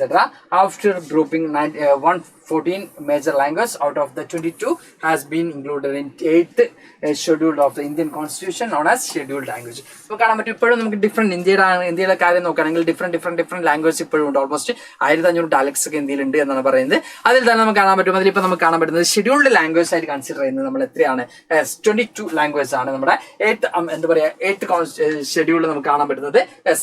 22 language ആണ് നമ്മുടെ scheduled language ആയിട്ട് നമുക്ക് കാണാൻ പറ്റുന്നത്. ഇനി other language come under non-scheduled language. In term of language in India is most diverse country in the world. Hindi is the mother tongue of the 41% of our population. നമ്മുടെ ഇവിടുത്തെ എന്താ പറയുക, ഇന്ത്യയുടെ ടോട്ടൽ ലാംഗ്വേജ് നോക്കുന്ന സമയത്ത് നമുക്ക് കാണാൻ പറ്റുന്നത് ലോകത്തിലെ ഏറ്റവും കൂടുതൽ ഡൈവേഴ്സ് ലാംഗ്വേജ് സ്പീക്ക് ചെയ്യുന്ന ആളുകൾ എവിടെയാണ്, ഇന്ത്യയിലാണ് നമുക്ക് കാണാൻ പറ്റും. അതുപോലെ തന്നെ നമ്മൾ ഈ പറഞ്ഞതുപോലെ തന്നെ 41% ഓഫ് ദ പീപ്പിൾസും എന്താണ്, അവരുടെ മദർ ടങ് എന്ന് പറയുന്നത് ഹിന്ദിയാണ് നമുക്ക് കാണാൻ പറ്റും. Hindi as A second language of 50% ആളുകൾ. Then English as A mother tongue of 0.02% ആണ്. English as A second language of 11%. ഇത് ഇന്ത്യയുടെ ലാംഗ്വേജ് സിറ്റുവേഷൻ ആണ് പറയുന്നത്. നമുക്ക് ജസ്റ്റ് ഒന്ന് സ്ക്രീൻഷോട്ട് എന്ത് ചെയ്യാൻ പറ്റും, എടുത്തു വെക്കാൻ പറ്റുന്നതാണ്. ഡിസെൻട്രലൈസേഷൻ ഇൻ ഇന്ത്യ കഴിയാറായി, ലാസ്റ്റ് ടോപ്പിക്കിലേക്ക് എത്തിയിരിക്കുകയാണ് ഈ ഒരു ചാപ്റ്ററിന്റെ, സെക്കൻഡ് ചാപ്റ്ററിന്റെ. പക്ഷെ നമുക്ക് ടൈം വളരെ കൂടുതൽ റൺ ചെയ്തിട്ട് നോക്കിയിട്ട് നമ്മള് India cannot run with 2 tires behind. More than 2 tires existed in India and hence it is known as federal government. നമുക്ക് ഇന്ത്യയിൽ 2 ടയർസിലൂടെ മാത്രം എന്ത് ചെയ്യാൻ പറ്റില്ല, റൺ ചെയ്യാൻ പറ്റില്ല. ബിക്കോസ് ഇന്ത്യ അത്രത്തോളം വാസ്റ്റ് കൺട്രിയാണ്. അവിടെ ഒരു ടയർ കൂടി, ഒരു ലെവൽ കൂടി ഇവിടെ ആഡ് ചെയ്യുന്നതായിട്ട് നമുക്ക് കാണാൻ പറ്റും. India as a large independent country of you. Okay, India is as large as independent country of Europe. Then in terms of population, UP is a bigger than Russia. Then India എന്ന് പറയുന്നത് ഒരു കോണ്ടിനെന്റിനേക്കാളും വലിയ ഒരു country ആയിട്ട് നമുക്ക് കാണാൻ പറ്റും. അതുപോലെ തന്നെ എന്താ പറയുക, പോപ്പുലേഷൻ നോക്കുകയാണെങ്കിൽ റഷ്യയെക്കാളും വലുത് എവിടെയാണ്, ഇന്ത്യയിൽ UP മാത്രം എന്തുണ്ട്, റഷ്യയെക്കാളും കൂടുതൽ ആളുകൾ ഇവിടെ ഉണ്ട്, ഇന്ത്യയിലുണ്ട് നമുക്ക് കാണാൻ പറ്റും. ഇനി മഹാരാഷ്ട്ര, then ജർമ്മനിയെക്കാളും മഹാരാഷ്ട്രയിലുണ്ടെന്ന് കാണാൻ പറ്റും. Many of these states എന്താ പറയുക, ഇന്റേണൽ ഡൈവേഴ്സ്, ഈ പല സ്റ്റേറ്റുകളും ഇന്റേണലി ഡൈവേഴ്സ് പറഞ്ഞാൽ ആ സ്റ്റേറ്റിലേക്ക് ഡിഫറെന്റ് എത്നിക് ഗ്രൂപ്പ്സ് എവിടെ ഉണ്ട്, ഇന്ത്യയിലെ ഓരോ സ്റ്റേറ്റിലും നമുക്ക് കാണാൻ പറ്റും. And has power sharing is needed. അപ്പോൾ വീണ്ടും പവർ ഷെയറിംഗ് എന്ത് ചെയ്യണം, ആവശ്യമായിട്ട് വന്നു. അങ്ങനെ നമ്മൾ എന്ത് ചെയ്യാണ്, ഒരു പുതിയൊരു ടയർ ഓഫ് ഗവൺമെന്റ് കൂടി എസ്റ്റാബ്ലിഷ് ചെയ്യണം. അതിന് 3 ടയർ അല്ലെങ്കിൽ 3rd ടയർ എന്ന് പറയുന്നത്, അല്ലെങ്കിൽ ലോക്കൽ സെൽഫ് ഗവൺമെന്റ് നമ്മൾ പറയുന്നത്. Okay, there are large number of problems and issues which are best settled at the local level. നമുക്കറിയാൻ പറ്റും, ഇത് സാർ ഈ ഒരു സ്ലൈഡ് സിമ്പിൾ ആയിട്ട് എക്സാമ്പിൾ പറയാം. ഇപ്പൊ നമ്മൾ കഴിഞ്ഞ ക്ലാസ്സിൽ പറഞ്ഞതാണ് തോന്നുന്നുണ്ട്, ഫെഡറലിസം കൊടുത്തോ എന്തായാലും പറയാം. അതായത് ഇപ്പോൾ ലോക്കൽ ലെവൽ പ്രോബ്ലംസ് കൃത്യമായിട്ടും റിയലൈസ് ചെയ്യാനും അതിന് സൊല്യൂഷൻ കണ്ടെത്താനും ആർക്കാ പറ്റുന്നത്, ലോ ലെവൽ ഗവൺമെന്റിനാണ് പറ്റുന്നത്. അതായത് നമ്മൾ സാർ നേരത്തെ പറഞ്ഞൊരു കാര്യമായിരുന്നു. ഒരു എക്സാമ്പിൾ പറയാം, നമ്മളിപ്പോ പ്രധാനമന്ത്രിക്കോ അല്ലെങ്കിൽ മുഖ്യമന്ത്രിക്കോ അറിയാത്തൊരു കാര്യമായിരിക്കും നമ്മുടെ വാർഡ് ലെവലുള്ള പ്രോബ്ലംസ്. അതിന് സൊല്യൂഷൻ കണ്ടെത്താൻ ആർക്കാ പറ്റുന്നത്, ആ ഒരു വാർഡ് മെമ്പറിനായിരിക്കും. അപ്പൊ അത് കൃത്യമായിട്ട് ഐഡന്റിഫൈ ചെയ്ത് അങ്ങനെ അത് പാസ് ചെയ്ത് അതിന് കൃത്യമായിട്ട് നമ്മുടെ പ്രോബ്ലംസ്, അതായത് ഇപ്പൊ ഇവിടെ നമ്മുടെ പ്രശ്നം കുടിവെള്ളമില്ലായ്മയാണ് അല്ലെങ്കിൽ റോഡിന്റെ പ്രോബ്ലമാണ്. അവിടെ എന്ത് ചെയ്യാണ്, അവിടെ എല്ലാവർക്കും ഫ്രീ വൈഫൈ കൊടുത്തിട്ട് കാര്യമില്ല. അപ്പൊ കൃത്യമായിട്ടും ഓരോ പ്രദേശത്തിനും പ്രശ്നങ്ങൾ കൃത്യമായിട്ട് ഐഡന്റിഫൈ ചെയ്യാൻ പറ്റുന്ന ആർക്കായിരിക്കും, അത് അതത് ലോക്കൽ റൂളേഴ്സിനായിരിക്കും. അപ്പോൾ അവർ സെലക്ട് ചെയ്തുകൊണ്ട് അവരുടെ പ്രശ്നങ്ങൾ റിയലൈസ് ചെയ്യുക. ഇന്ത്യ എന്താണ് ഡീസെൻട്രലൈസ്, കുറച്ചും കൂടി എന്താണ് നമ്മൾ ഈ പറഞ്ഞ പോലെ തന്നെ സെൻട്രലൈസ്ഡ് സിസ്റ്റത്തിൽ മാറിക്കൊണ്ട് ഡീസെൻട്രലൈസ് ചെയ്യണം. അതായത് താഴെത്തട്ടിലേക്ക് അധികാരങ്ങൾ പവർ ഷെയർ ചെയ്യുന്ന ഒരു മെത്തേഡിലേക്ക് ഇന്ത്യ വരാണ്. അങ്ങനെ പുതിയൊരു ടയർ കൂടി ആഡ് ചെയ്യണം. അതാണ് നമ്മൾ പറയുന്നത് തേർഡ് ടയർ എന്ന് പറയുന്നത്, അല്ലെങ്കിൽ തേർഡ് ടയർ എന്ന് പറയുന്നത് മൂന്നാമത്തെ ലെവൽ എന്ന് പറയുന്നത്. ഓക്കെ, വില്ലേജ് ആണെങ്കിൽ പഞ്ചായത്തും മുനിസിപ്പാലിറ്റീസും അർബണും, but they are directly in the control of the state government. ഇവരൊക്കെ എന്താണ് സ്റ്റേറ്റ് ഗവൺമെന്റിന്റെ കൺട്രോളാണ് ഉണ്ടാവുന്നത്. Then election for local government will not held regularly. First ഉണ്ടായിരുന്ന പ്രോബ്ലംസ് ആണ് പറയുന്നത്. ഫസ്റ്റ് എന്ത് ചെയ്തിരുന്നു, ASC പറയുന്ന ലോക്കൽ ഗവൺമെന്റിലേക്ക് ഇലക്ഷൻ ഒന്നും കറക്റ്റ് ആയിട്ട് എന്ത് ചെയ്തിരുന്നില്ല, നടന്നിരുന്നില്ല. Local government don't have power or resource of their own. അവർക്ക് സ്വന്തമായിട്ടുള്ള പവറോ കാര്യങ്ങളോ ഇല്ല. And there is very little decentralisation in effective terms. നമുക്ക് കാണാൻ പറ്റും പല ഭാഗത്തും പലതരത്തിലുള്ള പ്രശ്നങ്ങൾ ഉണ്ടായിരുന്നു. കൃത്യമായിട്ട് ഇലക്ഷൻ കണ്ടക്ട് ചെയ്തിരുന്നില്ല, കൃത്യമായിട്ട് അവർക്ക് വർക്ക് ചെയ്യാനുള്ള ഫണ്ട് ഉണ്ടായിരുന്നില്ല, റവന്യൂ ഉണ്ടായിരുന്നില്ല, ഇങ്ങനെയുള്ള പല പ്രശ്നങ്ങൾ ഉണ്ടായിരുന്നു. അതിനെ കുറിച്ച് റിഫോർമേഷൻ കാര്യങ്ങളൊക്കെ വന്നു. Steps towards decentralisation 1992. Okay sir, എനിക്ക് ഇതിന് തൊട്ട് മുമ്പത്തെ വർഷം ഇത് കുറച്ച് സ്റ്റെപ്സും കാര്യങ്ങളൊക്കെ എടുത്തു. ഈ പറയുന്ന ഡിസെൻട്രലൈസേഷൻ കുറച്ച് മെഷേഴ്സും കാര്യങ്ങളൊക്കെ എടുത്തു.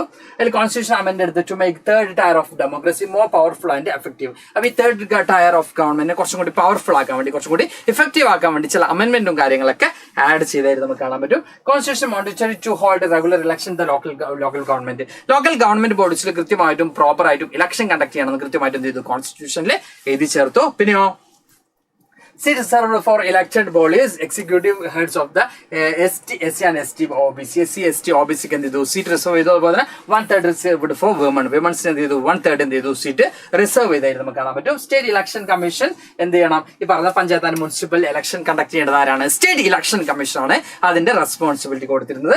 അപ്പോൾ തന്നെ state government share power and revenue with local government. ആദ്യം സ്റ്റേറ്റ് ഗവൺമെന്റ് എന്ത് കൊടുത്തിരുന്നില്ല, റവന്യൂ ഒന്നും പ്രോപ്പർ ആയിട്ട് ഷെയർ ചെയ്തിരുന്നില്ല. പക്ഷെ 1992 ശേഷം അമെൻമെന്റ് വന്നതിന് ശേഷം, കോൺസ്റ്റിറ്റ്യൂഷനിൽ ചില ചേഞ്ചസ് വന്നതിന് ശേഷം സ്റ്റേറ്റ് ഗവൺമെന്റ് എന്ത് ചെയ്യാൻ തുടങ്ങി, ഈ പറയുന്ന ലോക്കൽ സെൽഫ് ഗവൺമെന്റിന് പ്രോപ്പർ ആയിട്ട് റവന്യൂ കാര്യങ്ങളൊക്കെ ഡിസ്ട്രിബ്യൂട്ട് ചെയ്യാൻ തുടങ്ങി എന്നാണ് പറയുന്നത്.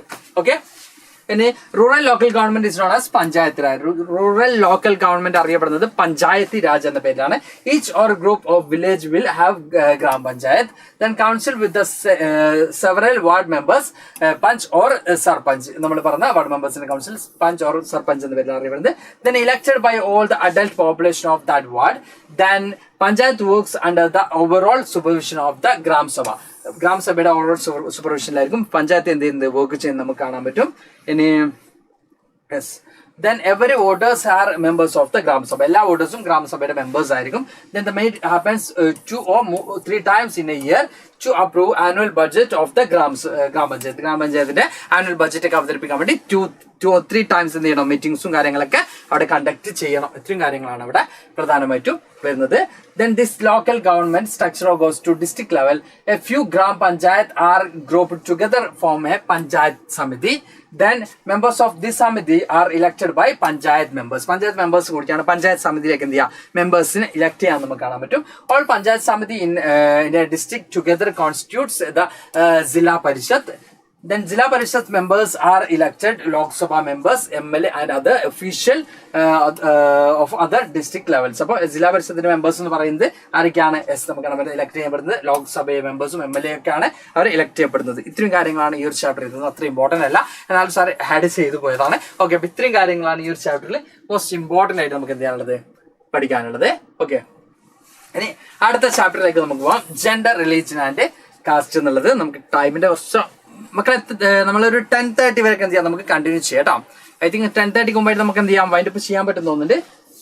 നമ്മളിപ്പോ 68 ഓളം സ്ലൈഡ്സ് എന്ത് ചെയ്തിട്ടുണ്ട്, ഫിനിഷ് ചെയ്തിട്ടുണ്ട്. ഇതുവരെ എടുത്ത ഭാഗങ്ങളിൽ ഓക്കെ ആയിട്ടുണ്ടെങ്കിൽ ഒരു ഫയർ തന്നോളൂ കേട്ടോ. സാറിന് വെള്ളം കുടിക്കട്ടെ. ഓക്കെ,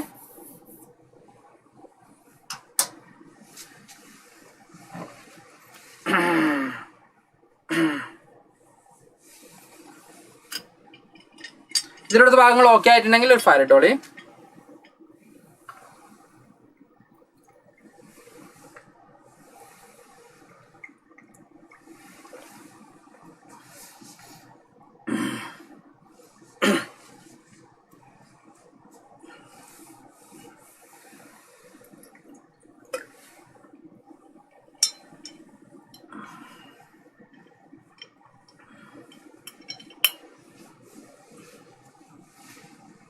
അപ്പോൾ തേർഡ് ചാപ്റ്ററിലേക്ക് പോകും. നമ്മൾ തേർഡ് ചാപ്റ്റർ എത്തിയിട്ടുള്ളൂ എന്നുള്ള ചെറിയൊരു ടെൻഷൻ സാറിനുണ്ട്. പിന്നെ നമ്മളിപ്പോൾ ഒരു ചാപ്റ്ററിന് ഓൾമോസ്റ്റ് 1 hour, അതായത് 50 minutes എന്ന രീതിയിലാണ് പോകുന്നുള്ളത്. അപ്പം നമുക്ക് ഒരു ചാപ്റ്റർ 1 മണിക്കൂർ വെച്ച് പോകണമെങ്കിൽ 5 ചാപ്റ്റർ 5 മണിക്കൂർ എടുക്കും. അപ്പോൾ ഒരു 50 minutes ആകുമ്പോൾ ഒരു 50 minutes എന്ത് ചെയ്യാം, റെഡ്യൂസ് ചെയ്യപ്പെട്ടാൽ 4 മണിക്കൂറിൽ കൂടുതൽ പോകേണ്ടി വരും. 4 മണിക്കൂറിന് കൂടുതൽ എന്ന് പറയുകയാണെങ്കിൽ എന്ത് ചെയ്യുക, നമുക്കൊരു 11:30 വരെ പോകേണ്ടി വരും. അപ്പം അത്ര നമ്മൾ അത്രയൊന്നും പോകാൻ മക്കൾ നിൽക്കൂല. ഓക്കെ, മക്കൾ മാക്സിമം എന്ത് ചെയ്യാൻ നിൽക്കുക, നമ്മൾ അതിന് മുമ്പ് മാക്സിമം കംപ്ലീറ്റ് ചെയ്യടാ. ഓക്കെ, ഇനി gender, religion and caste. First, political expression of social differences is possible and sometimes quite desirable in a democratic system. Gender, religion, and caste are 3 kind of social differences that can take form of the social difference, divisions and inequalities. നമുക്ക് കാണാൻ പറ്റുന്നത് പ്രധാനമായിട്ടും നമുക്ക് political expression എന്ന് പറയുന്നത് നമുക്കിവിടെ പ്രധാനമായിട്ടും കാണാൻ പറ്റുന്നത് 3 kinds of social differences ആണ് നമുക്കിവിടെ പ്രധാനമായിട്ടും കാണാൻ പറ്റുന്നത്. സോ പതുക്കെ പോകുമെന്ന് ചോദിക്കുന്നുണ്ട്, മാക്സിമം പതുക്കെ പോകും സാർ കേട്ടോ. ഓക്കെ ഓക്കെ, അപ്പോൾ നമുക്ക് മാക്സിമം സ്ലോ പോവാം സാറ്. Yes, okay. അപ്പോൾ ഇവിടെ നമ്മൾ പറഞ്ഞുകൊണ്ടിരിക്കുന്നത് പ്രധാനമായിട്ടും 3 differences ആണ്, 3 differences ആണ് നമുക്ക് കാണാൻ പറ്റുന്നത്. അതെന്തൊക്കെയാണ്? ജെൻഡർ ഉണ്ട്, അതുപോലെ തന്നെ റിലീജിയൻ ഉണ്ട്, കാസ്റ്റ് ഉണ്ട്. പൊളിറ്റിക്കലി അത് നമുക്ക് കൃത്യമായിട്ടും അഡ്രസ് ചെയ്യപ്പെടുന്ന 3 പ്രധാനപ്പെട്ട പ്രശ്നങ്ങളാണ്. In each case, we look at the nature of this division in India and how it gets expressed in politics. We will also discuss what is the role of these divisions in the democracy. Democracy ഈ ഒരു ഡിവിഷൻസിന്റെ role എന്തൊക്കെയാണെന്നുള്ളതും politically ഇത് എത്രത്തോളം address ചെയ്യപ്പെടുന്നുണ്ട് ഇത്രയും issues എന്നുള്ളതും ഈ differences എത്രത്തോളം അവിടെ നമുക്ക് വിസിബിൾ ആണ് എന്നുള്ള കാര്യങ്ങളൊക്കെയാണ് നമ്മൾ ഈ ഒരു ചാപ്റ്ററിൽ ഡിസ്കസ് ചെയ്യാൻ പോകുന്നത്. പ്രധാനമായിട്ടും ജെൻഡർ, റിലിജൻ ആൻഡ് കാസ്റ്റ് എന്ന് പറയുന്ന ടോപ്പിക്കാണ്. ഇപ്പോൾ ജെൻഡറിൽ ഉണ്ടാവുന്ന ഡിസ്ക്രിമിനേഷൻ എന്തൊക്കെയാണ്, റിലീജിയസ് ബേസ് ചെയ്തിട്ടുള്ള ഡിസ്ക്രിമിനേഷൻ എന്തൊക്കെയാണ്, കാസ്റ്റ് ബേസ് ചെയ്തിട്ടുള്ള ഡിസ്ക്രിമിനേഷൻ എന്തൊക്കെയാണ്, അതുപോലെ അതിന്റെ ആനുകൂല്യങ്ങൾ എന്തൊക്കെയാണ്, പോസിബിലിറ്റീസ് എന്തൊക്കെയാണ്, ഇത്രയും കുറച്ചധികം കാര്യങ്ങളാണ് നമുക്ക് ഡിസ്കസ് ചെയ്യാനുള്ളത്. ഇത് അത്ര ലെങ്തി ചാപ്റ്റർ അല്ല. ഓക്കെ, ഇനി ജെൻഡർ ആൻഡ് പൊളിറ്റിക്സ് നോക്കുന്ന സമയത്ത് പബ്ലിക് ഓർ പ്രൈവറ്റ് ഡിവിഷൻസ് നമുക്ക് നോക്കാം. Boys and girls are brought up to believe that the main responsibility of women is household work and bring up in children. നമുക്ക് കാണാൻ പറ്റുന്നത് നമ്മളിവിടെ നോക്കുന്ന സമയത്ത് നമ്മുടെ ഫസ്റ്റ് സാർ ഇതൊക്കെ കഴിഞ്ഞ ക്ലാസ്സുകളിൽ നമ്മൾ ഈ ഒരു ചാപ്റ്റർ എടുക്കുന്ന സമയത്ത് കൃത്യമായിട്ട് പറഞ്ഞ ഒരു കാര്യം തന്നെയാണ്, എന്നാലും നമുക്ക് ഇവിടെ ക്ലിയർ ചെയ്യണം. അപ്പോൾ ഇവിടെ നമ്മൾ പറയുന്നത് ബോയ്സും ഗേൾസും നമ്മൾ കമ്പയർ ചെയ്യുന്ന സമയത്ത് ഗേൾസ് ആണെങ്കിൽ അവർ എന്ത് ചെയ്യണം, ഹൗസ് ഹോൾഡ് വർക്ക്, ദെൻ അവർക്ക് എന്ത് ചെയ്യണം, ചിൽഡ്രൻസിനെ വളർത്തുക, ഇങ്ങനെയൊക്കെയാണ് അവരുടെ റെസ്പോൺസിബിലിറ്റി എന്ന രീതിയിലാണ് സൊസൈറ്റി എന്ത് ചെയ്യുന്നത്, കൺസിഡർ ചെയ്യുന്നത് നമുക്ക് കാണാൻ പറ്റും. This is the reflected the sexual division of labour. ഇതിലാണ് നമുക്ക് കാണാൻ പറ്റുന്നത് sexual division of labour in most of families. Women do all work inside the home such as cooking, cleaning, washing clothes and tailoring, looking after children etc. and men do all the work outside the house. നമ്മളോട് പറയുന്നുണ്ട് സ്ത്രീകൾ പ്രധാനമായിട്ടും വീടിനകത്തുള്ള ജോലികൾ എന്താ പറയാ, വസ്ത്രം അലക്കുക, കുട്ടികളെ നോക്കുക, ഭക്ഷണം ഉണ്ടാക്കുക, ഇങ്ങനെ വീടിനകത്തുള്ള ജോലികൾ ചെയ്യണം എന്ന രീതിയിലും അതുപോലെ തന്നെ പുരുഷന്മാർ പുറത്തുള്ള ജോലികൾ ചെയ്യണം എന്ന രീതിയിലുമാണ് സൊസൈറ്റി എന്ത് ചെയ്തിട്ടുള്ളത്, ഇത് ചിത്രീകരിക്കുന്നത് നമുക്ക് കാണാൻ പറ്റും. അതിൽ ഈ സ്ത്രീകൾ ചെയ്യുന്ന അതേ ജോലി പുരുഷന്മാർ പുറത്ത് ചെയ്യുമ്പോൾ അവർക്ക് എന്ത് കിട്ടും, സാലറി കിട്ടും. പുരുഷന്മാർ ചെയ്യുന്ന അതേ ജോലി സ്ത്രീകൾ വീടിനകത്ത് ചെയ്യുമ്പോൾ അവർക്ക് എന്ത് കിട്ടൂല, സാലറി കിട്ടൂല. അപ്പോൾ ഈ ഒരു പ്രശ്നം നമുക്ക് എന്ത് ചെയ്യാൻ പറ്റും, നമ്മുടെ സൊസൈറ്റിയിൽ കാണാൻ പറ്റും. നമ്മുടെ വീടുകളിലടക്കം നമുക്ക് എന്ത് ചെയ്യാൻ പറ്റും, വിസിബിൾ ആണ്. ഇനി still A mail dominated or patriarchal society. നമ്മുടെ സൊസൈറ്റി എന്ന് പറയുന്നത് ഇപ്പോഴും എന്താണ്, ഒരു മെയിൽ ഡോമിനേറ്റഡ് സൊസൈറ്റിയാണ്, അല്ലെങ്കിൽ ഒരു പാട്രിയാർക്കൽ സൊസൈറ്റിയാണ് നമുക്ക് ഇപ്പോഴും ഉള്ളത്. അതായത് പുരുഷന്മാർക്ക് മേധാവിത്വമുള്ള, പുരുഷന്മാർക്ക് ആധിപത്യമുള്ള, പുരുഷന്മാർ കാര്യങ്ങൾ തീരുമാനിക്കുന്ന ഒരു സൊസൈറ്റിയാണ് നമ്മുടെ ഇവിടെ കാണാൻ പറ്റുന്നത്. ഓക്കെ, സൊസൈറ്റി ശരിയില്ല. ഓക്കെ, സൊസൈറ്റി ശരിയില്ല എന്ന് പറയുന്നതിന് പകരം നമ്മൾ തന്നെ എന്ത് ചെയ്യണം, അതിനെ റിഫോം ചെയ്യണം. അതാണ് നമ്മുടെ റെസ്പോൺസിബിലിറ്റി എന്ന് പറയുന്നത്. സാർ ഇതിൽ എന്താ പറയാ, നമ്മളിപ്പോ മാരത്തോണൊക്കെയാണ്, നമുക്കിപ്പോൾ ഡിബേറ്റിനൊന്നും സമയമില്ല. എന്നാൽ സാർ ഒരു ചെറിയ ചോദ്യം ചോദിക്കാം മക്കൾ എന്തായാലും. അതായത് ഇതിൽ എന്താ പറയാ, എത്ര മക്കൾ, ഇതിലിപ്പോ വളരെ ചെറിയ മക്കളേ ഉള്ളൂ, വളരെ ചുരുങ്ങിയ മക്കളേ ഉള്ളൂ. ഓക്കെ, ഇതിൽ എത്ര മക്കൾ ഞങ്ങൾ ഡൗറി അക്സെപ്റ്റ് ചെയ്യില്ല, ഡൗറി എന്ത് ചെയ്യില്ല, കൊടുക്കൂല, വാങ്ങൂല എന്നതിൽ എത്ര മക്കൾ കമന്റ് ചെയ്യാൻ പറ്റും? അപ്പൊ നമ്മളിവിടെ പറയുകയും ഒന്ന് പ്രവർത്തിക്കുകയും ചെയ്യാതിരിക്കുക എന്നുള്ളതാണ് ഏറ്റവും ഇമ്പോർട്ടന്റ് ആയിട്ട് വരുന്ന കാര്യം എന്ന് പറയുന്നത്. അപ്പോൾ നമ്മുടെ സൊസൈറ്റി എന്ന് പറയുമ്പോൾ നമ്മളതിന് പാർട്ടാണ്. നമ്മളും അതിനെന്ത് ചെയ്യുന്നുണ്ട്, ചില കാര്യങ്ങൾ നമ്മൾ അറിഞ്ഞോ അറിയാതെയോ എന്ത് ചെയ്യുന്നുണ്ട്, അതിനുവേണ്ടി പ്രവർത്തിക്കുന്നുണ്ട്. അപ്പൊ അത്തരം കാര്യങ്ങൾ നമ്മൾ സ്റ്റോപ്പ് ചെയ്യുകയാണെങ്കിൽ, ഓരോ ഇൻഡിവിജ്വൽസും സ്റ്റോപ്പ് ചെയ്യുകയാണെങ്കിൽ സൊസൈറ്റിയിൽ മാറിയില്ലേ. ഓരോ ഇൻഡിവിജ്വൽസും ഇപ്പൊ പുതിയതായി പഠിക്കുന്ന എല്ലാ മക്കളും 10th CBSE ഈ ബുക്കോ അല്ലെങ്കിൽ 10th സ്റ്റേറ്റിൽ ഇതിന് സമാനമായിട്ടുള്ള മറ്റു ബുക്കുകളോ പഠിക്കുന്നുണ്ട്.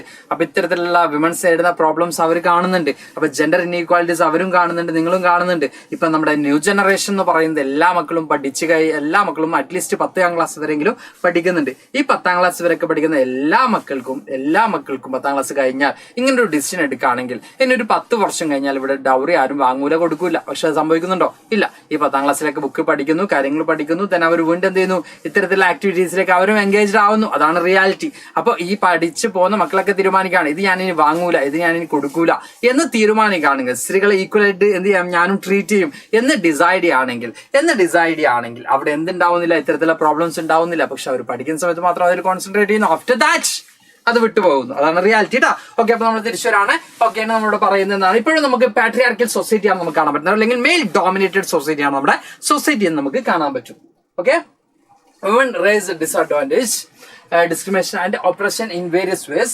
The literacy rate among women is only 54% compared with 76% among men. Similarly, a smaller proportion of girl students go to higher studies. നമുക്ക് കാണാൻ പറ്റുന്നത് ഇപ്പൊ അതിൽ നമ്മുടെ കേരളത്തിലേക്കൊക്കെ നോക്കുമ്പോൾ വലിയ ചേഞ്ചസ് ഉണ്ടാവുന്നുണ്ട്. ഇപ്പൊ നമ്മുടെ കേരളത്തിന്റെ സ്കൂളുകൾ അല്ലെങ്കിൽ നമ്മുടെ ക്ലാസ്സസ് ഇപ്പോൾ ഹയർ എഡ്യൂക്കേഷൻ ആണെങ്കിലും അല്ലെങ്കിൽ നമ്മുടെ പറയുന്ന എന്താ പറയാ പ്രൈമറി എഡ്യൂക്കേഷൻ ആണെങ്കിലും എവിടെയാണെങ്കിലും ഇപ്പൊ നമ്മുടെ കേരളത്തിൽ നോക്കുന്ന സമയത്ത് നമുക്ക് സ്കൂളുകളിലൊക്കെ ആരെ കാണാൻ പറ്റും, ഗേൾസിനെ ആണെങ്കിലും ബോയ്സിനാണെങ്കിലും ഈക്വലി തന്നെ നമുക്ക് കാണാൻ പറ്റും. പക്ഷെ ഇന്ത്യയുടെ ടോട്ടൽ നോക്കുന്ന സമയത്ത് നമുക്ക് എന്താണ് ഇവിടെ നോക്കുന്നത് 54% മാത്രമാണ്. മെയിൽ ആണെങ്കിൽ 676 ഉള്ള സമയത്ത് 54 മാത്രമാണ് എന്തുള്ളത്, ഫീമെയിൽ എന്താ പറയാ ലിറ്ററേറ്റ് റേറ്റ് നമുക്ക് കാണാൻ പറ്റുന്നത്, അല്ലെങ്കിൽ എഡ്യൂക്കേഷൻ ഇമ്പോർട്ടൻസ് കൊടുക്കുന്ന നമുക്ക് കാണാൻ പറ്റുന്നത്.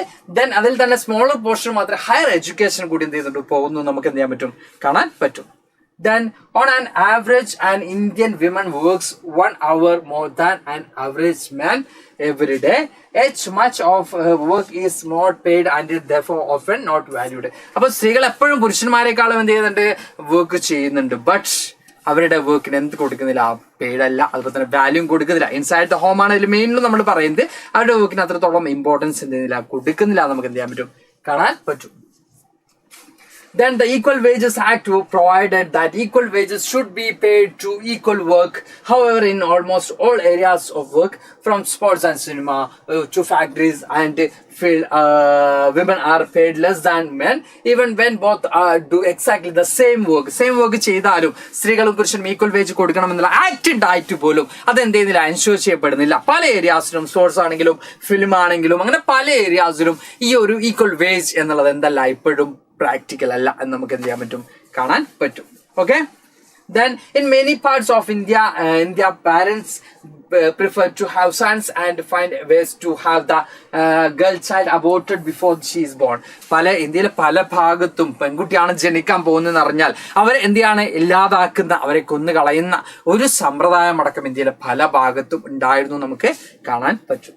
Then there are reports of various kinds of harassment, exploitation and violence against women. Urban areas have become particularly unsafe for women. നമ്മൾ പറയുന്നുണ്ട് വിമൻസിന് അഗെയിൻസ്റ്റ് ആയിട്ടുള്ള വയലൻസ്, അവർക്ക് അഗെയിൻസ്റ്റ് ആയിട്ടുള്ള അവരുടെ റൈറ്റ്സിന് അഗെയിൻസ്റ്റ് ആയിട്ടുള്ള വയലേഷൻസ്, അങ്ങനെ പല കേസുമാണ് നമ്മുടെ ചുറ്റുപാട്. നമ്മുടെ ന്യൂസസ് ഒക്കെ നോക്കുകയാണെങ്കിൽ സ്ഥിരം നമുക്ക് എന്ത് ചെയ്യുന്നത് കാണാൻ പറ്റുന്നത് നമുക്ക് കാണാൻ പറ്റും. അപ്പോൾ അർബൻ ഏരിയാസിനൊന്നും വിമൻസ് അത്രത്തോളം സേഫ് അല്ല എന്നാണ് നമുക്ക് കാണാൻ പറ്റുന്നത്. In women's political representation നോക്കുകയാണെങ്കിൽ many feminist and women's movements conclude that unless women control power, their problems will not get adequate attention. One way to ensure this is to have more women as elected representatives. അതായത് വിമൻസിന്റെ മൂവ്മെന്റ്സും ഫെമിനിസ്റ്റുകളൊക്കെ തിരിച്ചറിഞ്ഞ ഒരു കാര്യം, അവർ പ്രശ്നങ്ങൾ address ചെയ്യണമെങ്കിൽ അവർ എന്തിൽ വരണം, അവർ election through representatives ആയിട്ട് വരണം, അവരും ഗവേണിംഗിൽ വരണം. എന്നാൽ മാത്രമേ അവരുടെ പ്രോബ്ലംസ് അഡ്രസ് ചെയ്യാൻ പറ്റുള്ളൂ.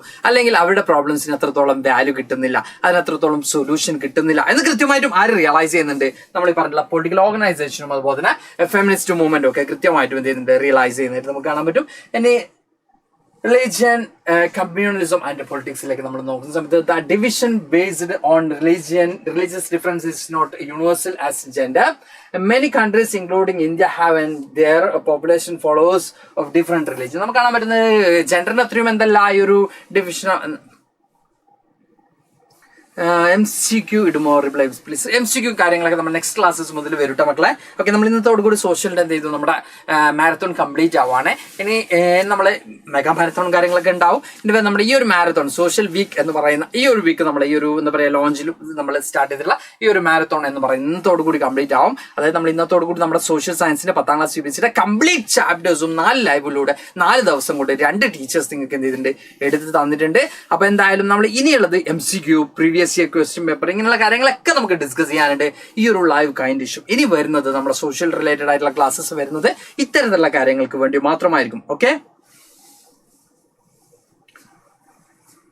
ഓക്കെ ഇനി ഇവിടെ നമ്മൾ പറയുന്നത് അപ്പൊ നമ്മൾ പറഞ്ഞ റിലീജിയനിലേക്ക് പോകുകയാണെങ്കിൽ, റിലീജിയൻ എന്ന് പറയുന്നത് എന്താ പറയാ, പല രാജ്യത്തും ജെൻഡറിന് അത്രയും യൂണിവേഴ്സൽ അല്ല എന്ന് നമുക്ക് കാണാൻ പറ്റും. അറ്റ് ദ സെയിം ടൈം നമുക്ക് കാണാൻ പറ്റും ഇന്ത്യ പോലുള്ള രാജ്യങ്ങളിൽ എന്തുണ്ട്, ഡിഫറെന്റ് റിലീജിയനുള്ള ആളുകളെ നമുക്ക് കാണാൻ പറ്റുന്നുണ്ട്.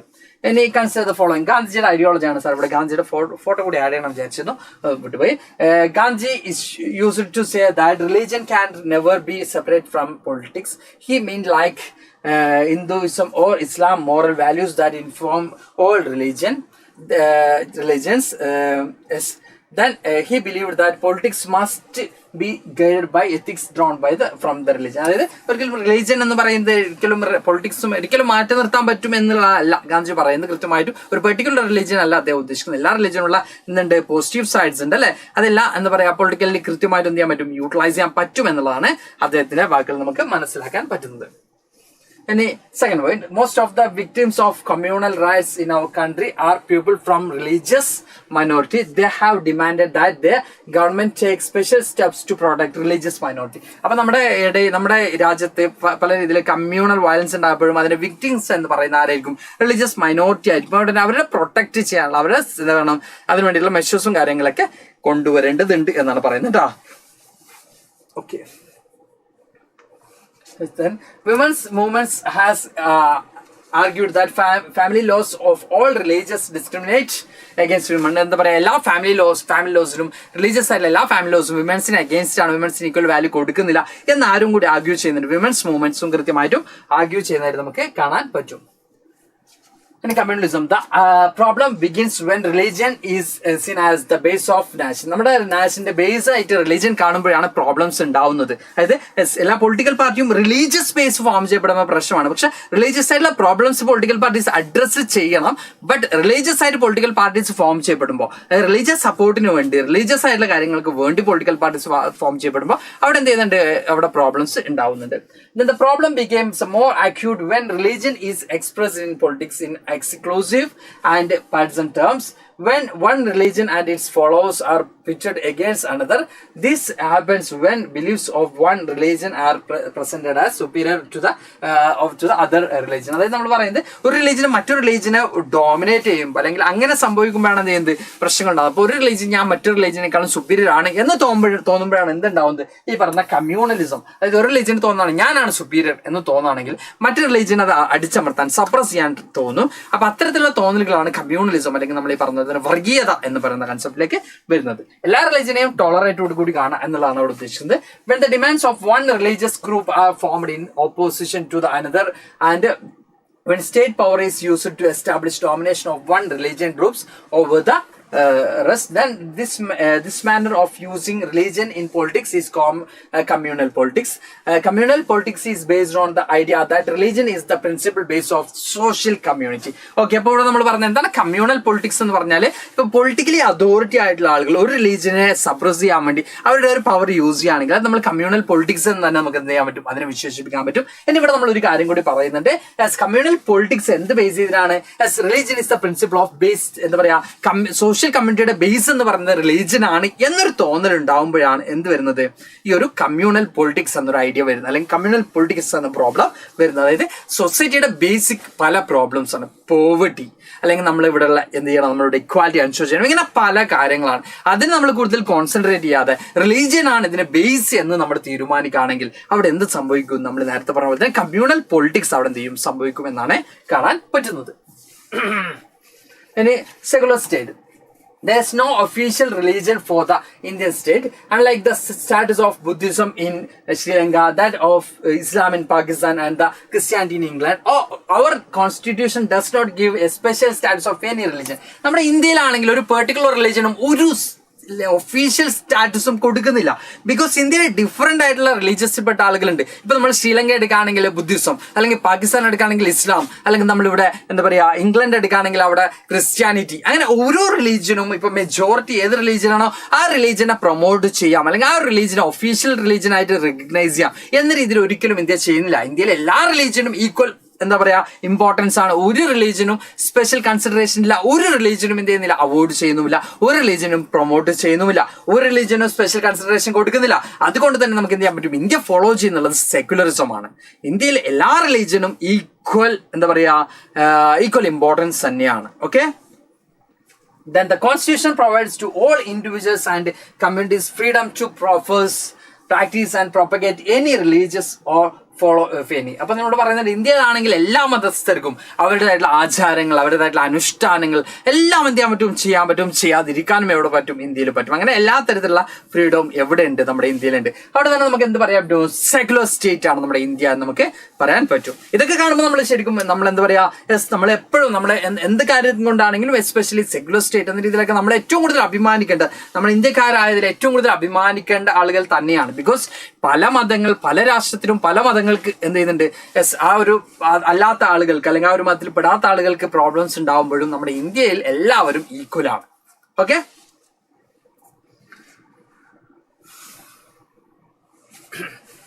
ഇനി കാസ്റ്റ് ഇൻ പൊളിറ്റിക്സ് നോക്കുന്ന സമയത്ത് കാസ്റ്റ് ഇൻഇക്വാലിറ്റീസ്, ഈ ഒരു ചാപ്റ്റർ അത്ര ലെങ്തി ചാപ്റ്റർ അല്ല.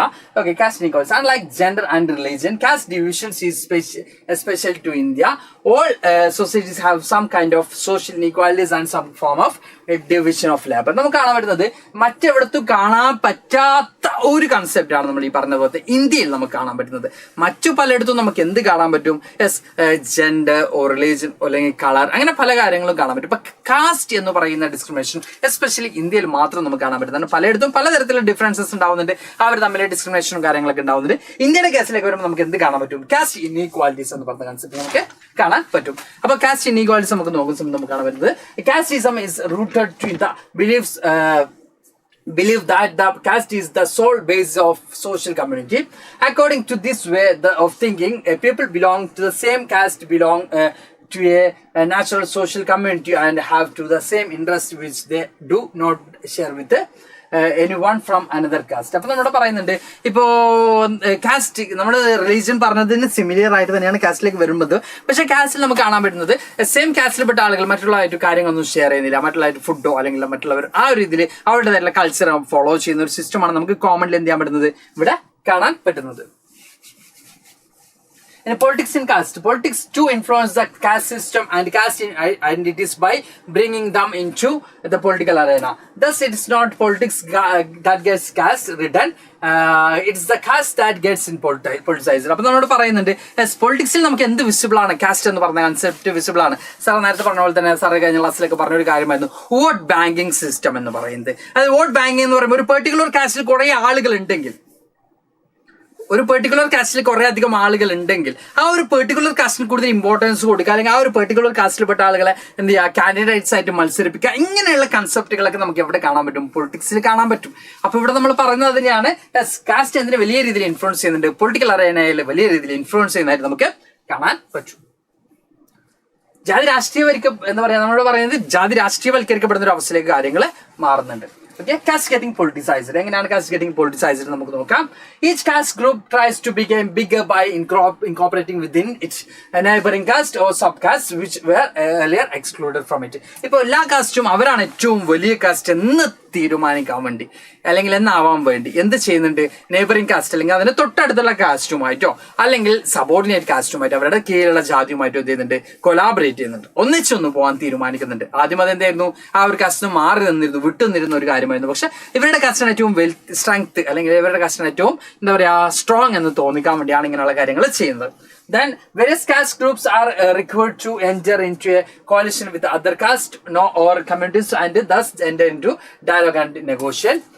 Then new kinds of caste groups have come up in the political arena like backward and forward caste groups. അപ്പൊ നമ്മളോട് പറയുന്നത് ഇപ്പൊ നമുക്ക് എന്താ പറയാ ബാക്ക്വേർഡ് നിന്നിരുന്ന കാസ്റ്റൊക്കെ ഒരു ഗ്രൂപ്പും ദെൻ ഫോർവേഡ് മുമ്പിൽ നിൽക്കുന്ന കാസ്റ്റൊക്കെ ഒരു ഗ്രൂപ്പും ഇന്ന രീതിയിലേക്ക് എന്ത് ചെയ്യുന്നുണ്ട്, കാര്യങ്ങൾ മാറുന്നില്ല. അപ്പർ കാസ്റ്റ് ലോവർ കാസ്റ്റ് എന്നുള്ള രീതിയിൽ മാറ്റി ബാക്ക്വേർഡ് കാസ്റ്റും ഫോർവേഡ് കാസ്റ്റ് എന്ന രീതിയിലേക്ക് എന്ത് ചെയ്യുന്നുണ്ട്, കാര്യങ്ങൾ മാറുന്നുണ്ട്. അപ്പൊ അതിനെ എല്ലാവരും നമ്മൾ നേരത്തെ പറഞ്ഞ പോലെ തന്നെ ഒന്നിച്ചൊന്നുകൊണ്ട് പ്രവർത്തിക്കാൻ അല്ലെങ്കിൽ ഒരു ഗ്രൂപ്പ് ഓഫ് കാസ്റ്റുകൾ ഒന്നിച്ചൊന്നുകൊണ്ട് അവരുടെ ആ ഒരു സ്ട്രെങ്ത് കുറച്ചും കൂടി എന്ത് ചെയ്യാൻ എക്സ്പാൻഡ് ചെയ്യാനുള്ള ശ്രമം എന്ത് ചെയ്യുന്നുണ്ട്, ഇപ്പൊ നടക്കുന്നുണ്ട്. Social and religion diversity of India. നമ്മൾ നോക്കുന്ന സമയത്ത് the person with the sense of from visit every household and records the religion of each member of that household exactly the way to each person describe it. നമ്മളോട് പറയുകയാണെങ്കിൽ if someone says she has no religion or that she is an atheist, she is exactly how it is recorded. നമ്മളോട് പറയുകയാണെങ്കിൽ നമ്മുടെ ഇവിടെ social and religious diversity നമ്മൾ നോക്കുകയാണെങ്കിൽ ഇവിടെ നമുക്ക് കൃത്യമായിട്ടും കാണാൻ പറ്റും എന്തെങ്കിലുമൊക്കെ ഒരു മതത്തിന്റെ ഭാഗമാണ് എല്ലാവരും, അല്ലെങ്കിൽ എന്താ പറയുക എത്തിസ്റ്റ് എന്ന് പറയുന്ന ഒരു കൺസെപ്റ്റ് ആണ് നമുക്ക് പ്രധാനമായിട്ടും കാണാൻ പറ്റുന്നത്. ആറായിട്ട് നോക്കുക. In 2001 the scheduled caste were 16.2 percentage and the scheduled tribes were 80.2% of the country of population. Simple. Then the SC and ST and OBC together account for the accountable 2/3 of the country population and about 3/4 of the Hindu population. Okay. അപ്പോൾ അതിനൊന്നും വലിയ എന്താ പറയാ വലിയ രീതിയിൽ importance ഇല്ലാത്ത കാര്യങ്ങൾ നമുക്ക് ജസ്റ്റ് ഒന്ന് സ്കിപ്പ് ചെയ്ത് പോട്ടോ. ഓക്കെ, സാറിന് ഇൻസ്റ്റ ഉണ്ടാവുന്നൊക്കെ മക്കൾ ചോദിക്കുന്നുണ്ട്. സാറിന് ഇൻസ്റ്റ ഒക്കെ ഉണ്ട്. എന്ത് പറ്റി മക്കളെ? But happen there all Indian sir my brothers and sisters ഒക്കെ പറയുന്നുണ്ട്. ഓക്കെ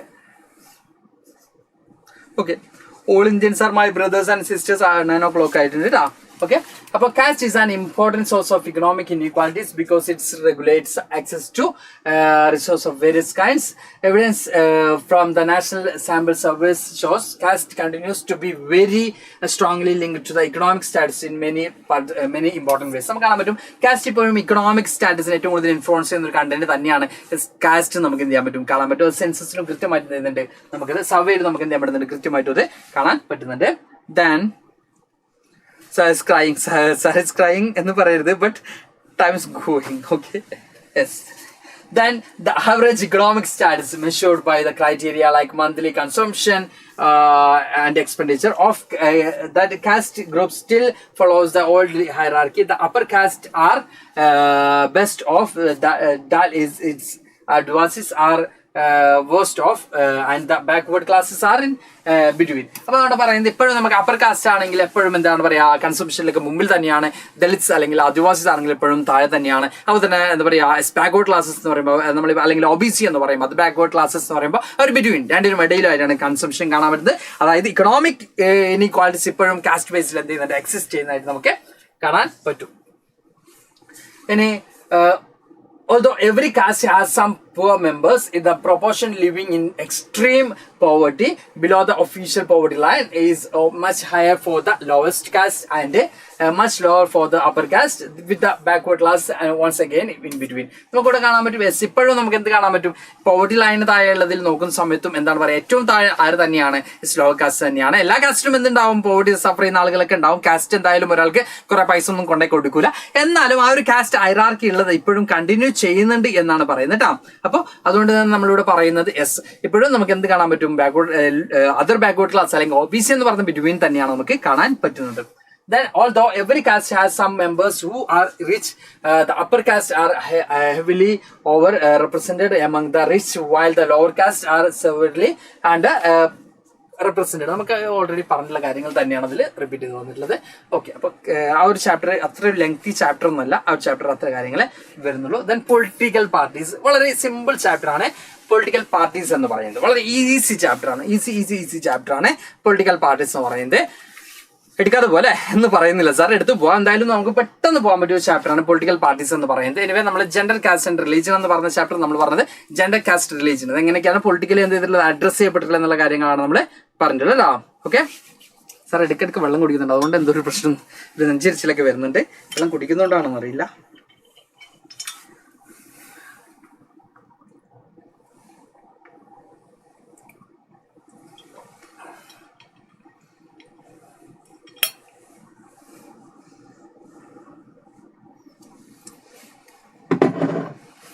ഓക്കെ, അപ്പൊ നമ്മള് സാറിന് എടുത്താ. ഓക്കെ, അപ്പൊ നമ്മൾ പൊളിറ്റിക്കൽ പാർട്ടീസ് എന്ന ചാപ്റ്ററിലേക്ക് പോകുമ്പോൾ why do we need a political parties, എന്തിനാണ് നമുക്കൊരു പൊളിറ്റിക്കൽ പാർട്ടീസ് എന്ന് ചോദിക്കും. പല മക്കളും പറയും നമുക്ക് പൊളിറ്റിക്കൽ പാർട്ടീസ് ഒന്നും വേണ്ട. പല മക്കളും ഇവിടെ പറയും എനിക്കൊന്നും പൊളിറ്റിക്കൽ പാർട്ടീസിനൊന്നും വലിയ താല്പര്യമൊന്നുമില്ല. ഇതേ ചാപ്റ്ററാണ് പൊളിറ്റിക്കൽ പാർട്ടീസ് കേട്ടോ. യെസ്, അപ്പൊ പല മക്കൾക്കും പൊളിറ്റിക്കൽ പാർട്ടീസിനൊന്നും ഉണ്ടാവില്ല, വലിയ താല്പര്യം ഉണ്ടാവില്ല അല്ലെ, വലിയ താല്പര്യം ഉണ്ടാവില്ല. നമുക്ക് നോക്കാം. For ordinary people democracy is equal to political parties. they may not know about constitution but may know about something about political parties. ഇപ്പോൾ എന്താ പറയുക, ഓർഡിനറി പീപ്പിൾ ആണെങ്കിൽ പല ആളുകൾക്കും എന്തറിയില്ല, നമ്മൾ ഈ പറഞ്ഞ പോലെ തന്നെ എന്തിനെ കുറിച്ച് അറിയില്ല. കോൺസ്റ്റിറ്റ്യൂഷനെ കുറിച്ചോ കോൺസ്റ്റിറ്റ്യൂഷനിലുള്ള റൈറ്റ്സിനെ കുറിച്ചോ അല്ലെങ്കിൽ എന്താ പറയുക ഒരു ആർട്ടിക്കിൾസിനെ കുറിച്ചൊന്നും അറിയില്ല. പക്ഷെ അവർക്ക് എന്തിനെ കുറിച്ച് അറിയാം, അവർക്ക് പൊളിറ്റിക്കൽ പാർട്ടിയാണ്. ഡെമോക്രസി അറിയുമ്പോൾ പൊളിറ്റിക്കൽ പാർട്ടിയാണ്. കോമൺ പീപ്പിൾസിനെ സംബന്ധിച്ചിടത്തോളം അല്ലെങ്കിൽ ഓർഡിനറി പീപ്പിൾസിനെ സംബന്ധിച്ചിടത്തോളം ഡെമോക്രസി എന്ന് പറയുമ്പോൾ പൊളിറ്റിക്കൽ പാർട്ടീസ് ആണ് അവരെ സംബന്ധിച്ചിടത്തോളം. ഇനി ഫോർ മോസ്റ്റ് പീപ്പിൾക്ക് നമുക്ക് കാണാൻ പറ്റുന്നത് tend to blame parties for all that is wrong with democracy.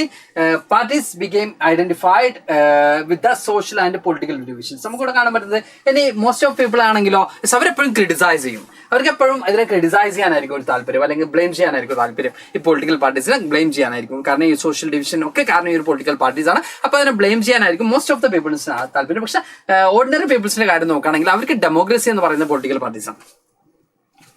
അതെ, അവർക്ക് ഡെമോക്രസി എന്ന് പറഞ്ഞ പൊളിറ്റിക്കൽ പാർട്ടീസ് ആണെന്ന് പറയാൻ കാരണം വേറൊന്നുമല്ല, അവർക്ക് ഡെമോക്രസിയെ കുറിച്ച് ഡീറ്റെയിൽ ആയിട്ടൊന്നും അറിയില്ല. പക്ഷെ അവർക്ക് എന്തിനെ കുറിച്ച് അറിയാം, പൊളിറ്റിക്കൽ പാർട്ടിയെ കുറിച്ച് ഡീറ്റെയിൽ ആയിട്ട് അറിയാം. സാർ ഒന്ന് പെണ്ണ് എറിഞ്ഞ് വീഴ്ത്താൻ നോക്കിയതാണ്, പക്ഷെ പിന്നെ ഇന്ന് വീണിന് പോയി. സാറിന് ഇങ്ങനെ ക്യാച്ചൊക്കെ ചെയ്തൊന്ന് ഷോ കാണിക്കാൻ നോക്കിയതാണ്, പോയി കൈ നോക്കിയിട്ട്. Yes, okay. ഇനി നമ്മളിവിടെ പറയുന്നത് now the questions are, do we need a political parties to adorn? നമുക്കിപ്പോൾ പൊളിറ്റിക്കൽ പാർട്ടീസ് വേണോ മക്കളെ? വേണ്ടാന്ന് നമുക്ക് പറയുന്നത് നോക്കാം. നമുക്ക് why political parties became so omnipresent in democracy all over the world? എന്തുകൊണ്ടാണ് പൊളിറ്റിക്കൽ പാർട്ടീസിന് ഇത്രത്തോളം ഇമ്പോർട്ടൻസ് ഉണ്ടായെന്നുള്ള കാര്യങ്ങളാണ് വരുന്നത്. അപ്പോൾ നമുക്ക് പൊളിറ്റിക്കൽ പാർട്ടീസ് വേണോ, പൊളിറ്റിക്കൽ ഐഡിയോളജി വേണോ എന്ന് ചോദിക്കുമ്പോൾ വേണം, മസ്റ്റ് ആയിട്ടും വേണം. നമുക്ക് പൊളിറ്റിക്കൽ പാർട്ടീസിനെ ഇഷ്ടപ്പെടാതിരിക്കാം, അത് നമ്മുടെ ഇഷ്ടം. ഒരു പെർട്ടിക്കുലർ പാർട്ടിനെ ഇഷ്ടപ്പെടാതിരിക്കാം, അത് ഓരോ ആളുടെയും എന്താ പറയുക ഫ്രീഡമാണ്. പൊളിറ്റിക്കലി ക്രിറ്റിസൈസ് ചെയ്യാം, എല്ലാ പാർട്ടീസിനും ക്രിറ്റിസൈസ് ചെയ്യാം, അതിനുള്ള റൈറ്റ്സും ഉണ്ട്. ബട്ട് പൊളിറ്റിക്കലി നമുക്ക് എന്ത് വേണം? പൊളിറ്റിക്കലി ഒരു ഐഡിയോളജി നമുക്ക് വേണം. പൊളിറ്റിക്കലി നമുക്ക് എന്ത് വേണം? ഒരു സ്റ്റാൻഡ് നമുക്ക് വേണം. ഒരു പാർട്ടിയെ ഒപ്പോസ് ചെയ്യാം, ക്രിറ്റിസൈസ് ചെയ്യാം, ബട്ട് പൊളിറ്റിക്സ് വേണ്ട എന്ന് നമുക്ക് പറയാൻ പറ്റുമോ? ലഫി വോൾഫ് ഒരു സിംഗിൾ കമ്മിറ്റഡ് ആവാൻ താല്പര്യമുണ്ടോ എന്നൊക്കെ ചോദിക്കുന്നുണ്ട്. ആരവിടെ അവിടെ fake IDs? Okay,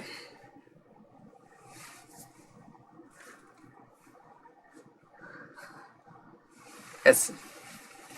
And political parties, it is a group of people who come together to contest election and hold power in the government. Political parties എന്ന് പറയുമ്പോൾ ഒരു ഗ്രൂപ്പ് ഓഫ് പീപ്പിൾ എന്താണ്, ഇലക്ഷൻ കോണ്ടസ്റ്റ് ചെയ്യും, election മത്സരിക്കും, government form ചെയ്യുന്ന ഒരു group of പീപ്പിൾസിനെയാണ് നമ്മൾ എന്ത് പറയുന്നത് പൊളിറ്റിക്കൽ പാർട്ടീസ് എന്ന് പറയുന്നത്.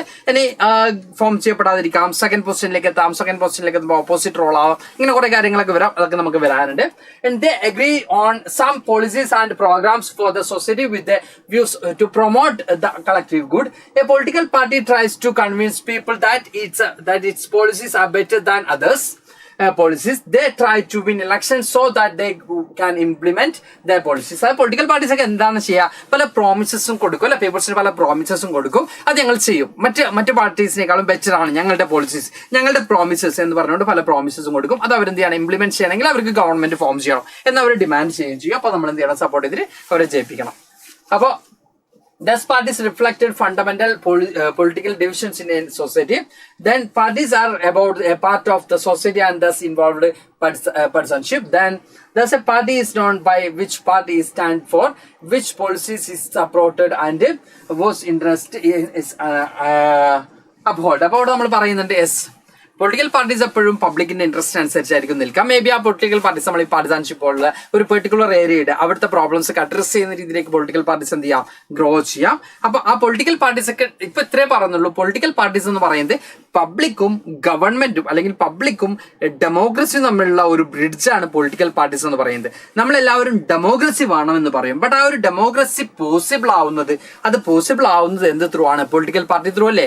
നമ്മളൊരു പൊളിറ്റിക്കൽ ലീഡറെയാണ് നമ്മൾ എന്ത് ചെയ്യുന്നത്? നമ്മുടെ റൂളർ ആയിട്ട്, നമ്മുടെ എന്താ പറയുക സ്റ്റാറ്റസിലേക്ക്, നമ്മുടെ മിനിസ്റ്റർ ആയിട്ടൊക്കെ നമ്മൾ സെലക്ട് ചെയ്യുന്നത് ഈ ഒരു പൊളിറ്റിക്കൽ ലീഡറെയാണ്. അപ്പൊ നമ്മൾ ഒരു ബ്രിഡ്ജ് എന്ന രീതിയിലാണ് എന്ത് പ്രവർത്തിക്കുന്നുള്ളത്? പൊളിറ്റിക്കൽ പാർട്ടീസ് ആക്ട് ചെയ്യുന്നത് നമുക്ക് കാണാൻ പറ്റും. ഇനി 3 components of the political parties. First one is leaders, then active members, then the followers. ഇതിൽ നിങ്ങളുടെ പാരന്റ്സ്, നിങ്ങളുടെ വീട്ടിൽ അല്ലെങ്കിൽ എല്ലാ വീടുകളിലും എന്തുണ്ടാവും? ഒരു പൊളിറ്റിക്കൽ പാർട്ടീസിലെ ഇതിൽ ഏതെങ്കിലും ഒരു കോമ്പോണന്റ് എല്ലാവരുടെ വീടുകളിലും ഉണ്ടാവും. ഒന്നെങ്കിൽ ലീഡർ ആയിരിക്കാം, അല്ലെങ്കിൽ ആക്റ്റീവ് മെമ്പേഴ്സ് ആയിരിക്കാം, അല്ലെങ്കിൽ ഫോളോവേഴ്സ് ആയിരിക്കാം.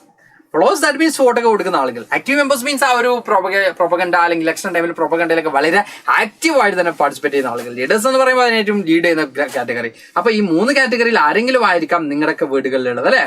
യെസ്. ഇതിൽ എത്ര ആളുകളുടെ വീടുകളിൽ ഇതിൽ ഏത് സ്റ്റാറ്റസ് ആണ് നിങ്ങളുടെ വീടുകളിൽ ഉള്ളത്? ലീഡർ ആണോ, ആക്റ്റീവ് മെമ്പേഴ്സ് ആണോ, ഫോളോവേഴ്സ് ആണോ? In a house. നിങ്ങളുടെ വീടുകളിൽ ഇതിൽ ഏതിൽ സ്റ്റാറ്റസ് ആണ് നിൽക്കുന്നുള്ളത്? പൊളിറ്റിക്കൽ പാർട്ടിയുടെ ലീഡർ ആണോ, ആക്റ്റീവ് മെമ്പേഴ്സ് ആണോ, ഫോളോവേഴ്സ് ആണോ? ഡ്രീം ക്യാച്ചർ പറയുന്നുണ്ട്, ലീഡർ എന്ന് പറയുന്നുണ്ട്. ഇൻക്ലാബ് സിന്ദാബാദ് എന്നൊക്കെ ഫോസ്. Okay. Functions of political party. Political പാർട്ടിന്റെ എന്തൊക്കെയാണ് ഫങ്ഷൻസ് നമുക്ക് നോക്കാം. ഇലക്ഷൻ കോൺടെസ്റ്റ് ചെയ്യാന്നൊക്കെ പൊളിറ്റിക്കൽ പാർട്ടീസിന്റെ ഫംഗ്ഷൻ ആണ്. ദെൻ ഡിക്ലറേഷൻ ഓഫ് പോളിസീസ്, പല പോളിസീസും ഇംപ്ലിമെന്റ് ചെയ്യുക. ഇപ്പൊ സാർ എക്സാമ്പിൾ പറയാം. ഇപ്പൊ പൊളിറ്റിക്കൽ പാർട്ടീസ് പൊളിറ്റിക്കൽ പാർട്ടീസ് നമുക്ക് എക്സാമ്പിൾ പറയുകയാണെങ്കിൽ എന്താ ചെയ്യാ, പൊളിറ്റിക്കൽ പാർട്ടീസ് നമുക്ക് എന്താ പറയാ, ഇപ്പോ ഇലക്ഷൻ ടൈമിലൊക്കെ നേതാവ്, നല്ല നേതാവ് അങ്ങനെയൊക്കെ പറഞ്ഞ കീഴിലും പാർട്ടി ലീഡേഴ്സ് ഒക്കെ വീട്ടിലൊക്കെ വരും. എപ്പോഴും ചിരിച്ചുകൊണ്ടായിരിക്കും. വട്ടപ്പാട്ടൊക്കെ നമ്മൾ മത്സരിക്കുമ്പോൾ ഉണ്ടാവില്ലേ, 36 കൊല്ലം വെച്ച് നമ്മൾ ചിരിച്ചുകൊണ്ട് നിൽക്കും അല്ലെ. ലൈക്ക് ദാറ്റ് പൊളിറ്റിക്കൽ പാർട്ടീസിന്റെ ലീഡേഴ്സും വീട്ടിലേക്ക് വരുമ്പോഴായിരിക്കും നമ്മളെ അതുവരെ നമ്മൾ കണ്ടാൽ ചിലപ്പോൾ മൈൻഡ് ചെയ്യാത്ത ആളുകളുണ്ടാവും, മൈൻഡ് ചെയ്യുന്ന ആളുകളുണ്ടാവും. എനിവേ ആ ഒരു ഇലക്ഷൻ സമയത്ത് അവർ നമ്മളെ ഭയങ്കരത്തിൽ എന്ത് ചെയ്യും, നമ്മളെ ഓമനിക്കും ലാളിക്കും, നമുക്ക് വലിയ ഇമ്പോർട്ടൻസ് തരും, നമ്മുടെ എപ്പോഴും ചിരിച്ചുകൊണ്ടേ നിൽക്കുള്ളൂ. ഓക്കെ. അപ്പൊ അവർ നമുക്ക് കുറെ പ്രോമിസസ് ഒക്കെ തരും. അപ്പൊ നിങ്ങൾ റിയലൈസ് ചെയ്യാം, നിങ്ങളോട് ഒരു പൊളിറ്റിക്കൽ പാർട്ടിന്റെ ആള് പറയാണ്, നിങ്ങൾക്ക് സ്കൂളിലേക്ക് പോകാൻ ഹെലികോപ്റ്റർ തരാം എന്നൊരു പൊളിറ്റിക്കൽ പാർട്ടിയുടെ ലീഡർ നിങ്ങളോട് പറയുകയാണെങ്കിൽ നിങ്ങൾ അപ്പൊ എന്ത് ഡിസൈഡ് ചെയ്യാ? അയാളെ ജയിപ്പിക്കണ്ട. കാരണം എന്താ പറഞ്ഞാല് അയാൾ ജയിച്ചാൽ നമുക്ക് ഹെലികോപ്റ്ററിലൊക്കെ കയറി സ്കൂളിൽ പോകണ്ടേ. അപ്പൊ ഒരിക്കലും നടക്കാത്ത കാര്യമാണ് അല്ലെ. അപ്പൊ അതുകൊണ്ട് തന്നെ എന്ത് ചെയ്യാം, അയാളെ തോപ്പിക്കാം. അപ്പൊ തരാൻ പറ്റാത്ത പ്രോമിസസ്, നടപ്പിലാക്കാൻ പറ്റാത്ത പ്രോമിസസ് ഒരു പൊളിറ്റിക്കൽ പാർട്ടിയുടെ ലീഡർ തരാണെങ്കിൽ നമുക്ക് എന്ത് ചെയ്യാം, അയാൾ തോപ്പിക്കാമെന്ന് ഡിസൈഡ് ചെയ്യാം. അപ്പൊ ഇവിടെ നമ്മൾ പറഞ്ഞുകൊണ്ടിരിക്കുന്നത് പൊളിറ്റിക്കൽ പാർട്ടീസ് എന്ത് ചെയ്യും, അവരുടെ പോളിസീസ് ഒക്കെ ഡിക്ലെയർ ചെയ്യും. അപ്പൊ കുറെ പ്രോമിസസ് ഒക്കെ തരും. അപ്പൊ ഈ പറഞ്ഞതുപോലെ അപ്പൊ അങ്ങനെ വരുന്ന സമയത്ത് സ്വാഭാവികമായിട്ടും നമ്മൾ എന്ത് ചെയ്യുക, കൃത്യമായിട്ടും ചൂസ് ചെയ്യാന്നുള്ളതാണ്. Then moulding public opinion mould ചെയ്യുക എന്നുള്ളത് പ്രധാനപ്പെട്ട ഒരു കാര്യമാണ്. To form and run the government, ഒരു ഗവൺമെന്റ് ഫോം ചെയ്യുക, അതിനെ റൺ ചെയ്യുക, ഒരു ഗവൺമെന്റ് രൂപീകരിക്കുക, അതിനെ ഭരിക്കുക എന്നുള്ളതും. Then the role of opposition, the second majority ഏത് പൊസിഷനിലേക്ക് വരും, നമ്മൾ ഈ പറഞ്ഞ പോലെ തന്നെ ഓപ്പോസിഷനിലേക്ക് വരും. Parties play decisive role in the making of laws. Law മേക്കിംഗിൽ പാർട്ടീസിന് വലിയ റോൾ തന്നെ ഉണ്ട്. റൂളിംഗ് പാർട്ടീസ് ആയിട്ട് വരുമ്പോഴും ഓപ്പോസിഷൻ പാർട്ടി വരുമ്പോഴും ഓപ്പോസിഷൻ പാർട്ടി കൃത്യമായിട്ട് റൂളിംഗ് പാർട്ടി ക്രിട്ടിസൈസ് ചെയ്യുകയാണെങ്കിൽ റൂളിംഗ് പാർട്ടി കുറച്ചും കൂടി സ്ട്രെങ്തൻഡ് ആവും, നമുക്ക് കൃത്യമായിട്ടും കാണാൻ പറ്റും. Then parties provide people access to government machinery and welfare schemes. അപ്പൊ എന്ത് ചെയ്യാണ്, പീപ്പിൾസിന് എല്ലാ രീതിയിലും എന്ത് ചെയ്യാണ്, ഗവൺമെന്റിന്റെ എല്ലാ മെഷേഴ്സും പീപ്പിൾസിന് അവൈലബിൾ ആവുന്ന രീതിയിലേക്കായിരിക്കണം പാർട്ടീസ് എന്ത് ചെയ്യുന്നത്, കൃത്യമായിട്ടും ആക്ട് ചെയ്യുന്നത് നമുക്ക് കാണാൻ പറ്റും.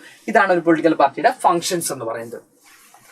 അപ്പോൾ പൊളിറ്റിക്കൽ പാർട്ടിയുടെ ഫംഗ്ഷൻസ് എന്ന് പറഞ്ഞപ്പോൾ ഇവിടെ എന്താ പറയാ, നിഷ്പക്ഷരായിട്ടുള്ള ഒരാൾ പറഞ്ഞിട്ട് ആ ഫംഗ്ഷൻ ഒന്നും ഞാൻ പോകില്ല എന്ന് പറഞ്ഞിട്ട് അത്തരത്തിലുള്ള ഫംഗ്ഷൻ അല്ല പറഞ്ഞത്. ഓക്കെ. അപ്പൊ നിഷ്പക്ഷരായ ആൾക്കാർ പറഞ്ഞിട്ട് പൊളിറ്റിക്കൽ പാർട്ടിയുടെ ഫംഗ്ഷൻ, ആ ഫംഗ്ഷൻ ഒന്നും ഞാൻ പോകില്ല, എനിക്ക് പൊളിറ്റിക്കൽ പാർട്ടീസ് ഇഷ്ടമല്ല എന്ന് പറഞ്ഞാൽ പൊളിറ്റിക്കൽ പാർട്ടീസിന്റെ ഡ്യൂട്ടീസ് ആണ് നമ്മൾ പറഞ്ഞത് കേട്ടോ. പൊളിറ്റിക്കൽ പാർട്ടീസിന്റെ ഡ്യൂട്ടീസ് ആണ് നമ്മൾ പറഞ്ഞത് കേട്ടോ. ഓക്കെ. ഇനി for political parties, it is very difficult to imagine a democracy without political parties, because without political parties every candidate in the elections will be independent, so no one will be able to make any promise to people about any major policy changes. അപ്പോൾ political parties ഇല്ലാത്ത ഒരു democracy എന്ന് പറയുന്നത് ഒരിക്കലും നമുക്ക് imagine ചെയ്യാൻ പറ്റില്ല. Because political party ഇല്ലാതെയും ഇൻഡിപെൻഡന്റ് ആയിട്ടുള്ള റൂളേഴ്സ്, ഇൻഡിപെൻഡന്റ് ആയിട്ടുള്ള ലീഡേഴ്സിന് എന്ത് ചെയ്യാൻ പറ്റും, ഇലക്ഷന് മത്സരിക്കാൻ പറ്റും. അങ്ങനെ മത്സരിക്കുകയാണെങ്കിൽ അവർക്ക് വലിയൊരു പ്രോമിസസ് ഒന്നും വലിയ രീതിയിലുള്ള എന്താ പറയാ പോളിസീസ് ഒന്നും മേക്ക് ചെയ്യാൻ അത്ര ഈസി ആയിരിക്കില്ല. കാരണം അവരൊരു ഗ്രൂപ്പ് അല്ല, ഇൻഡിവിജ്വൽസ് ആണ്. ഇൻഡിവിജ്വൽസ് ആയിട്ട് വരുമ്പോൾ അവർക്ക് അത്രത്തോളം വലിയൊരു ബിഗസ്റ്റ് പോളിസീസോ അല്ലെങ്കിൽ വലിയൊരു ചേഞ്ചസോ ഉണ്ടാക്കാൻ അവർക്ക് എന്ത് ചെയ്യില്ല, സാധിക്കൂല, നമുക്ക് കാണാൻ പറ്റും. Then the government may be formed, but its life will remain ever uncertain. Elected representative will be accountable to their respective constituency, not for the country. അപ്പൊ നമ്മുടെ പറയുന്നത് ഒരു ഗവൺമെന്റ് ഒക്കെ മേ ബി ഫോം ചെയ്യപ്പെടാം, ബട്ട് അതിന് എത്രത്തോളം life ഉണ്ടാവും എന്ന് ചെയ്യാൻ പറ്റില്ല, നമുക്ക് ഡിസൈഡ് ചെയ്യാൻ പറ്റില്ല. ബിക്കോസ് നമുക്ക് എന്ത് ചെയ്യാൻ പറ്റില്ല, പ്രവചിക്കാൻ പറ്റില്ല. കാരണം എന്ന് പറഞ്ഞാൽ എന്താ പറയുക, ഒരു ഗവൺമെന്റ് ഒക്കെ ഫോം ചെയ്യപ്പെടും, പക്ഷെ അത് എത്രത്തോളം മേ ബി അത് ബ്രേക്ക് ചെയ്യപ്പെടാം എന്ന രീതിയിലേക്ക് വരാം. കാരണം ഒരു എൻറ്റയർ കൺട്രിയാണ്, ഒരു പെർട്ടിക്കുലർ ഏരിയ അല്ല, എൻറ്റയർ കൺട്രിയാണ് അവർ എന്ത് ചെയ്യേണ്ടത്, റെപ്രസെന്റ് ചെയ്യേണ്ടത്. The need some agency to gather different views on various issues and present this to the government. Okay, how many political parties should we have? എത്ര പൊളിറ്റിക്കൽ പാർട്ടീസ് നമുക്കുണ്ട്? അപ്പോൾ നമ്മൾ പറഞ്ഞ വേരിയസ് ആയിട്ടുള്ള ഒപ്പീനിയൻ ആണ് പല ആളുകൾക്കും പൊളിറ്റിക്കൽ ഐഡിയോളജിയിലുള്ളത്. ഇതിനോട് നമ്മൾ ചോദിക്കുന്നത് എത്ര പൊളിറ്റിക്കൽ പാർട്ടീസ് ആണ് നമുക്കുള്ളത്? In democracy group of citizens are free to form political parties. നിങ്ങൾക്കറിയോ ഡെമോക്രസിയിൽ ആളുകൾക്ക് ഫ്രീ ആയിട്ട് തന്നെ എന്ത് ഫോം ചെയ്യാൻ പറ്റും? പൊളിറ്റിക്കൽ പാർട്ടീസ് ഫോം ചെയ്യാൻ പറ്റും. നാളെ തന്നെ പറ്റി നിങ്ങൾ ഫോം ചെയ്യേണ്ട, അത് എന്നൊരു ഏജും കാര്യങ്ങളൊക്കെ വരും കേട്ടോ. അപ്പോൾ എന്തായാലും ഡെമോക്രസിയിൽ ഇന്ത്യയിൽ എല്ലാ ആളുകൾക്കും ഫ്രീ ആയിട്ട് തന്നെ എന്ത് ഫോം ചെയ്യാനുള്ള റൈറ്റ് ഉണ്ട്? പൊളിറ്റിക്കൽ പാർട്ടീസ് ഫോം ചെയ്യാനുള്ള റൈറ്റ് നമുക്ക് കാണാൻ പറ്റും. ഇനി in India, all the parties are not serious contenders in the elections. Only few are effective in win elections and form government. ഇതിൽ എല്ലാ പാർട്ടീസും ഇലക്ഷൻ അത്രത്തോളം വലിയ ഇമ്പോർട്ടൻസ് കൊടുക്കുന്നില്ല എന്നല്ല, പലപ്പോഴും ആ ഒരു പൊസിഷനിലേക്ക് എത്തുന്നില്ല. പക്ഷെ ചില പാർട്ടികൾ എപ്പോഴും എന്ത് ചെയ്യുന്നുണ്ട്? മെജോറിറ്റിയുടെ സപ്പോർട്ട് ഗെയിൻ ചെയ്യാൻ പറ്റുന്ന രീതിയിലേക്ക് വരുന്നുണ്ട്. How many parties should we have? നോക്കാം നമുക്ക്. അതിനു മുമ്പ് നമ്മൾ നോക്കാനുള്ളത് രണ്ട് പാർട്ടി സിസ്റ്റത്തെ കുറിച്ചാണ്. Single party system. ചൈനയിലാണെങ്കിൽ സിംഗിൾ പാർട്ടി സിസ്റ്റമാണ്. ഇനി USA എന്താ പറയാ ബൈ പാർട്ടി സിസ്റ്റമാണ്. ഇനി മൾട്ടി പാർട്ടി സിസ്റ്റമാണ് ഇന്ത്യയിൽ നമുക്ക് എന്ത് ചെയ്യാൻ പറ്റുന്നത്? കാണാൻ പറ്റുന്നത്. അപ്പൊ multi party system, government single party system എന്ന് പറഞ്ഞാൽ ഇലക്ഷനും സിംഗിൾ പാർട്ടി മത്സരിക്കുള്ളൂ. സാറിന്റെ നാട്ടിലെ സ്കൂളിലായിരുന്നപ്പോൾ സ്കൂളിൽ പൊളിറ്റിക്കൽ പാർട്ടി ഉണ്ടായിരുന്നു. സ്കൂളിൽ പൊളിറ്റിക്കൽ പാർട്ടി ഉണ്ടാവില്ല മക്കളെ. സ്കൂളിലൊക്കെ പൊളിറ്റിക്കൽ പാർട്ടി സീൻ മോനെ എന്ന് പറയുന്നുണ്ട് കേട്ടോ. ഓക്കെ, അപ്പോൾ ഇവിടെ നമ്മൾ പറയുന്നത് multi party system. Government formed by various parties coming together in coalition. Parties join and hand to contest election and to win power. Example called alliance or front.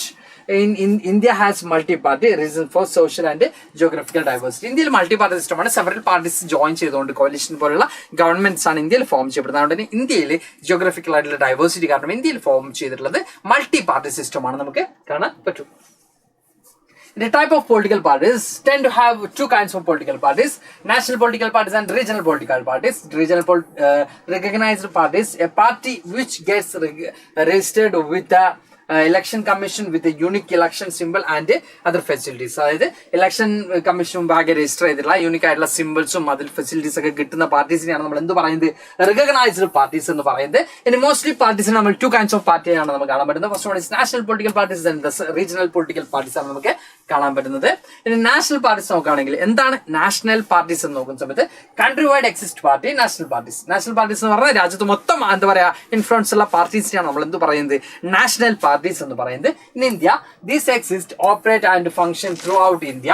എന്ത് ചെയ്യണം? ഇന്ത്യയിൽ മൊത്തത്തിൽ എന്ത് ചെയ്യണം? അവരുടെ ഫംഗ്ഷൻസും കാര്യങ്ങളൊക്കെ ഉണ്ടാവണം. പിന്നെയോ it should secures at least 6% of valid votes at the last general election or last assembly election in 4 states is recognised as national party. അപ്പൊ ഇന്ത്യയിൽ ഒരു നാഷണൽ പാർട്ടി ആണെങ്കിൽ എന്ത് വേണം? അറ്റ്ലീസ്റ്റ് 6% ഓഫ് വോട്ട് എവിടെ വേണം? ഏർലിയർ ഇലക്ഷനിൽ അറ്റ്ലീസ്റ്റ് 6% ഓഫ് വോട്ട് അവർക്ക് വേണം. 4 സ്റ്റേറ്റ്സിലെങ്കിലും അത്തരത്തിലുള്ള വോട്ട് ഉണ്ടെങ്കിൽ അത്തരത്തിലുള്ള പാർട്ടീസിനെയാണ് നമ്മൾ എന്തായിട്ട് കൺസിഡർ ചെയ്യുന്നത്? നാഷണൽ പാർട്ടീസ് ആയിട്ട് കൺസിഡർ ചെയ്യുന്നത്. The election commission of India has recognised the following parties as national political parties for the election. ഇലക്ഷനിൽ നമ്മുടെ ഇന്ത്യയിൽ പ്രധാനമായിട്ടും നാഷണൽ പാർട്ടീസ് ആയിട്ട് ഡിക്ലെയർ ചെയ്തിട്ടുള്ള പാർട്ടീസ് ഏതൊക്കെയാണ്? ഇതിൽ ചില പാർട്ടീസിലൊക്കെ ചില മാറ്റങ്ങളൊക്കെ വന്നിട്ടുണ്ട്. എന്തായാലും നമ്മുടെ ടെക്സ്റ്റ് ബുക്ക് തൽക്കാലം നമുക്ക് ഫോളോ ചെയ്യാം, സിലബസ് ഫോളോ ചെയ്യാം. എക്സാം കഴിഞ്ഞ ശേഷം നമുക്കതിൽ മാറ്റങ്ങൾ കൊണ്ടുവരാം. അപ്പോൾ ഇന്ത്യൻ നാഷണൽ കോൺഗ്രസ് INC ഏറ്റവും മോസ്റ്റ് ഇമ്പോർട്ടന്റ് ആയിട്ടുള്ള പൊളിറ്റിക്കൽ പാർട്ടീസ് അല്ലെങ്കിൽ ഏറ്റവും പഴക്കം ചെന്ന പൊളിറ്റിക്കൽ പാർട്ടീസ് നോക്കുകയാണെങ്കിൽ 1885 ഫോം ചെയ്തിട്ടുള്ള Indian national Congress. The party was formed before independence. Example 1885 തന്നെ നമുക്ക് എന്ത് കാണാൻ പറ്റും? അതായത് 1885 തന്നെ എന്ത് ഫോം ചെയ്തിട്ടുണ്ട്? ഇന്ത്യൻ നാഷണൽ കോൺഗ്രസ് ഫോം ചെയ്തിട്ടുണ്ട്. ബിഫോർ ഇൻഡിപെൻഡൻസ് നമുക്ക് ഇന്ത്യക്ക് സ്വാതന്ത്ര്യം കിട്ടുന്നതിന് മുമ്പ് തന്നെ ഫോം ചെയ്തിട്ടുണ്ട്. It's one of the oldest parties in India. ഇന്ത്യയിലെ ഓൾഡസ്റ്റ് പാർട്ടിയാണ് ഇന്ത്യൻ നാഷണൽ കോൺഗ്രസ് എന്ന് പറയുന്നത്. Then the party has played a dominated role in the Indian politics at the national and state level for several decades. കുറെ എന്താ പറയാ പതിറ്റാണ്ടുകളായിട്ട് നമ്മുടെ national ലെവലും state ലെവലും വലിയ ഇമ്പോർട്ടൻസ് ഉള്ള വലിയ ഡോമിനൻസ് ഉള്ള ഒരു പാർട്ടി തന്നെയാണ് ഇന്ത്യൻ നാഷണൽ കോൺഗ്രസ്. നമ്മുടെ ഫസ്റ്റ് 3 ഇലക്ഷൻ ഒക്കെ നോക്കുകയാണെങ്കിൽ വലിയ സപ്പോർട്ട് ഗെയിൻ ചെയ്യാൻ പറ്റിയിരുന്ന ഒരു പൊളിറ്റിക്കൽ പാർട്ടിയാണ് Indian national Congress. It emerged as the largest party members in the Lok Sabha election in 2008. 2008 നമുക്ക് എന്ത് കാണാൻ പറ്റും? വലിയ രീതിയിൽ എന്താ പറയാ ഇലക്ഷനിലൊക്കെ വലിയ രീതിയിൽ സപ്പോർട്ട് ഗെയിൻ ചെയ്തിട്ടുള്ള ഒരു പാർട്ടിയാണ് നമ്മൾ പറഞ്ഞത് ഇന്ത്യൻ നാഷണൽ കോൺഗ്രസ്. ഇനി എന്തൊക്കെയാണ് ഇന്ത്യൻ നാഷണൽ കോൺഗ്രസിന്റെ ഐഡിയോളജീസ് നോക്കാൻ പറ്റും? Centrist party neither heist or leftist. ഇതെന്താ റൈറ്റിസ്റ്റ് ഓർ ലെഫ്റ്റിസ്റ്റ്. ഇത് സെൻട്രിസ്റ്റ് പാർട്ടിയാണ്. റൈറ്റ് ടു അല്ലെങ്കിൽ ലെഫ്റ്റ് ടു വിങ് അല്ല എന്ന് നമുക്ക് കാണാൻ പറ്റും. In the it's ideologies orientation then the party supports new economic reform but with the human face. എന്താ പറയാ ന്യൂ ഇക്കണോമിക് റിഫോംസിന് പാർട്ടി എന്ത് ചെയ്യുന്നുണ്ട്? സപ്പോർട്ട് ചെയ്യുന്നതായിട്ട് നമുക്ക് കാണാൻ പറ്റും. Then the party has full faith in the secularism. സെക്യുലറിസത്തിൽ പൂർണ്ണമായിട്ടും എന്ത് ചെയ്തിട്ടുണ്ട്, വിശ്വസിക്കുന്ന ഒരു പാർട്ടിയാണ്. The party aims at the welfare of the weaker section of the and minorities. weaker sectionസിനും മൈനോറിറ്റീസിനും വെൽഫെയറിന് വേണ്ടിയാണ് എന്ത് ചെയ്യുന്നത്, പാർട്ടി പ്രവർത്തിക്കുന്നത്. നാഷണൽ കോൺഗ്രസിന്റെ ഐഡിയോളജീസ് ആണ്. ഇങ്ങനെ ഓരോ പാർട്ടീസിനും ഐഡിയോളജീസ് നമുക്ക് നോക്കാം. Then Bharatiya Janata party or BJP ആണ് നമുക്ക് നെക്സ്റ്റ് നോക്കാനുള്ളത്. Founded in 1980 by reviving the Bharatiya Janata സംഘിനെ എന്ത് റിവൈവ് ചെയ്തുകൊണ്ട് പുതിയതായി ഫോം ചെയ്താണ് നമ്മൾ പറഞ്ഞ ഭാരതീയ ജനതാ പാർട്ടി റിഫോം ചെയ്തുകൊണ്ട് വന്നതാണ്. Then came to power in 1998. Became the leader of India. Then 2014 largest party. 2014 നോക്കുകയാണെങ്കിൽ ലാർജസ്റ്റ് പാർട്ടി ആയിട്ട് എന്ത് വന്നിട്ടുണ്ട്, നമ്മുടെ BJP വന്നിട്ടുണ്ട് നമുക്ക് കാണാൻ പറ്റും. ഇനി ഐഡിയോളജിയിലേക്ക് നോക്കാം. Ideals of BJP.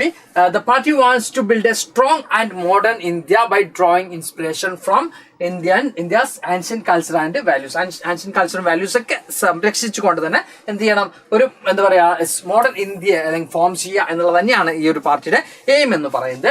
Then cultural nationalism or Hindutva is an important element. It's consumption of Indian nationalhood and politics. Indian നാഷണൽഹുഡിന്റെ പൊളിറ്റിക്സിനൊക്കെ പ്രധാനമായിട്ടും കൾച്ചറൽ നാഷണലിസത്തിന് വലിയ ഇമ്പോർട്ടൻസ് കൊടുത്തിട്ടുള്ള ഒരു പാർട്ടിയാണ് നമ്മുടെ BJP അല്ലെങ്കിൽ ഭാരതീയ ജനതാ പാർട്ടി എന്ന് പറയുന്നത്.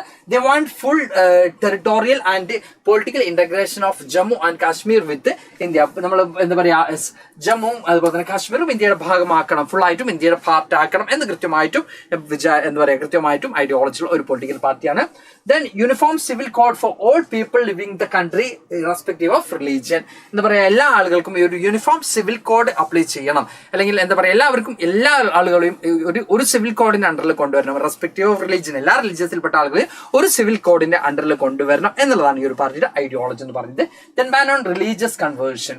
റിലീജിയസ് കൺവേർഷൻ എന്ത് ചെയ്യണം, നിരോധിക്കണം. മതപരിവർത്തനത്തെ എന്ത് ചെയ്യണം, നിരോധിക്കണം. ഇത്രയും കാര്യങ്ങളാണ് നമ്മുടെ എന്തിൽ വരുന്നത്, ഈ പറയുന്ന BJP ഓർ ഭാരതീയ ജനതാ പാർട്ടിയുടെ ഐഡിയോളജി ആയിട്ട് നമുക്ക് കാണാൻ വരുന്നത്. ഇനി ബഹുജൻ സമാജ് പാർട്ടി നമുക്ക് നോക്കാം, അല്ലെങ്കിൽ BSP നോക്കാം. Formed in 1984 under the leadership of കാഞ്ചിറാമിന്റെ ലീഡർഷിപ്പിലാണ് form ചെയ്തിട്ടുള്ളത്. It's presence based in the state of Uttar Pradesh. ഇത് എവിടേക്കാണല്ലേ നമുക്ക് നോക്കാം. ഉത്തർപ്രദേശിൽ നമുക്ക് ഇതിന്റെ പ്രസൻസ് കാണാൻ പറ്റും. Formed a government for several times by taking support for different പാർട്ടീസിന്റെ സപ്പോർട്ടോടുകൂടി കുറെ ടൈം എന്ത് ഫോം ചെയ്തിട്ടുണ്ട്, ഗവൺമെന്റുകൾ ഫോം ചെയ്തിട്ടുള്ള ഒരു പൊളിറ്റിക്കൽ പാർട്ടിയാണ് നമ്മൾ ഈ പറയുന്ന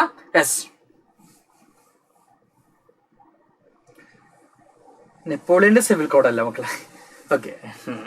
okay then presence in MP, Chhattisgarh, Uttarakhand, Delhi and Punjab. Okay, ഇത് പറയുന്നത് ഉത്തർപ്രദേശ് ബേസ് ചെയ്യുന്ന ഒരു പാർട്ടിയാണ്. അതുപോലെ തന്നെ ഇതിന്റെ പ്രസൻസ് എന്ന് പറയുന്നത് മധ്യപ്രദേശിലും ഛത്തീസ്ഗഡിലും അതുപോലെ തന്നെ ഉത്തരാഖണ്ഡിലും ഡൽഹിയിലും പഞ്ചാബിലൊക്കെ ഈ ഒരു പറയുന്ന അല്ലെങ്കിൽ BSPയുടെ പ്രസൻസ് നമുക്ക് കാണാൻ പറ്റും. ഇനി BSPയുടെ ഐഡിയോളജീസ് നോക്കാം. Ideologies of Bahujan Samaj party നോക്കുകയാണെങ്കിൽ 6 to represent and secure power for the Bahujan Samaj Dalit, Adivasis and OBC and minorities. OBCനും മൈനോറിറ്റീസിനും അതുപോലെ തന്നെ ദളിത്സിനും ആദിവാസീസിനൊക്കെ എന്ത് കിട്ടണം, അവർക്കൊക്കെ റിസർവേഷൻ കിട്ടണം, അവർക്കൊക്കെ കുറച്ചും കൂടി റെപ്രസെന്റേറ്റീവ് കിട്ടണമെന്ന് ആഗ്രഹിക്കുന്ന ഒരു പാർട്ടിയാണ്.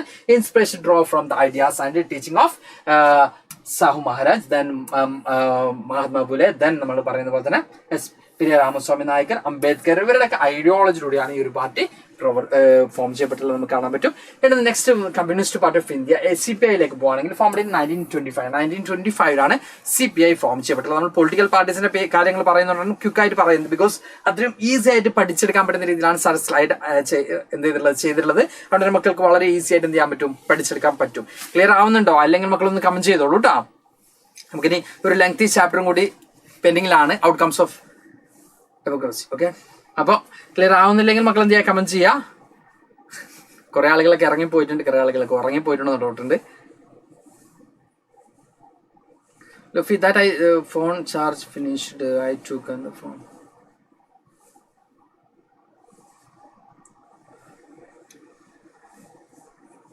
ഓക്കെ, അപ്പോൾ നമ്മൾ CPIയിലേക്ക് പോവാം. 1925 എന്ത് ചെയ്തിട്ടുള്ളത്, ഫോം ചെയ്യപ്പെട്ടുള്ളത് നമുക്ക് കാണാൻ പറ്റും.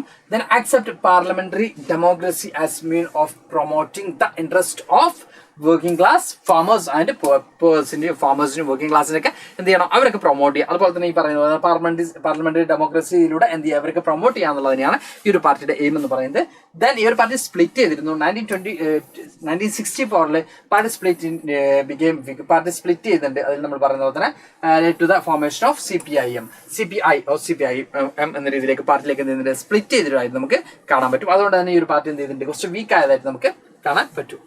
ഇനി ഐഡിയോൾസ് ഓഫ് CPI നോക്കുകയാണെങ്കിൽ the party believes in Marxism and Leninism, secularism and democracy, oppose the secessionism and communalism. അപ്പൊ നമ്മളിവിടെ പറയുന്ന പോലെ തന്നെ ഈ ഒരു പാർട്ടി എന്തിനാണ് ലെനിനും മാർക്സിസവും ലെനിനിസവും ഒക്കെയാണ് എന്ത് ചെയ്യുന്നത്, ബിലീവ് ചെയ്യുന്നത്. അപ്പൊ തന്നെ ഡെമോക്രസിയിൽ എന്ത് ചെയ്യുന്നത്, വലിയ ട്രസ്റ്റ് നമുക്ക് കാണാൻ പറ്റും.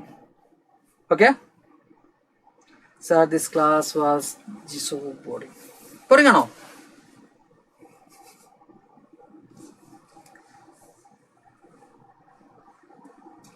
ഓക്കെ, ഇപ്പോഴും എക്സിസ്റ്റ് ചെയ്യുന്നത് നമ്മുടെ ആദ്യകാല പാർട്ടികൾ ഇപ്പോഴും എക്സിസ്റ്റ് ചെയ്യുന്നത് കോൺഗ്രസ് തന്നെയാണ്, ഇന്റർനാഷണൽ കോൺഗ്രസ് തന്നെയാണ്. ഇന്റർനാഷണൽ ലെവലിൽ നോക്കുകയാണെങ്കിൽ നമുക്ക് കാണാൻ പറ്റുന്നത്. ഓക്കെ, കണ്ടിന്യൂ ചെയ്തേ സാറേ. ഓക്കെ, അപ്പോൾ നമ്മൾ പറയുന്നത് ഇനി party significantly presence in the states of Kerala, West Bengal, Punjab, Andhra Pradesh and Tamil Nadu. പ്രധാനമായിട്ടും ഈ ഒരു പാർട്ടിയുടെ പ്രസൻസ് നമുക്ക് കാണാൻ പറ്റുന്നത് ഈ ഒരു ഏരിയയിലേക്കാണ്. കേരളം അങ്ങനെയുള്ള കുറച്ച് സംസ്ഥാനങ്ങളാണ് പ്രധാനമായിട്ടും ഈ ഒരു പാർട്ടിയുടെ എന്ത് ചെയ്യുന്നത്, പ്രസൻസ് നമുക്ക് കാണാൻ പറ്റുന്നത്. Then advocate the coming together of all left parties to build a strong left front. അപ്പോൾ ഒരു സ്ട്രോങ് ലെഫ്റ്റ് ഫ്രണ്ട് ഫോം ചെയ്യാൻ വേണ്ടി എല്ലാ രീതിയിലും എന്ത് ചെയ്യുന്നുണ്ട്, എല്ലാ രീതിയിലുള്ള ലെഫ്റ്റ് പാർട്ടീസ്, ദാറ്റ് മീൻസ് ഇടത് പാർട്ടികളുടെയും സപ്പോർട്ട് ഗെയിൻ ചെയ്യുന്നത് ഈ പറഞ്ഞ CPI ഗെയിൻ ചെയ്യുന്നുണ്ട്. ഓക്കെ, സാറ് പാട്ട് പാടിയാൽ മക്കൾ എന്ത് ചെയ്യും, ഇറങ്ങി ഓടാൻ വേണ്ടിയല്ലേ. കഴിഞ്ഞ ക്ലാസ്സിൽ പാട്ട് പാടിയതോടുകൂടി മക്കള് മതി സാറേ മതി എന്ന് പറയുന്ന കമന്റ് സാറ് കണ്ടിരുന്നു. Okay, then it secured less than 1% vote and 1 seats in the 2014 Lok Sabha election. The Communist Party of India, or Marxist, or CPIM, like the party was formed in 1964. 1964 split in the yes. അവിടെ ഈ party form ചെയ്യപ്പെട്ടത് 1964 supported by the poor factory workers, farmers, agriculture labours and intelligentsia. Okay, അപ്പൊ ഇന്റലിജൻസിന്റെയും അതുപോലെ നമ്മൾ ഈ പറഞ്ഞ പോലെ തന്നെ ഫാമേഴ്സിന്റെയും അഗ്രികൾച്ചർ വർക്കേഴ്സിനൊക്കെ സപ്പോർട്ടോട് കൂടിയാണ് ഈ പറയുന്ന പാർട്ടി ഫോം ചെയ്തിട്ടുള്ളത്. Strong support in the West Bengal, Kerala and Tripura. കേരളത്തിലും ത്രിപുരയിലും വെസ്റ്റ് ബംഗാളിലുമാണ് ഇതിന് വലിയ സപ്പോർട്ട് ഉള്ളത്. Was in power in WB without break of 34 എന്താ പറയുക, വെസ്റ്റ് ബംഗാളിൽ ഇതിന് എത്രത്തോളം 34 ഇയേഴ്സിൻ്റെയോളം ബ്രേക്കില്ലാതെ എന്ത് ചെയ്തിരുന്നു, പവർ ഗെയിൻ ചെയ്യാൻ പറ്റുന്ന ഒരു പൊളിറ്റിക്കൽ പാർട്ടി ആയിരുന്നു നമ്മൾ പറഞ്ഞ ഈ പറയുന്ന CPI എന്ന് പറയുന്നത്. ഐഡിയോൾസ് ഓഫ് CPIയിലേക്ക് പോവാം. സാറിങ്ങൾ പാടുക എന്നൊക്കെ പറയുന്നുണ്ട്. ഞാനൊന്നും പറയുന്നില്ല, എന്നെ പാടിച്ചതിന്റെ ശേഷം നിങ്ങൾക്ക് ഇറങ്ങി ഓടാനല്ലേ.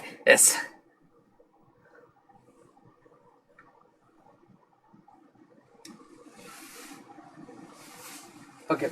Any ideas of CPM നോക്കാം. The party believes in Marxism, Leninism, Socialism, Secularism and Democracy. Opposes imperialism and communism. Imperialism, communism oppose ചെയ്യുന്നുണ്ട്.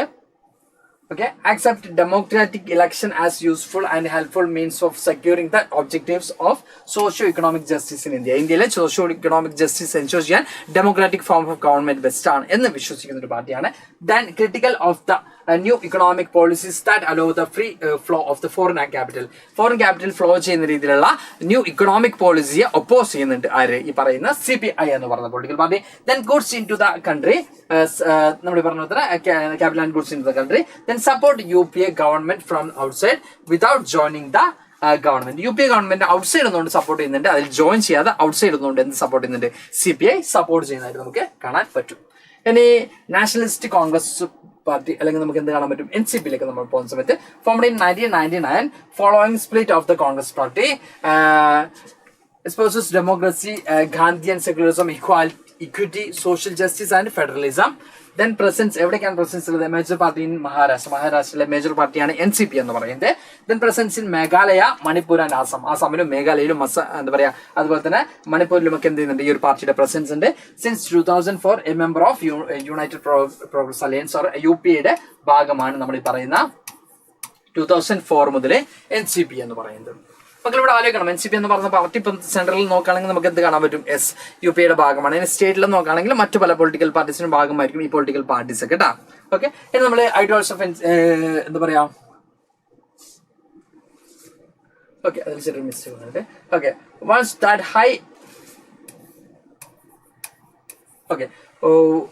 that high offices in government to be confined to the natural born citizens of the country.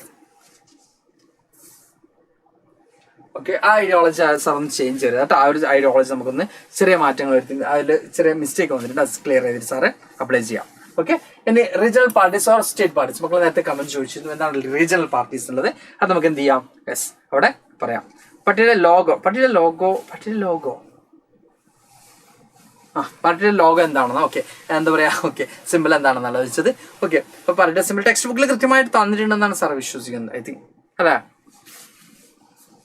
Okay, then regional parties or state parties, the party which originates in the particular region or state and works for its people is called regional political parties. A party that secures at least 6% of the total votes in an election to the legislative assembly of state and wins at least 2 seats in recognized as state party. അപ്പോൾ നമ്മുടെ പറയുന്നുണ്ട് regional party ആയിട്ട്, അതായത് the party which originate in particular region, ഒരു particular റീജിയനിൽ അല്ലെങ്കിൽ സ്റ്റേറ്റിൽ form ചെയ്തിട്ട് വർക്ക് ചെയ്യുന്ന പാർട്ടീസിനാണ് നമ്മൾ റീജിയണൽ പാർട്ടീസ് എന്ന് പറയുന്നത്. ഇനി ആ ഒരു പാർട്ടിക്ക് എന്ത് ചെയ്യുന്നുണ്ട്? 6% കൂടുതൽ എന്ത് ചെയ്യാൻ പറ്റിയിട്ടുണ്ട്?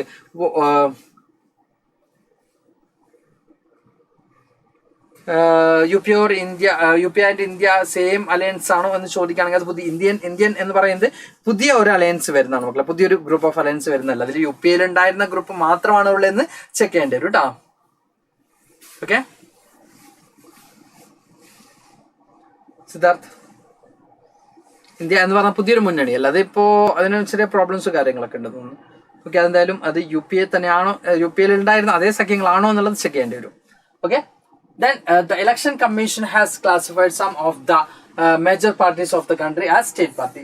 സ്റ്റേറ്റ് നമ്മുടെ കൺട്രിയിലെ മേജർ പാർട്ടീസിനെ എന്തായിട്ട് കൺസിഡർ ചെയ്യുന്നുണ്ട്? നമ്മൾ ഈ പറഞ്ഞ പോലെ തന്നെ സ്റ്റേറ്റ് പാർട്ടി ആയിട്ട് എന്ത് ചെയ്യുന്നുണ്ട്? കൺസിഡർ ചെയ്യുന്നുണ്ട്. അപ്പൊ സ്റ്റേറ്റ് പാർട്ടി എന്ന് പറഞ്ഞാൽ ഇത്രയേ ഉള്ളൂ, അറ്റ്ലീസ്റ്റ് എത്രയെങ്കിലും വോട്ട് സെക്യൂർ ചെയ്യണം. 6% ഓഫ് ടോട്ടൽ വോട്ട്സിന് 6% എങ്കിലും സെക്യൂർ ചെയ്തിട്ടുള്ള വോട്ട് എന്താ പറയാ പാർട്ടീസ് നമുക്ക് എന്ത് പറയാൻ പറ്റും? സ്റ്റേറ്റ് പാർട്ടി ആയിട്ട് നമുക്ക് കൺസിഡർ ചെയ്യാൻ പറ്റും. അപ്പോൾ അതിൽ 2 സ്റ്റേറ്റിലെങ്കിലും വിൻ ചെയ്യണം. ഇനി some of the parties are, നമ്മൾ പറയുകയാണെങ്കിൽ ഇതിൽ വരുന്ന പാർട്ടീസ് സ്റ്റേറ്റ് പാർട്ടീസ് ആയിട്ട് കൺസിഡർ ചെയ്യുന്ന പാർട്ടിയാണ് Samajwadi party, Samatva party, Rashtriya Janata party. Have a national level political organisation with the units of several states. ഇനി challenges of political parties face ചെയ്യുന്ന ചലഞ്ചസ് എന്തൊക്കെയാണ് എന്നുള്ളതാണ് നമുക്ക് നോക്കാം. അത് കഴിയാറായാണ് ചോദിക്കുന്നത്. നമുക്ക് ഓൾമോസ്റ്റ് 142 സ്ലൈഡ്സ് ആണ്, 116 സ്ലൈഡിലേക്ക് നമ്മൾ എത്തിയിട്ടുണ്ട് കേട്ടോ. Okay, lack of internal democracy. Political പാർട്ടീസിന്റെ ചലഞ്ചസ് എന്ന് പറയുമ്പോൾ lack of internal democracy political പാർട്ടീസിൽ പലപ്പോഴും ഉണ്ടാവുന്നില്ല എന്നുള്ളതാണ്. പൊളിറ്റിക്കൽ പാർട്ടീസ് ഡെമോക്രസി എസ്റ്റാബ്ലിഷ് ചെയ്യാനാണ്, പക്ഷെ അവിടെ ഇന്റേണലി ആയിട്ട് എന്ത് ചെയ്യുന്നുണ്ട്? പലതരത്തിലുള്ള പ്രോബ്ലംസും ഉണ്ടാവുന്നുണ്ട് എന്നുള്ളതാണ്.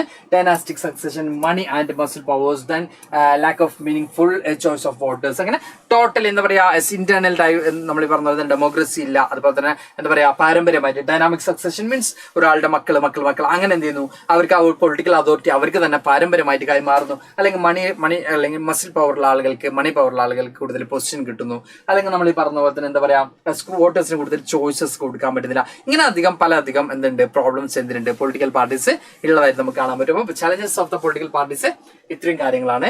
ഇനി how can be parties reformed, എങ്ങനെയൊക്കെയാണ് പാർട്ടീസ് റിഫോം ചെയ്യാൻ നോക്കുമ്പോൾ ആന്റി ഡിഫിക്ഷൻ ലോ നമുക്ക് കാണാൻ പറ്റും.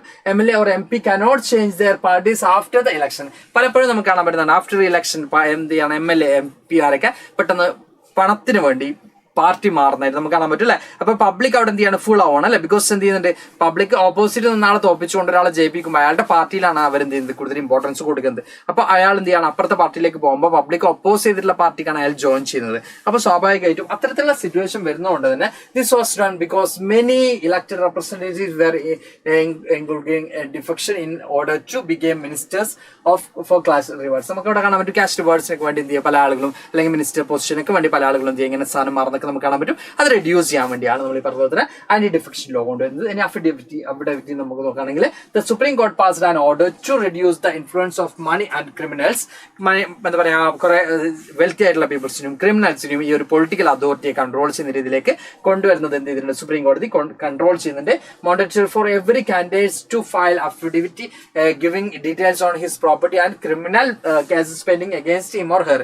അപ്പൊ അതുകൊണ്ട് തന്നെ സുപ്രീം കോടതി കൃത്യമായിട്ട് പറയുന്നുണ്ട് നമ്മൾ എന്ത് ചെയ്യണം, ആളുകൾക്ക് കൃത്യമായിട്ടും പ്രസ്താവന കൊടുക്കണം. ഞങ്ങൾ എന്തെങ്കിലും ക്രിമിനൽ കേസസ് ഉണ്ടോ, ഞങ്ങളുടെ വെൽത്ത് എത്രയാണ്, നമ്മുടെ കയ്യിലുള്ള പ്രോപ്പർട്ടി എത്രത്താണ്, ഇതൊക്കെ ആര് കൃത്യമായിട്ടും പറയണം, സത്യവാങ്മൂലം കൊടുക്കണം. ഈ പറയുന്ന ആരൊക്കെയാണോ ഇലക്ഷന് മത്സരിക്കുന്ന കണ്ടസ്റ്റന്റ് അവർ കൃത്യമായിട്ടും കൊടുക്കണം. അപ്പൊ മണി പവറും മസിൽ പവറും ക്രിമിനൽ ബാക്ക്ഗ്രൗണ്ടിലുള്ള ആളുകളൊക്കെ ഈ പറയുന്ന പൊളിറ്റിക്കൽ അതോറിറ്റിയിലേക്ക് വരാതിരിക്കാനുള്ള കുറെ മെഷേഴ്സ് കാര്യം കൊണ്ടുവരുന്നുണ്ട്. സുപ്രീം കോടതിയും നടപ്പിലാക്കിയിട്ടുള്ളത് നമുക്ക് കാണാൻ പറ്റും. Step taken by the election commission.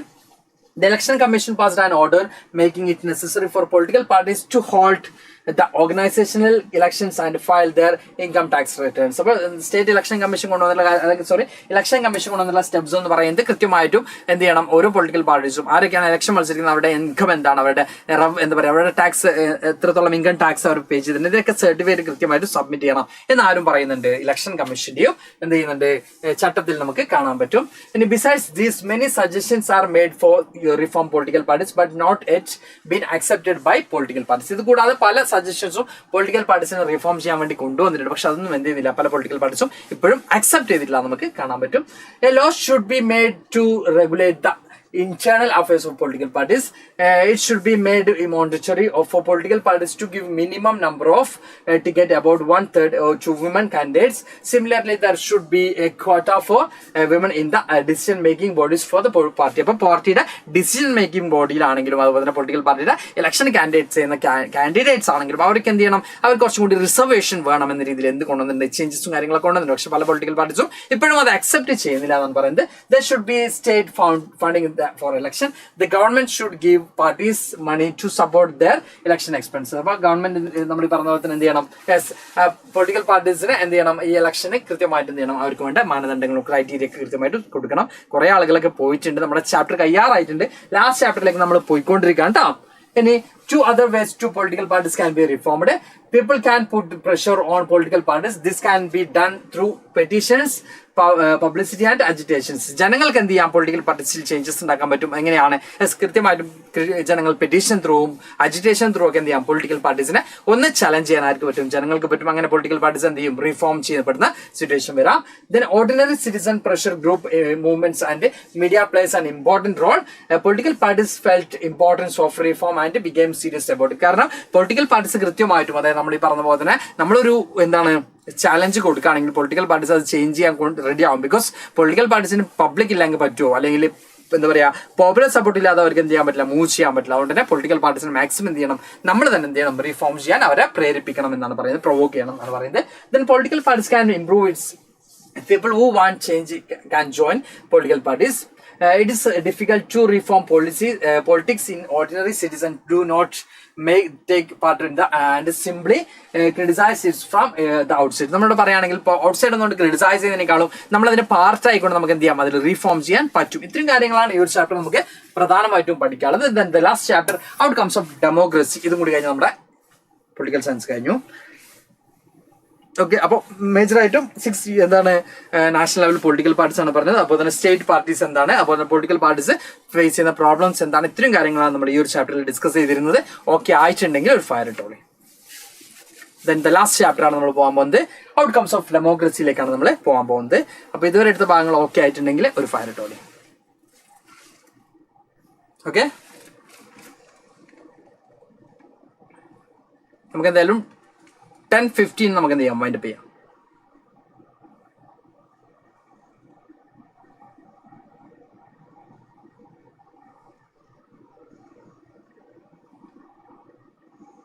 നമുക്കൊരു 10:15 വൈൻഡപ്പ് ചെയ്യാം. ഓക്കെ ആണ്, ക്ലിയർ ആവുന്നുണ്ടെങ്കിൽ ജസ്റ്റ് ഫയർ ഇട്ടോ. നമുക്ക് ലാസ്റ്റ് ചാപ്റ്ററും കൂടി എടുത്തിട്ട് ഫിനിഷ് ചെയ്യാം. ഓക്കെ,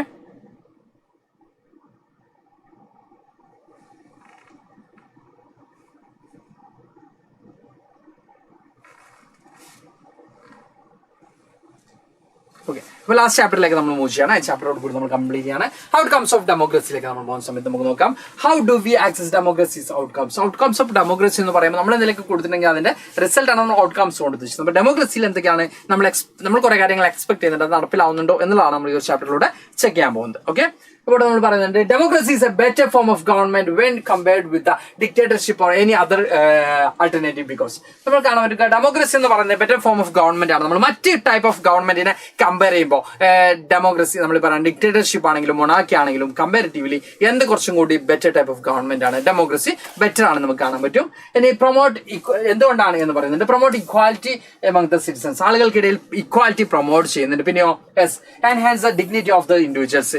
നമ്മൾ ലാസ്റ്റ് പാട്ട് പാടട്ടെ മക്കളെ, ലാസ്റ്റ് പാട്ട് പാടട്ടെ. അപ്പൊ മക്കൾക്ക് ഇറങ്ങി വിടണ്ടല്ലോ. യെസ്, അപ്പൊ എന്ത് ചെയ്യുന്നത് ആളുകൾക്കിടയിൽ ഇക്വാലിറ്റി എൻഷുർ ചെയ്യുന്നുണ്ട്. അപ്പോൾ തന്നെ dignity of individuals improves the quality of decision making, then provides us method to resolve conflict and allows to room to correct mistakes. അപ്പൊ ഡെമോക്രസി എന്തുകൊണ്ടാണ് ബെറ്റർ ആവുന്നത് വെച്ചാൽ ആളുകൾക്ക് ഇക്വാലിറ്റി എൻഷുർ ചെയ്യുന്നുണ്ട്. അതുപോലെ തന്നെ ഡിഗ്നിറ്റി, ആളുകൾക്ക് അന്തസ് അല്ലെങ്കിൽ ഡിഗ്നിറ്റി എൻഷുർ ചെയ്യുന്നുണ്ട്. അതുപോലെ തന്നെ നമ്മൾ ഈ പറഞ്ഞ പോലെ തന്നെ ക്വാളിറ്റി ഡിസിഷൻ മേക്കിംഗ് ആണ്. അതുപോലെ തന്നെ നമ്മൾ പറഞ്ഞ പോലെ തന്നെ എന്താണ് കോൺഫ്ലിക്ട് ഇല്ലാതിരിക്കാൻ, അതിനെ റിസോൾവ് ചെയ്യാൻ അല്ലെങ്കിൽ അതിനെ സൊല്യൂഷൻ കണ്ടെത്താൻ ഡെമോക്രസിയിലോട്ട് സാധിക്കുന്നുണ്ട്. ലാസ്റ്റ് നമ്മൾ പറഞ്ഞത് എന്താണ്, ഒബ്വിയസ്ലി ആളുകൾക്ക് ഒരു തെറ്റ് പറ്റി എന്നുണ്ടെങ്കിൽ, മിസ്റ്റേക്ക് പറ്റിയിട്ടുണ്ടെങ്കിൽ അതിൽ ചേഞ്ച് വരുത്താനും എന്തിനോട് പറ്റും, ഡെമോക്രസി ത്രൂ പറ്റും. ഇത്രയും കാര്യങ്ങളാണ് നമ്മൾ എന്തുകൊണ്ടാണ് ഡെമോക്രസി ബെറ്റർ എന്ന് നമ്മൾ പറഞ്ഞിട്ടുള്ളത്.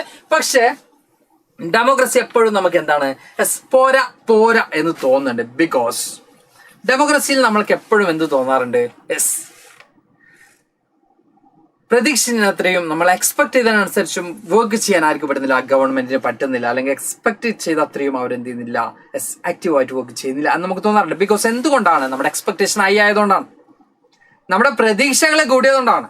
ഇപ്പൊ ഒരു എക്സാമ്പിൾ പറയാം. നിങ്ങളൊരു മൂവി കാണാൻ പോകുന്നു, നിങ്ങളൊരു സിനിമ കാണാൻ പോകുന്നു. ആ സിനിമയെ കുറിച്ച് വളരെ എക്സ്പെക്ട് ചെയ്തിട്ടാണ് സിനിമ കാണാൻ പോകുന്നതെങ്കിൽ നിങ്ങൾ ആ സിനിമയുടെ തെറ്റുകളായിരിക്കും എന്ത് ചെയ്യുക, കണ്ടെത്താൻ ശ്രമിക്കുക.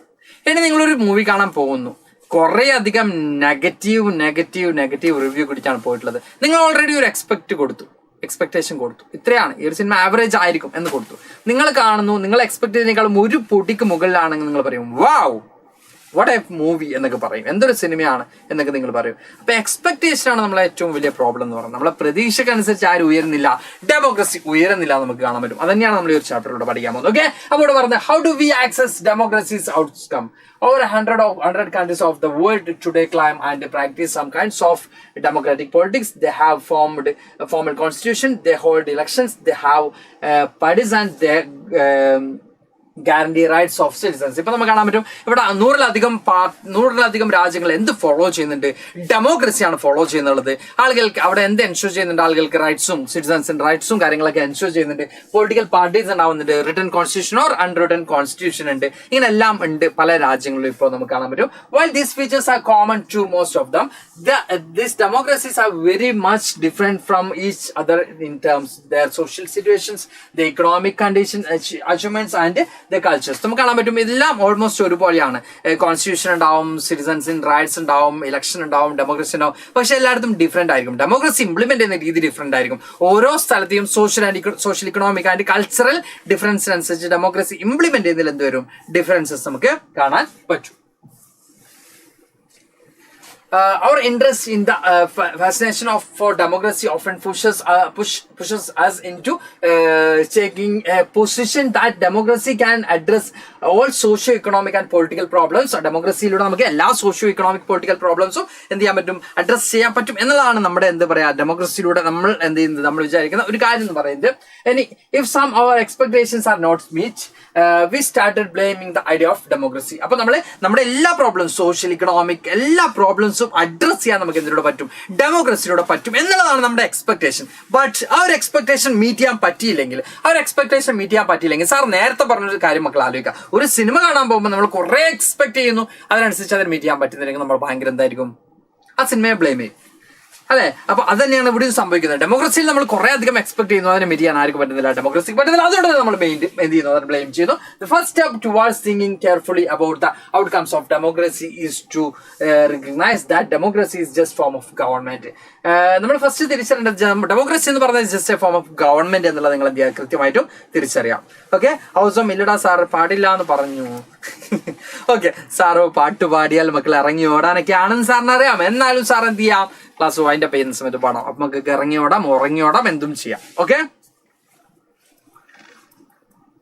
നിങ്ങൾ പാടുന്ന പാട്ടൊന്നും നമ്മൾ പാടൂല, അങ്ങനത്തെ ഏതൊരു പാട്ട് പാടി സെറ്റ് ആക്കി വെക്കട്ടോ. ഓക്കെ, അപ്പോൾ ഇവിടെ നമ്മൾ പറഞ്ഞുകൊണ്ടിരിക്കുന്നത് first step towards thinking carefully about the outcomes of democracy is to recognize that democracy is just a form of government. നമ്മൾ ആദ്യം തിരിച്ചറിയേണ്ടത് democracy is just a form of government. ഒരു ഗവൺമെന്റ് ആണ്, ഗവൺമെന്റിന്റെ ഐഡിയോളജി ആണ് ഡെമോക്രസി. ഡെമോക്രസി എന്ന് പറഞ്ഞാൽ എന്താ പറയുക, ഒരു ഗവൺമെന്റ് മാത്രമല്ല. ഡെമോക്രസി എന്ന് പറയുമ്പോൾ നമ്മുടെ വീട്ടിൽ നമ്മൾ ഡെമോക്രസി എന്ന് പറയുന്ന ഐഡിയോളജി ഇംപ്ലിമെന്റ് ചെയ്യുക. പക്ഷെ നമ്മൾ ഡെമോക്രാറ്റിക്കൽ ഗവൺമെന്റ് എന്ന് എക്സ്പെക്ട് ചെയ്യുന്ന കാര്യങ്ങൾ കിട്ടാതിരിക്കുമ്പോൾ നമ്മൾ ഒറീഡ് ആവുന്നുണ്ടെങ്കിൽ, നമ്മൾ അതിനെ ബ്ലെയിം ചെയ്യുന്നുണ്ടെങ്കിൽ, നമ്മൾ ആദ്യം റിയലൈസ് ചെയ്യേണ്ടത് it's just A form of government എന്നുള്ളത് നമ്മൾ എന്ത് ചെയ്യണം, ആദ്യം റിയലൈസ് ചെയ്യണം. Then it can only create conditions for achieving something. നമുക്ക് എന്തെങ്കിലുമൊക്കെ കിട്ടാൻ വേണ്ടിയുള്ള ചില കണ്ടീഷൻസ് ക്രിയേറ്റ് ചെയ്യാൻ ഡെമോക്രസിക്ക് പറ്റും. Then the citizen have the take to advantage of those conditions and achieve those goals. അപ്പൊ സിറ്റിസൺസിന് എന്താ ചെയ്യാൻ പറ്റുക, ആ കണ്ടീഷൻസിനെ യൂട്ടിലൈസ് ചെയ്തുകൊണ്ട് ആ ഒരു ഗോൾ അച്ചീവ് ചെയ്യാൻ ആർക്ക് പറ്റും, സിറ്റിസൺസിനും പറ്റും. അല്ലാതെ സാർ എക്സാമ്പിൾ പറയാം, സാർ പറയാണ് അയ്യോ ഞാൻ പട്ടിണിയാണ് എന്ന് ഞാൻ ആരോടും പറയുകയും ഗവൺമെന്റിനെ ബ്ലെയിം ചെയ്യുന്നതിന് പകരം ഗവൺമെന്റ് അവിടെ എന്തെങ്കിലും ഓപ്പർച്യൂണിറ്റീസ് പ്രൊവൈഡ് ചെയ്തിട്ടുണ്ടോ അതിന് ഞാൻ ഭാഗമാവാം. ദെൻ അത് ഗവൺമെന്റ് കൃത്യമായിട്ട് എനിക്ക് തരുന്നില്ല, ഗവൺമെന്റ് എനിക്ക് തൊഴിലവസരം തന്നു, അതിന് ഞാൻ ഭാഗമായി, അതിലൂടെ എന്റെ പോവർട്ടി എന്ന് പറയുന്ന പ്രോബ്ലം സർവൈവ് ചെയ്യാൻ പറ്റും. അതിന് ഭാഗമാവാതെ അതിനാണെന്നതിന് പോവാതെ അതിനെ ക്രിട്ടിസൈസ് ചെയ്യരുത്. അല്ലെങ്കിൽ ഗവൺമെന്റ് ഓപ്പർച്യൂണിറ്റീസ് തന്നില്ലെങ്കിൽ ഞാൻ ക്രിട്ടിസൈസ് ചെയ്യാം. അപ്പൊ നമ്മൾ തിരിച്ചറിയേണ്ടത് ഗവൺമെന്റ് നമുക്ക് കുറെ ഓപ്പർച്യൂണിറ്റീസ് തരുന്നുണ്ട്, ഗവൺമെന്റ് നമുക്ക് ചില കണ്ടീഷൻസ് ക്രിയേറ്റ് ചെയ്ത് തരുന്നുണ്ട്, അത് നമ്മൾ യൂട്ടിലൈസ് ചെയ്യുക. അതിലൂടെ നമ്മൾ എന്ത് ചെയ്യുക, നമ്മുടെ പ്രോബ്ലംസിന് സൊല്യൂഷൻ കണ്ടെത്തുക, നമ്മുടെ ഗോൾസ് അറ്റൈൻ ചെയ്യുക എന്നുള്ളതാണ്. ഇനി accountable, responsive and legitimate government എന്ന് പറയുമ്പോൾ അക്കൗണ്ടബിൾ ആണ്, റെസ്പോൺസീവ് ആണ്, ലെജിറ്റിമേറ്റ് ആണ്. നമുക്ക് കാണാൻ പറ്റും അക്കൗണ്ടബിൾ, നമുക്ക് കൃത്യമായിട്ടും ആൻസർ തരേണ്ടത് ആര് തന്നെയാണ്, ഗവൺമെന്റ് തന്നെയാണ്. ഉത്തരവാദിത്വമുണ്ട്, നമുക്ക് കൃത്യമായിട്ടും മറുപടി തരേണ്ടതും ആര് തന്നെയാണ്, ഗവൺമെന്റ് തന്നെയാണ്. അതുപോലെ തന്നെ അത് ഗവൺമെന്റ് ആണ് എന്നുള്ള തിരിച്ചറിവും ഗവൺമെന്റിന് ഉണ്ടായിരിക്കണം. അപ്പോൾ അതുകൊണ്ട് പറയുന്നത് accountable government. In a democracy people will have the right to choose the rulers and people will have the control over the rulers. ഡെമോക്രസിയിൽ ജനങ്ങൾക്ക് റൂളേഴ്സിനെ തെരഞ്ഞെടുക്കാനും അവരെ കൺട്രോൾ ചെയ്യാനും ഡെമോക്രസിയിൽ പറ്റും. ബിക്കോസ് ഞാൻ ഒരു കാൻഡിഡേറ്റ് ആണ്, എന്നെ നിങ്ങൾ മത്സരിച്ചു ജയിപ്പിച്ചു, അവിടെ എന്ത് ചെയ്യാം, നെക്സ്റ്റ് തവണ ഞാൻ ജയിക്കണ്ട, നെക്സ്റ്റ് ടൈം എന്ത് ചെയ്യണ്ട സാർ ജയിക്കണ്ട എന്നൊന്നും ആർക്കും തീരുമാനിക്കാം, മക്കൾക്ക് തന്നെ തീരുമാനിക്കാൻ ഡെമോക്രസിയിലൂടെ എന്ത് ചെയ്യാൻ പറ്റും അല്ലേ. സാർ പട്ടിണിയല്ല ഇത് ശരിയാണ്, അതീപ് സാറിന്റെ ലെവലിലേക്ക് എത്തിയിലോടെ ചളി. ഓക്കെ, അപ്പൊ നമുക്ക് നോക്കാം. The most basic outcome of democracy should be that it produces a government that is accountable to the citizen and responsive and to the needs and expectation of the citizens. അപ്പോൾ എന്ത് ചെയ്യുന്നുണ്ട്, നമ്മുടെ പ്രധാനമായിട്ടും വരുന്നത് outcomes of ഡെമോക്രസിയിൽ വരുന്നത് നമ്മൾ പ്രധാനമായിട്ട് പറയുന്നത് ഗവൺമെന്റ് എന്ന് പറയുന്നത് അക്കൗണ്ടബിൾ ഓഫ് ദ സിറ്റിസൺസ്, ആളുകൾക്ക് കൃത്യമായിട്ടും ആൻസറബിൾ ആയിട്ടുള്ള പേഴ്സൺസ് ആണ് ഗവൺമെന്റ് എന്ന് പറയുന്നത്. അതുപോലെ തന്നെ ആളുകൾക്ക് കൃത്യമായിട്ടും അവരുടെ നീഡ്സ് ഫുൾഫിൽ ചെയ്യേണ്ടത് ആളുടെ റെസ്പോൺസിബിലിറ്റി തന്നെയാണ്. ഈ പറയുന്ന ഗവൺമെന്റിന്റെ റെസ്പോൺസിബിലിറ്റീസ് തന്നെയാണ് നമുക്ക് കാണാൻ പറ്റും. Then some people think that democracy produces less effective government.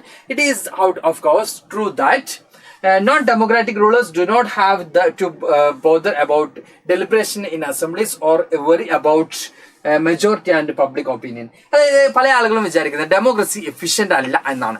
എന്നാൽ അത് ശരിയുമാണ്. അതിനുള്ള കാരണം നോൺ ഡെമോക്രാറ്റിക് ഗവൺമെന്റ് ആണെങ്കിൽ അവർ ആരെ കുറിച്ച് ബോധപ്പെടേണ്ട ആവശ്യമില്ല, പബ്ലിക്കിനെ കുറിച്ച് ബോധപ്പെടേണ്ട ആവശ്യമില്ല. സാർ ഒരു എക്സാമ്പിൾ പറയാം.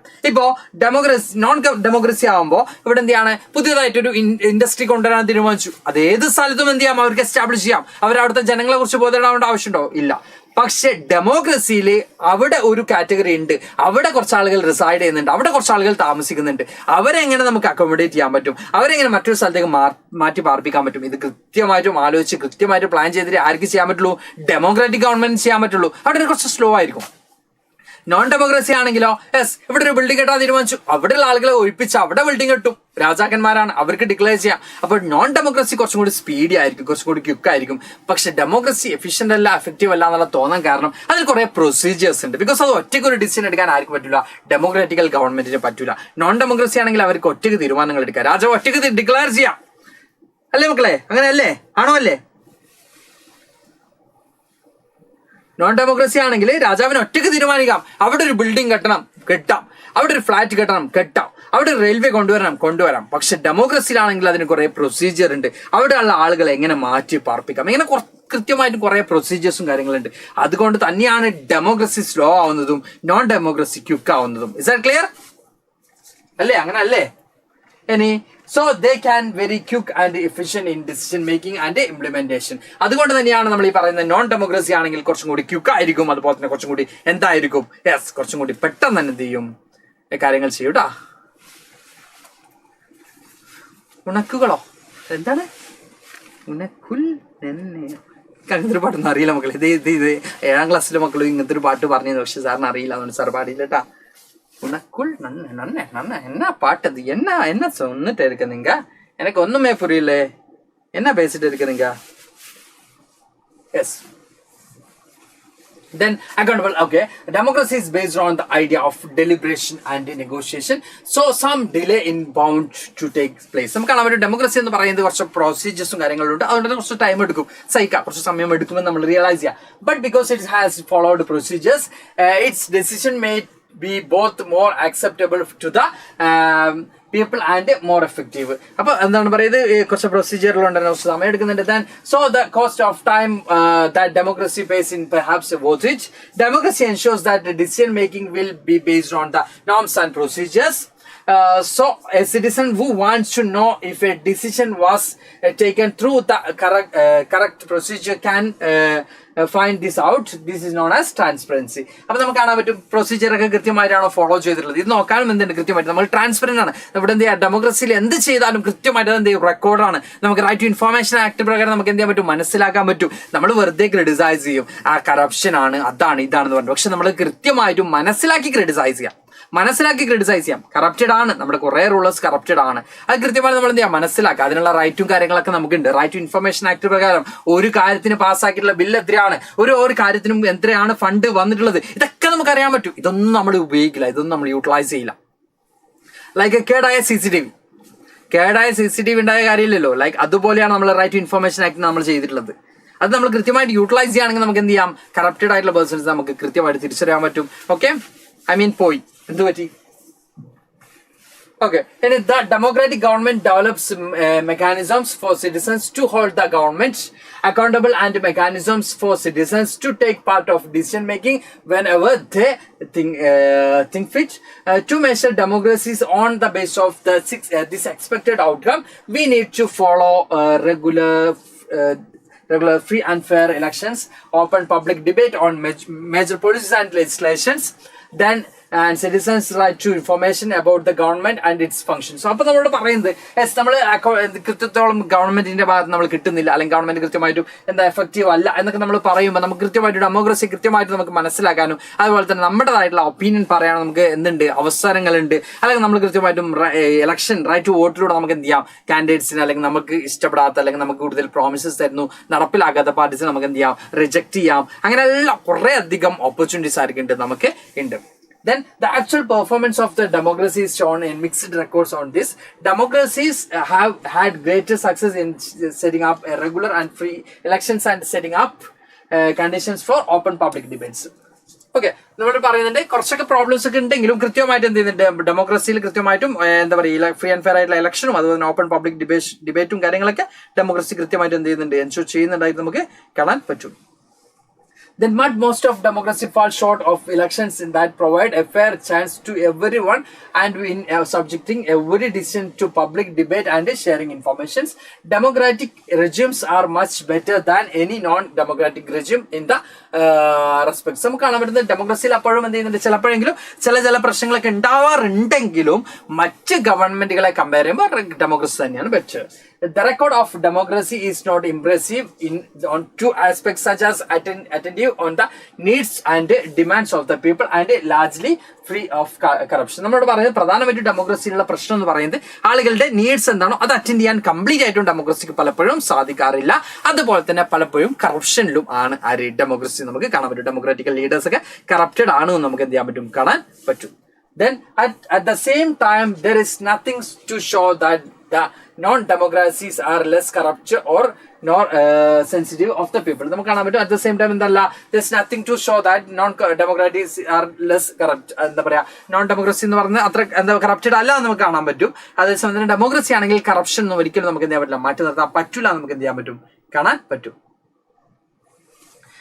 ഇതിൽ ഇപ്പൊ എത്ര സിനാനുണ്ട്? 12 സിനാൻ ഉണ്ടാവും കേട്ടാ. 12 എനിക്ക് തോന്നുന്നു 12 സിനാൻ ഉണ്ടെന്നാണ്. ഞാൻ ഒന്ന് എണ്ണിയപ്പോ 12 സിനാൻ ഉണ്ടെന്ന് തോന്നുന്നു കേട്ടോ. ഇതിലിപ്പോ എത്ര സിനാൻ ഉണ്ട്, ഇതിൽ എത്ര പോയിന്റ്സ് ഉണ്ടെന്ന് നോക്കും മക്കളെ. അതിലിപ്പോ എത്ര സിനാൻ ഉണ്ട്. ഇനി legitimate government. A democratic government may be slow, less efficient, not always very responsive or clean, but it is the people's own government. നമ്മൾ പറയേണ്ടത് ഒരു ഡെമോക്രാറ്റിക് ഗവൺമെന്റ് എന്ന് പറഞ്ഞാൽ പലപ്പോൾ സ്ലോ ആയിരിക്കും, ലെസ് എഫിഷ്യന്റ് ആയിരിക്കും, എപ്പോഴും എന്തായിരിക്കണമെന്നില്ല, റെസ്പോൺസീവ് ആയിരിക്കണമെന്നില്ല. പക്ഷെ അവിടെ നമ്മൾ അറിയേണ്ടത് ഇറ്റ്സ് പീപ്പിൾസ് ഓൺ ഗവൺമെന്റ്, ജനങ്ങളുടെ സ്വന്തം ഗവൺമെന്റ് ആണ് നമ്മൾ ഈ പറയുന്ന ഡെമോക്രാറ്റിക് ഗവൺമെന്റ് എന്ന് പറഞ്ഞാൽ. People wish to be ruled by representatives elected by them. ജനങ്ങൾ അവർക്ക് താല്പര്യമുള്ള റൂളേഴ്സിനെയാണ് എന്ത് ചെയ്യുന്നത്, സെലക്ട് ചെയ്യുന്നത്. ജനങ്ങൾ അവർക്ക് താല്പര്യമുള്ള റൂളേഴ്സിനെയാണ് സെലക്ട് ചെയ്യുന്നത്. അതിനുള്ള ചാൻസ് ആർക്കുണ്ട്, പീപ്പിൾസിന് ഉണ്ട്. Then they also believe that democracy is suitable for their country. അതുപോലെ തന്നെ ജനാധിപത്യം നമ്മുടെ രാജ്യത്തിന് ഏറ്റവും സ്യൂട്ടബിൾ ആണ് എന്ന് കൃത്യമായിട്ട് വിശ്വസിക്കുന്നുണ്ട്. Democracy's ability to generate its own support, its outcome that cannot be ignored. അപ്പോൾ നമ്മൾ പറഞ്ഞിട്ട് ജനാധിപത്യത്തിന് വലിയ രീതിയിൽ എന്തുണ്ടാവുന്നുണ്ട്, ജനാധിപത്യത്തിൻ്റെതായിട്ടുള്ള സപ്പോർട്ടും കാര്യങ്ങളൊക്കെ കിട്ടുന്നുണ്ട്. അറ്റ് ദ സെയിം ടൈം അതിന് ചില പ്രോബ്ലംസും കാര്യങ്ങളൊക്കെ നമുക്ക് കാണാൻ പറ്റും. അത്തരം കാര്യങ്ങളൊക്കെ നമ്മളിപ്പോൾ ചർച്ച ചെയ്യട്ടോ. ഇപ്പൊ മക്കൾ വിചാരിക്കുന്നുണ്ടോ സാർ എല്ലാ പോയിന്റും ഓൾമോസ്റ്റ് സെയിം പോയിന്റ്സ് ആണല്ലോ റിപ്പീറ്റ് ചെയ്തെന്നുള്ളത്.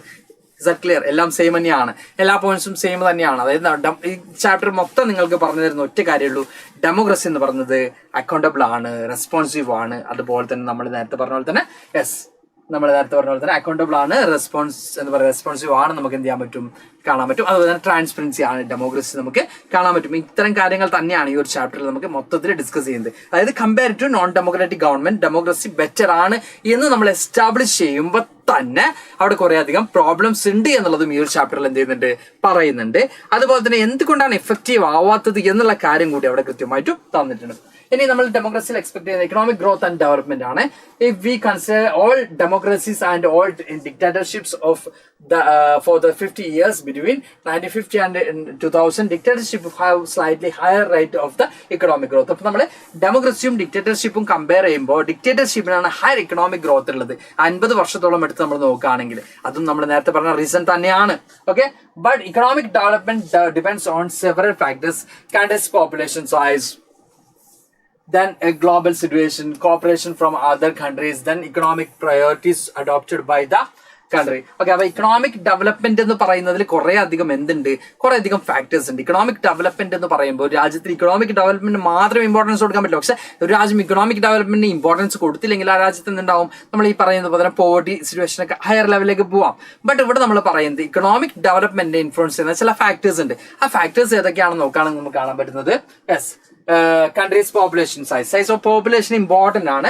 then global situation കൂടാതെ neighboring countries ആയിട്ട് നമ്മുടെ അയൽ രാജ്യങ്ങളുമായിട്ടുള്ള നമ്മുടെ എന്താ പറയുക പോളിസീസ് എന്തൊക്കെയാണ്, ഇതൊക്കെ ഇക്കണോമിക് ഗ്രോത്തിനെ ഏറ്റവും കൂടുതൽ ഇൻഫ്ലുവൻസ് ചെയ്യുന്ന, ഇക്കണോമിക് ഡെവലപ്മെന്റ് ഏറ്റവും കൂടുതൽ ഇൻഫ്ലുവൻസ് ചെയ്യുന്ന ഫാക്ടേഴ്സ് ആണ്. the difference in the rates of economic developments between less developed countries with dictatorship and democracies is negligible. അപ്പോൾ നമുക്ക് കാണാൻ പറ്റുന്നത് ഡിക്റ്റേറ്റർഷിപ്പിനെ കമ്പയർ ചെയ്യുമ്പോൾ നമുക്ക് എവിടെയാണ്, ഡെമോക്രസിയിലാണ് എന്ത് കാണാൻ പറ്റുന്നത്, ഈ പറഞ്ഞിട്ടുള്ള എന്താണ് ഈ ഒരു ലെവൽ അല്ലെങ്കിൽ ഇക്കണോമിക് ഡെവലപ്മെന്റ് എന്ന് പറയുന്നത് കുറച്ചും കൂടി ലോ ലെവലാണ് നമുക്ക് കാണാൻ പറ്റുന്നത്. ഇനി ഫാക്ടേഴ്സ് ആണ്, ഇക്കണോമിക് ഗ്രോത്തിനെ ഇൻഫ്ലുവൻസ് ചെയ്യുന്ന ഫാക്ടേഴ്സ് ആണ്. ഇനി overall we cannot say that democracy is a guarantee of economic development, but we can expect democracy not to lag behind dictatorships in its respect. അപ്പോൾ നമ്മൾ പറയുന്നുണ്ട് ഡെമോക്രസി, നമുക്ക് ഈ ഒരു ഭാഗത്ത് നമുക്ക് കാണാൻ പറ്റുന്ന ഒരു കാര്യം എന്ന് പറയുന്നത് ഡെമോക്രസി എപ്പോഴും ഒരിക്കലും എന്ത് ഗ്യാരണ്ടി ചെയ്തിട്ടില്ല പൂർണ്ണമായിട്ടും. ഇക്കണോമിക് ഗ്രോത്തിൽ ഡിക്റ്റേറ്റർഷിപ്പ് തന്നെയാണ് മുമ്പിൽ എന്ന് നമുക്ക് കാണാൻ പറ്റും. പക്ഷെ ഈ ഒരു എന്താ പറയാ കാര്യം അല്ലെങ്കിൽ ഒരു promise democracy may be deny ചെയ്യൂല, അത്ര വൈകിപ്പിക്കൂല എന്ന് നമുക്ക് എന്ത് ചെയ്യാം, വിശ്വസിക്കാം. ബിക്കോസ് ഡെമോക്രാറ്റിക്കൽ ഗവൺമെന്റ് ആരെ കുറിച്ച് ബോധേഡാണ്, അല്ലെങ്കിൽ ആർക്ക് എന്താ പറയാ ആരോട് ഉത്തരം പറയേണ്ട ആളുകളാണ്, നമ്മൾ ഈ പറയുന്ന പബ്ലിക്കിനോട് ഉത്തരം പറയേണ്ട ആളുകളാണ്. അതുകൊണ്ട് തന്നെ ഡെമോക്രസിക്ക് അതിന്റെ പ്രൊസീജിയർ അനുസരിച്ച് ഡെമോക്രസിയിൽ എന്തുണ്ടാവും, ഇക്കണോമിക് ഗ്രോത്ത് ഉണ്ടാവും. സാർ ഒരു എക്സാമ്പിൾ പറയാം. ഇപ്പൊ നമ്മുടെ നാട്ടിൽ ഒരു ഇക്കണോമിക് ഗ്രോത്ത് ഉണ്ടാവും വിചാരിച്ചു.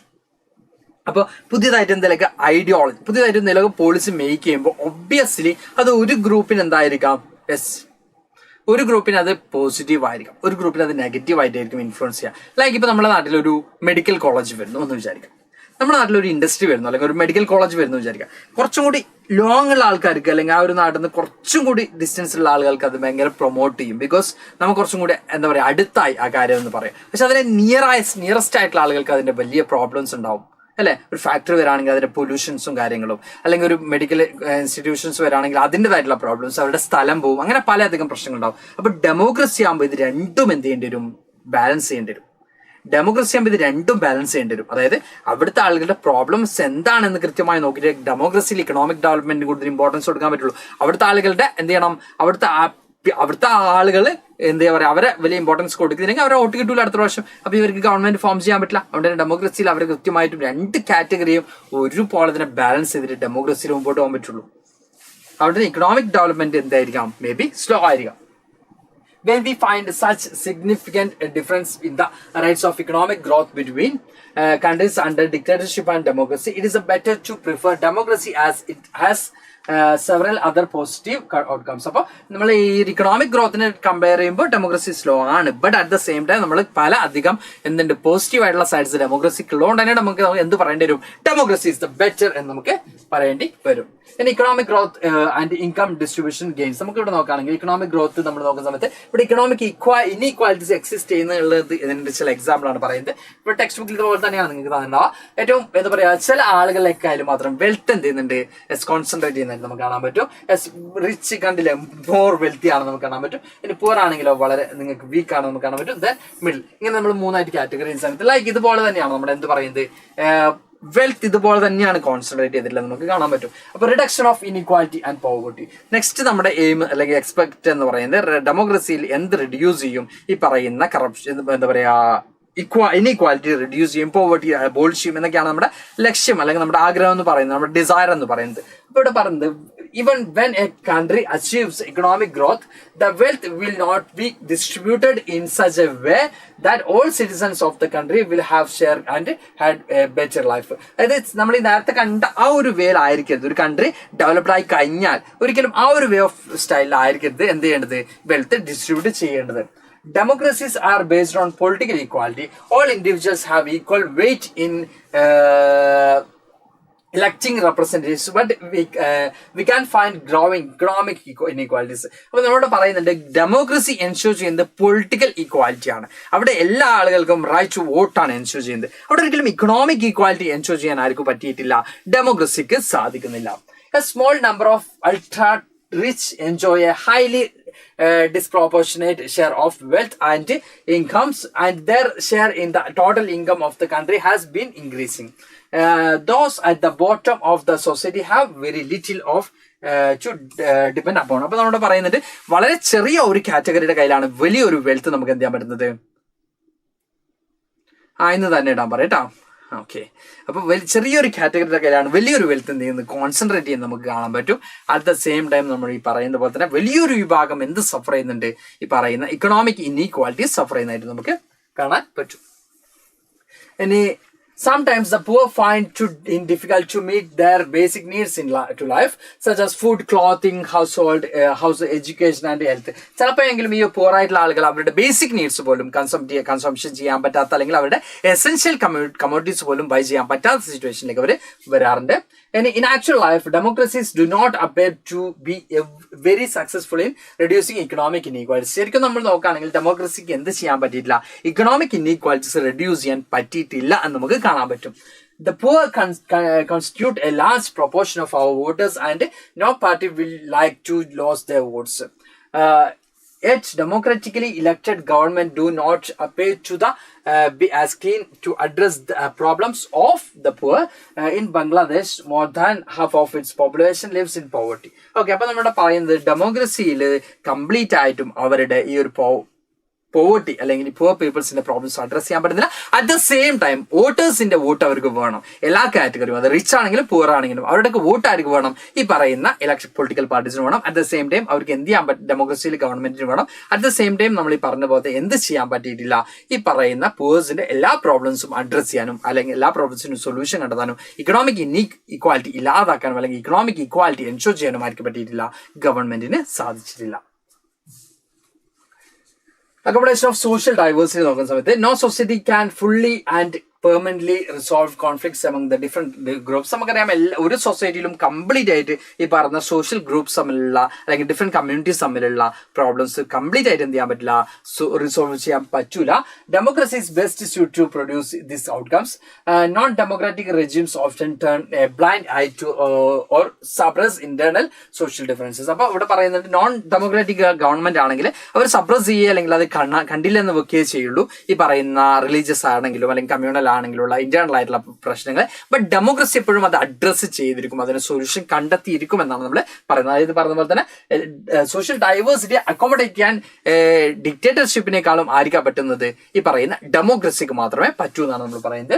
ഇനി ability to handle socio differences, divisions and conflict is thus a definite plus point of democratic regime. Democratic റെജിമിന്റെ പ്രത്യേകതയാണ് നമ്മൾ പറഞ്ഞ പോലെ സോഷ്യൽ ഡിഫറൻസസിനെ കൃത്യമായിട്ടും ഹാൻഡിൽ ചെയ്യാനുള്ള എബിലിറ്റി ആയിരിക്കുന്നുണ്ട് നമ്മൾ ഈ പറഞ്ഞ ഡെമോക്രാറ്റിക്കൽ ഫോം ഓഫ് ഗവൺമെന്റിന്റെ നമുക്ക് കാണാൻ പറ്റും. നമ്മൾ എക്സാമ്പിൾ ഓഫ് ശ്രീലങ്ക നോക്കുകയാണെങ്കിൽ ഇറ്റ് ഈസ് വീണ്ടും നമ്മുടെ ശ്രീലങ്കയിലേക്ക് പോയിട്ട് ഫസ്റ്റ് ചാപ്റ്ററിലേക്ക് പോയി. It is necessary to understand that democracy is not simply ruled by majority opinion. The majority always need to work with the minority so that the governments function to represent the general views. Majority and minority opinions are not permanent. അപ്പൊ ശ്രീലങ്കയിലേക്ക് പോകണമെങ്കിൽ നമുക്ക് കാണാൻ പറ്റും അവിടെ മെജോറിറ്റിയുടെ കൂടിയാണ് നിന്നത്. അപ്പൊ majority ആണെങ്കിലും മൈനോറിറ്റി ആണെങ്കിലും അവരുടെ ഒപ്പീനിയൻ എന്ന് പറഞ്ഞതിൽ പെർമനന്റ് അല്ല. അപ്പൊ ഗവൺമെന്റ് നോക്കേണ്ടത് അവരുടെ മെജോറിറ്റിയുടെ മൈനോറിറ്റിയുടെ ഒപ്പീനിയൻ അല്ല, എന്താ പറയാ അവിടെ എന്താണോ കൃത്യം അതിനനുസരിച്ചാണ് ഗവൺമെന്റ് നിൽക്കുന്നത്. It's also necessary that rule by majority does not became rule by majority community in terms of religions or race or linguistic groups, etc. Democracy remains democracy only as long as every citizen has chance to being a majority at the same some point of time. Majority എന്ന് പറഞ്ഞാൽ എപ്പോഴും same ആയിരിക്കണമെന്നില്ല, majority മാറിക്കൊണ്ടേയിരിക്കും. അത് religious ആണെങ്കിലും അതുപോലെ തന്നെ linguistic ആണെങ്കിലും മെജോറിറ്റിയിൽ എപ്പോഴും എന്ത് ചെയ്യണം, ചേഞ്ചസ് വരാം. അപ്പൊ ഡെമോക്രസി എന്ത് ചെയ്യണം, എല്ലാവർക്കും ഇതിനുള്ള ഓപ്പർച്യൂണിറ്റീസ് പ്രൊവൈഡ് ചെയ്യാന്നുള്ളതാണ്. മെജോറിറ്റിയുടെ ഭാഗമാവാൻ എല്ലാവർക്കും ഓപ്പർച്യൂണിറ്റീസ് പ്രൊവൈഡ് ചെയ്യാം. ദാറ്റ് മീൻസ് പൊളിറ്റിക്കൽ മെജോറിറ്റി എന്നുള്ളൊരു കൺസെപ്റ്റ് ആണ് അവിടെ മെയിൻ ചെയ്യുന്നത്. In dignity and freedom of the citizen, democracy stands much superior to any other form of government in promoting dignity and freedom of the individuals. ഡെമോക്രസിയിലാണ് freedom of ഇൻഡിവിജ്വൽസും ഈക്വാലിറ്റിയും ഒക്കെ ensure ചെയ്യുന്നത് തന്നെ ഡിഗ്നിറ്റിയെ മറ്റ് ഫോം ഓഫ് ഗവൺമെന്റിനെക്കാളൊക്കെ പ്രൊമോട്ട് ചെയ്യുന്ന ഡെമോക്രസിയാണ് നമുക്ക് കാണാൻ പറ്റും. Every individuals want to receive respect from fellow beings. എല്ലാ ഇൻഡിവിജ്വൽസിനും എന്താ വേണ്ടത്, നമ്മുടെ ചുറ്റുപാടുള്ള ആളുകളിൽ നിന്ന് നമുക്ക് എന്താ കിട്ടേണ്ടത്, റെസ്പെക്ട് തന്നെയാണ് നമ്മൾ എല്ലാവരും ആഗ്രഹിക്കുന്നത്. The passion for respect and freedom are the basis of democracy. Democracies through out the world have recognised this at least in principles. This had been achieved in various degrees in the various democracies. നമുക്ക് കാണാൻ democracy നമുക്ക് example എടുക്കുകയാണെങ്കിൽ നമ്മുടെ Indian ഡെമോക്രസിയിലേക്ക് നമ്മൾ വരുന്ന സമയത്ത് നമ്മുടെ fundamental rights നമ്മൾ നോക്കുന്ന സമയത്ത് നമുക്ക് അവിടെ എന്തുണ്ട്, നമുക്ക് അവിടെ നമുക്ക് കിട്ടേണ്ട ആ ഒരു ഡിഗ്നിറ്റിയും ആ ഒരു ഫ്രീഡവും ആ ഒരു ഇക്വാലിറ്റിയും ഒക്കെ നമുക്ക് കിട്ടുന്നുണ്ട്. അവിടെ ഡെമോക്രസി അതിനെ ഇംപ്രൂവ് എന്ത് ചെയ്യുന്നുണ്ട്, എൻഷുർ ചെയ്യുന്നുണ്ട്. ഡെമോക്രസി അതിനെ പ്രൊമോട്ട് ചെയ്യുന്നതായിട്ട് നമുക്ക് കാണാൻ പറ്റും. ഡെമോക്രാറ്റിക്കൽ ഫോം ഓഫ് ഗവൺമെന്റ് അതിനെ പ്രൊമോട്ട് ചെയ്യുന്നുള്ളൂ. ഇനി കാസ്റ്റ് ഇൻഇക്വാലിറ്റീസ് നോക്കുകയാണെങ്കിൽ democracies in India has strengthened the climbs of the disadvantage and discriminated castes for the equal status and equal opportunity. There are instances still of caste based inequalities and atrocities, but this lack the moral and legal foundations. Perhaps it is the recognition that makes ordinary citizens value their democratic rights. അപ്പോൾ നമ്മളോട് പറഞ്ഞത് democracy ഒരു cast inequality നോക്കുകയാണെങ്കിൽ cast inequality ഇല്ല എന്ന് നമുക്ക് complete ആയിട്ട് ഇല്ല എന്ന് പറയാൻ പറ്റില്ല. മക്കളിപ്പോൾ കമന്റ് ചെയ്യും പല ഭാഗത്തും പല കാര്യങ്ങളും നടക്കുന്നില്ല എന്നുള്ളത്. അത് കൃത്യമായിട്ട് പഠിച്ചെടുക്കാതെ അല്ലെങ്കിൽ മനസ്സിലാക്കാത്ത ചില ഭാഗങ്ങളിൽ മാത്രമേ പ്രശ്നങ്ങൾ നടക്കുന്നുള്ളൂ. അപ്പോൾ നിങ്ങൾ തിരിച്ചറിയുന്നത് democracy is A form of government എന്ന് വീണ്ടും സാർ പറയാണ്. ഇപ്പോൾ സൊസൈറ്റിയിൽ ഫുള്ളായിട്ട് ചേഞ്ചസ് കൊണ്ടുവരാമെന്ന് പറയുമ്പോൾ അത് ഹ്യൂമൻ ബീങ്സ് ആണ്, സോഷ്യൽ ആനിമൽസ് ആണ് അതിനുവേണ്ടി വർക്ക് ചെയ്യേണ്ടത്. ദാറ്റ് മീൻസ് മനുഷ്യരാണ് അതിനുവേണ്ടി വർക്ക് ചെയ്യേണ്ടത്. അവിടെ ഡെമോക്രസി എല്ലാം ഗവൺമെന്റ് ചെയ്യുമെന്നുള്ള എക്സ്പെക്ടേഷൻ മാറിക്കൊണ്ട് നമ്മൾ എന്ത് ചെയ്യണം, നമ്മളും കൂടി അതിന് വർക്ക് ചെയ്യണം എന്നുള്ളൊരു കൺസെപ്റ്റ് ആണ് അവിടെ വരുന്നത്. നമുക്ക് കാണുകയാണെങ്കിൽ ബ്രാഹ്മൺസ്, ക്ഷത്രിയാസ്, വൈശ്യാസ്, ശൂദ്രാസ് എന്നുള്ള ഒരു ക്ലാസിഫിക്കേഷൻ ഒക്കെ മക്കൾക്ക് അറിയുന്നതാണ്. നമ്മുടെ ഇന്ത്യയിൽ എടുക്കുകയാണെങ്കിൽ ഒരു സോഷ്യൽ ക്ലാസിഫിക്കേഷൻ ആണ് നമുക്കവിടെ കാണാൻ പറ്റുന്നത്. In expectation from democracy, expectation from democracy also function as that criteria for judging any democratic country. This distinctive features in democracy is the examination never gets over, as democracy as passes one test, it procedures another test. Then as people get some benefits of democracy, they ask for more and more, want to make democracy even better. A public expression of dissatisfaction with the democracy shows that the success of the democratic project, that it transform people from the status of subject that of a citizen. നമ്മളോട് പറയുന്നുണ്ട് ഡെമോക്രസിയിൽ നമ്മുടെ expectation എന്ന് പറഞ്ഞപ്പോഴും more തന്നെയായിരിക്കും. അതുപോലെ തന്നെ democracy എന്ത് ചെയ്യുന്നുണ്ട്, അത് കൃത്യമായിട്ടും തന്നെ അത് വർക്ക് ചെയ്യുന്നതായിട്ട് നമുക്ക് കാണാൻ പറ്റും. അതുപോലെ തന്നെ നമ്മളോട് പറയുന്നുണ്ട് കൃത്യമായിട്ടുള്ള അതിന്റെ പ്രൊസീജിയറിലൂടെ അത് വർക്ക് ചെയ്യുന്നു. അതിന്റെ എക്സ്പെക്ടേഷൻ നമുക്ക് മേ ബി എന്ത് ചെയ്യുന്നില്ല, നമ്മുടെ എക്സ്പെക്ടേഷൻ മേ ബി എന്ത് ചെയ്യുന്നില്ല, ഫുൾഫിൽ ചെയ്യാൻ ഡെമോക്രസിക്ക് പറ്റുന്നില്ല. ബട്ട് ഓവറോൾ നമ്മൾ നോക്കുകയാണെങ്കിൽ democracy is the better form of government നമുക്ക് എന്ത് ചെയ്യാൻ പറ്റും, കാണാൻ പറ്റും. അപ്പോ നമ്മുടെ പൊളിറ്റിക്കൽ സയൻസിൽ ഇത്രയും ചാപ്റ്റേഴ്സ് ആണ് നമുക്കുള്ളത്. എനിവേ നമ്മുടെ ലാസ്റ്റ് ചാപ്റ്റർ എന്ന് പറയുന്നത് കുറച്ച് ലെങ്തി ചാപ്റ്റർ ആണ്. ആ ടോപ്പിക് കുറച്ച് ലെങ്തിയാണ്. ചാപ്റ്റർ കുറെ സ്ലൈഡ്സും കാര്യങ്ങളും ഉണ്ട് എന്നല്ല പറഞ്ഞത്. ടോപ്പിക് കുറച്ചും കൂടി ലെങ്തി ടോപ്പിക്കാണ് വരുന്നത്. ഔട്ട്കംസ് ഓഫ് ഡെമോക്രസി എന്ന് പറഞ്ഞ പക്ഷേ വളരെ സിമ്പിൾ ആണ്, ഒന്നുമില്ല അതിൽ പറയുന്നത് ഇത്രയേ ഉള്ളൂ. ചുരുക്കി പറയുകയാണെങ്കിൽ democracy is a better form of government, democracy is a people's own government, democratical government ആണ് മറ്റ് ഗവൺമെന്റുകൾ കമ്പയർ ചെയ്യുമ്പോൾ ബെറ്റർ എന്ന് പറയുന്നത്. ഇക്കണോമിക്കലി മേ ബി എന്തായിരിക്കാം, ബെറ്റർ ആയിരിക്കില്ല. അതുപോലെ തന്നെ ഇൻഇക്വാലിറ്റി കംപ്ലീറ്റ് ആയിട്ടും എന്ത് ചെയ്യാൻ പറ്റില്ല, അബോളിഷ് ചെയ്യാൻ പറ്റിയിട്ടില്ല. At the same time efficient അല്ല എന്ന് പറയുമ്പോൾ അതിന് കുറച്ചും കൂടി ടൈം എടുക്കും, ബിക്കോസ് അതിന് കുറച്ച് പ്രൊസീജിയർ ഉണ്ട് എന്നുള്ളതാണ് നമ്മളിവിടെ ഈ ഒരു ചാപ്റ്ററിലൂടെ ഡിസ്കസ് ചെയ്തിട്ടുള്ളത്. എനിവേ നമ്മൾ 5 ചാപ്റ്റേഴ്സ് ആണ് നമ്മൾ ഈ ഒരു 3 hours and 11 minutes കൊണ്ട് കംപ്ലീറ്റ് ചെയ്തിട്ടുള്ളത്. അപ്പൊ എന്തായാലും ഇതിൽ എല്ലാ ചാപ്റ്റേഴ്സും ഒറ്റ ക്ലാസ്സിൽ എടുക്കുമ്പോൾ ഒബ്വിയസ്ലി നമുക്ക് കൺഫ്യൂസ്ഡ് ആയിരിക്കും, ഒരു ഡൗട്ടും സാറിനില്ല. അപ്പോൾ തന്നെ നമ്മൾ ക്യുക്കായിട്ട് എടുക്കുന്നതാണ്. ഈച്ച് ആൻഡ് എവറി പോയിന്റ് നമ്മൾ മേ ബി എന്ത് ചെയ്യണമെന്നില്ല, അപ്ലൈ ചെയ്യണമെന്നില്ല. അത് മക്കൾക്ക് എല്ലാവർക്കും അറിയുന്നതാണ്. അതുകൊണ്ട് തന്നെ എന്ത് ചെയ്യാണ് മക്കളോട് സാർ പറയാനുള്ള ഒരു കാര്യം എന്താണ്, ഈ സ്ലൈഡ് എന്ന് പറഞ്ഞാൽ നിങ്ങൾക്ക് അത്രയും യൂസ്ഫുൾ ആയിരിക്കും. ഫുൾ പോയിന്റ് ബേസ് ചെയ്തിട്ടുള്ള സ്ലൈഡ്സ് ആണ്. അത് നിങ്ങൾക്ക് അത്രത്തോളം യൂസ്ഫുൾ ആയിരിക്കും എന്ന കാര്യത്തിന് ഒരു ഡൗട്ടും ഇല്ല. അറ്റ് ദ സെയിം ടൈം നിങ്ങൾ ടെക്സ്റ്റ് പഠിക്കണം, നിങ്ങൾ പഠിച്ച് കഴിയുക. എന്നിട്ട് അതിനുശേഷം നിങ്ങൾ പറയുന്ന നമ്മൾ എന്താ പറയുക, ഇപ്പൊ നമ്മുടെ ആപ്പിൽ ആക്സസ് ചെയ്യുന്ന മക്കളാണെങ്കിൽ ആപ്പിൽ നമ്മുടെ എല്ലാ ചാപ്റ്റേഴ്സിന്റെയും ലൈവ് അവൈലബിൾ ആണ്. അല്ലെങ്കിൽ നമ്മുടെ യൂട്യൂബിലാണെങ്കിലും നമ്മുടെ ചാപ്റ്റേഴ്സിന്റെ ഒക്കെ ലൈവ്സ് അവൈലബിൾ ആണ്. അതൊക്കെ കണ്ട് ക്ലിയർ ചെയ്തതിനു ശേഷം നമ്മൾ എന്ത് ചെയ്യാം, വൺ ഷോട്ട് എന്ന രീതിയിലാണ് ഈ ഒരു ക്ലാസ് മക്കളെ. എല്ലാം ഓക്കെയാണ്, പഠിച്ച മക്കളായിരിക്കണം, പഠിക്കണം. അപ്പോൾ എന്താ പറയാ മക്കളോട് ഇത് പറയാൻ കാരണം, ഈ ഒരു ഒറ്റ ക്ലാസ് കണ്ടതുകൊണ്ട് കംപ്ലീറ്റ് മാർക്ക് എന്നുള്ളത് സാർ പറയുന്നില്ല. ബട്ട് നിങ്ങൾക്ക് പണ്ടെപ്പോഴോ പഠിച്ചത് അല്ലെങ്കിൽ പഠിക്കാൻ തുടങ്ങാത്ത മക്കൾക്ക് പല കാര്യങ്ങളും ഒന്ന് പൊടി തട്ടാൻ പറ്റും എന്നുള്ളതാണ് ഈ ഒരു മാരത്തോൺ. ഓക്കെ, അപ്പൊ നിങ്ങൾ എല്ലാ ചാപ്റ്റേഴ്സും ഇതായിരുന്നു അല്ലേ എന്നുള്ളത് നിങ്ങൾക്ക് തിരിച്ചറിയാനും, ഓക്കെ ഇത് പോയിന്റ് വൈസ് ചെയ്തുകൊണ്ട് ഇത്രയേ ഉള്ളൂ എന്ന് നിങ്ങൾക്ക് മനസ്സിലാക്കാനും, ഇത് നമ്മൾ ഒറ്റ ചാപ്റ്റർ അല്ലെങ്കിൽ 3 മണിക്കൂറോ 3.25 മണിക്കൂറോ കൊണ്ട് നമ്മൾ ഒരു ചാപ്റ്റർ കംപ്ലീറ്റ് ചെയ്യുമ്പോൾ യെസ് ഇത്രയേ ഉള്ളൂ ഒരു ചാപ്റ്റർ. അപ്പൊ നിങ്ങൾ അത്രയും ടൈം പഠിച്ചാൽ ഒരു ചാപ്റ്റർ എന്ത് ചെയ്യാം, നിങ്ങൾക്ക് ഒരു വിഷയം, ഒരു സബ്ജക്ട്, നോട്ട് ഓൺലി ചാപ്റ്റർ, ഒരു സബ്ജക്ട് ഇത്രയേ ഉള്ളൂ എന്ന് നിങ്ങൾക്ക് മനസ്സിലാവാനാണ് ഈ രീതിയിൽ നമ്മൾ എന്ത് ചെയ്യുന്നത്, മാരത്തോൺ കാര്യങ്ങൾ വെക്കുന്നത്. അപ്പൊ മക്കൾ ഇത് കൃത്യമായിട്ട് യൂട്ടിലൈസ് ചെയ്യുക. അതുപോലെ തന്നെ ഈ ഒരു ക്ലാസ്സിനെ കുറിച്ചുള്ള നിങ്ങളുടെ ഒപ്പീനിയൻ, നിങ്ങളുടേതായിട്ടുള്ള ഒപ്പീനിയൻ എന്താണെങ്കിലും അത് നിങ്ങൾക്ക് എന്ത് ചെയ്യാം, ഇവിടെ നമ്മുടെ comment box after the live session മക്കൾ എന്ത് ചെയ്യുക, കമന്റ് ബോക്സിൽ കമന്റ് ചെയ്യാം. അപ്പൊ നമുക്ക് തൽക്കാലം വൈൻഡപ്പ് ചെയ്യുന്നല്ലേ ബെറ്റർ. ഓക്കെ അല്ലേ, സെറ്റ് അല്ലേ? അയ്യോ പാടും എന്നൊക്കെ പറയുന്നുണ്ട്. അപ്പൊ ഞാൻ ഒന്ന് പാട്ട് പാടിക്കോട്ടെ. ആയിക്കോട്ടെ, പാട്ട് പാടിയോടെ തന്നെ വരണം കേട്ടോ. പാട്ട് കേൾക്കാൻ നിൽക്കണ്ട, പാട്ട് പാടി കഴിഞ്ഞ ശേഷം വിളിക്കാം. Okay set. ഓക്കെ, അപ്പൊ എന്തായാലും പാട്ട് പാടും എന്നൊക്കെ പറയുന്നുണ്ട്. അല്ലെങ്കിൽ നിങ്ങളുടെ എല്ലാവരുടെയും ഒപ്പീനിയൻ എന്ത് ചെയ്യാം, സാറിന്റെ സോങ് എൻ്റെ വന്ന് ആയിക്കോട്ടെ. സോങ് ഒക്കെ പാട്ടുപാടിയുറക്കാം ഞാൻ താമര പൂ പൈതലേ എന്നൊക്കെ പറഞ്ഞ പാട്ടുണ്ട് അല്ലേ? ഓക്കെ സാറ് പാട്ട് ഏതിൽ പാടും, പാട്ടിങ്ങനെ അത് കേട്ടോ. യെസ്, അപ്പോൾ നമ്മുടെ മക്കൾ പല ആളുകളും കമന്റ് ബോക്സിലൂടെ ഇത് പാടുമോ അത് പാടുമോ എന്നൊക്കെ ചോദിച്ചിട്ടുണ്ടായിരുന്നു. അപ്പോൾ എന്താ പറയുക, കമന്റ് ബോക്സിലൂടെ എന്നോട് പല ആളുകളും ഈ പാട്ട് പാടണം എന്നൊക്കെ പറഞ്ഞപ്പോൾ പല സജി ആവുന്നുണ്ടോ എന്നൊരു ഡൗട്ട് ഉണ്ട് അല്ലേ? അത് വേണ്ടല്ലേ? ഓക്കെ, പല സജിന്റെ റൂട്ട് മാറ്റി പിടിക്കാം. ഓക്കെ, അപ്പോൾ സാർ ഒരു പാട്ട് പാടാം. സാർ ഒരു പാട്ട് പാടാം. ഓക്കെ, നല്ല കിടിലം പാട്ടാണേ മക്കളെ. ഡാൻസ് ഒന്നും കളിക്കാൻ നിൽക്കരുത്, ഫോണൊന്നും വീണായത്.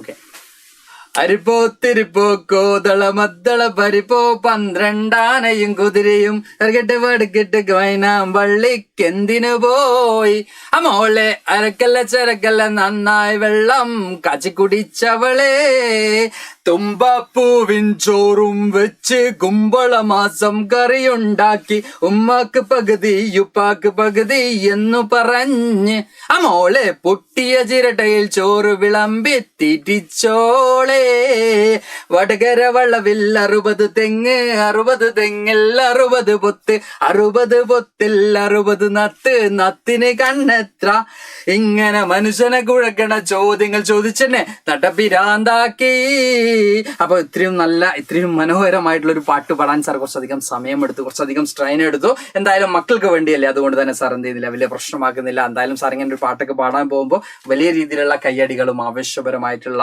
എന്താ പറയാ കയ്യടികളും ഒക്കെ കിട്ടാറുണ്ട്. അപ്പൊ അത് കമന്റ് ബോക്സിലൂടെ മക്കൾ അറിയിക്കുകയാണെങ്കിൽ എന്ത് ചെയ്യുക, സെറ്റ് ആവുമെന്ന് സാർ വിചാരിക്കുന്നുണ്ട്. എനിവേ മക്കൾ എന്ത് ചെയ്യുക, നിങ്ങളുടെ അഭിപ്രായങ്ങൾ എന്തൊക്കെയാണ് ഈ ഒരു ക്ലാസ് റിലേറ്റഡ് ആയിട്ട് മക്കൾക്ക് എന്താണ് അഭിപ്രായങ്ങൾ എന്താണ് എന്ത് ചെയ്യുക, അവിടെ റെക്കോർഡ് ചെയ്യുക, നിങ്ങൾ അവിടെ രേഖപ്പെടുത്തുക. അപ്പൊ എന്തായാലും അടിപൊളിയായി മക്കൾ എന്ത് ചെയ്യുക, പഠിക്കുക. ഓക്കെ, അടിപൊളിയായിട്ട് എന്ത് ചെയ്യുക, പഠിക്കുക. അപ്പൊ പഠനത്തിൽ ഒരു വിട്ടുവീഴ്ചയും വരുത്തരുത്. എനിക്ക് ഇന്ന് ക്ലാസ് എടുത്തത് മൊത്തം മറന്ന് സാറ് പാടി അരിപ്പോ തിരിപ്പോ കോതളമഗ്ദളം എന്ന് പറഞ്ഞുകൊണ്ട് നിൽക്കാതെ കൃത്യമായിട്ട് എന്തിൽ കോൺസെൻട്രേറ്റ് ചെയ്യുക, പഠിക്കുന്ന കാര്യത്തിൽ കോൺസെൻട്രേറ്റ് ചെയ്യുക. അപ്പൊ തൽക്കാലം നമ്മളിവിടെ വൈൻഡപ്പ് ചെയ്യാണ്. Thanks to all, by.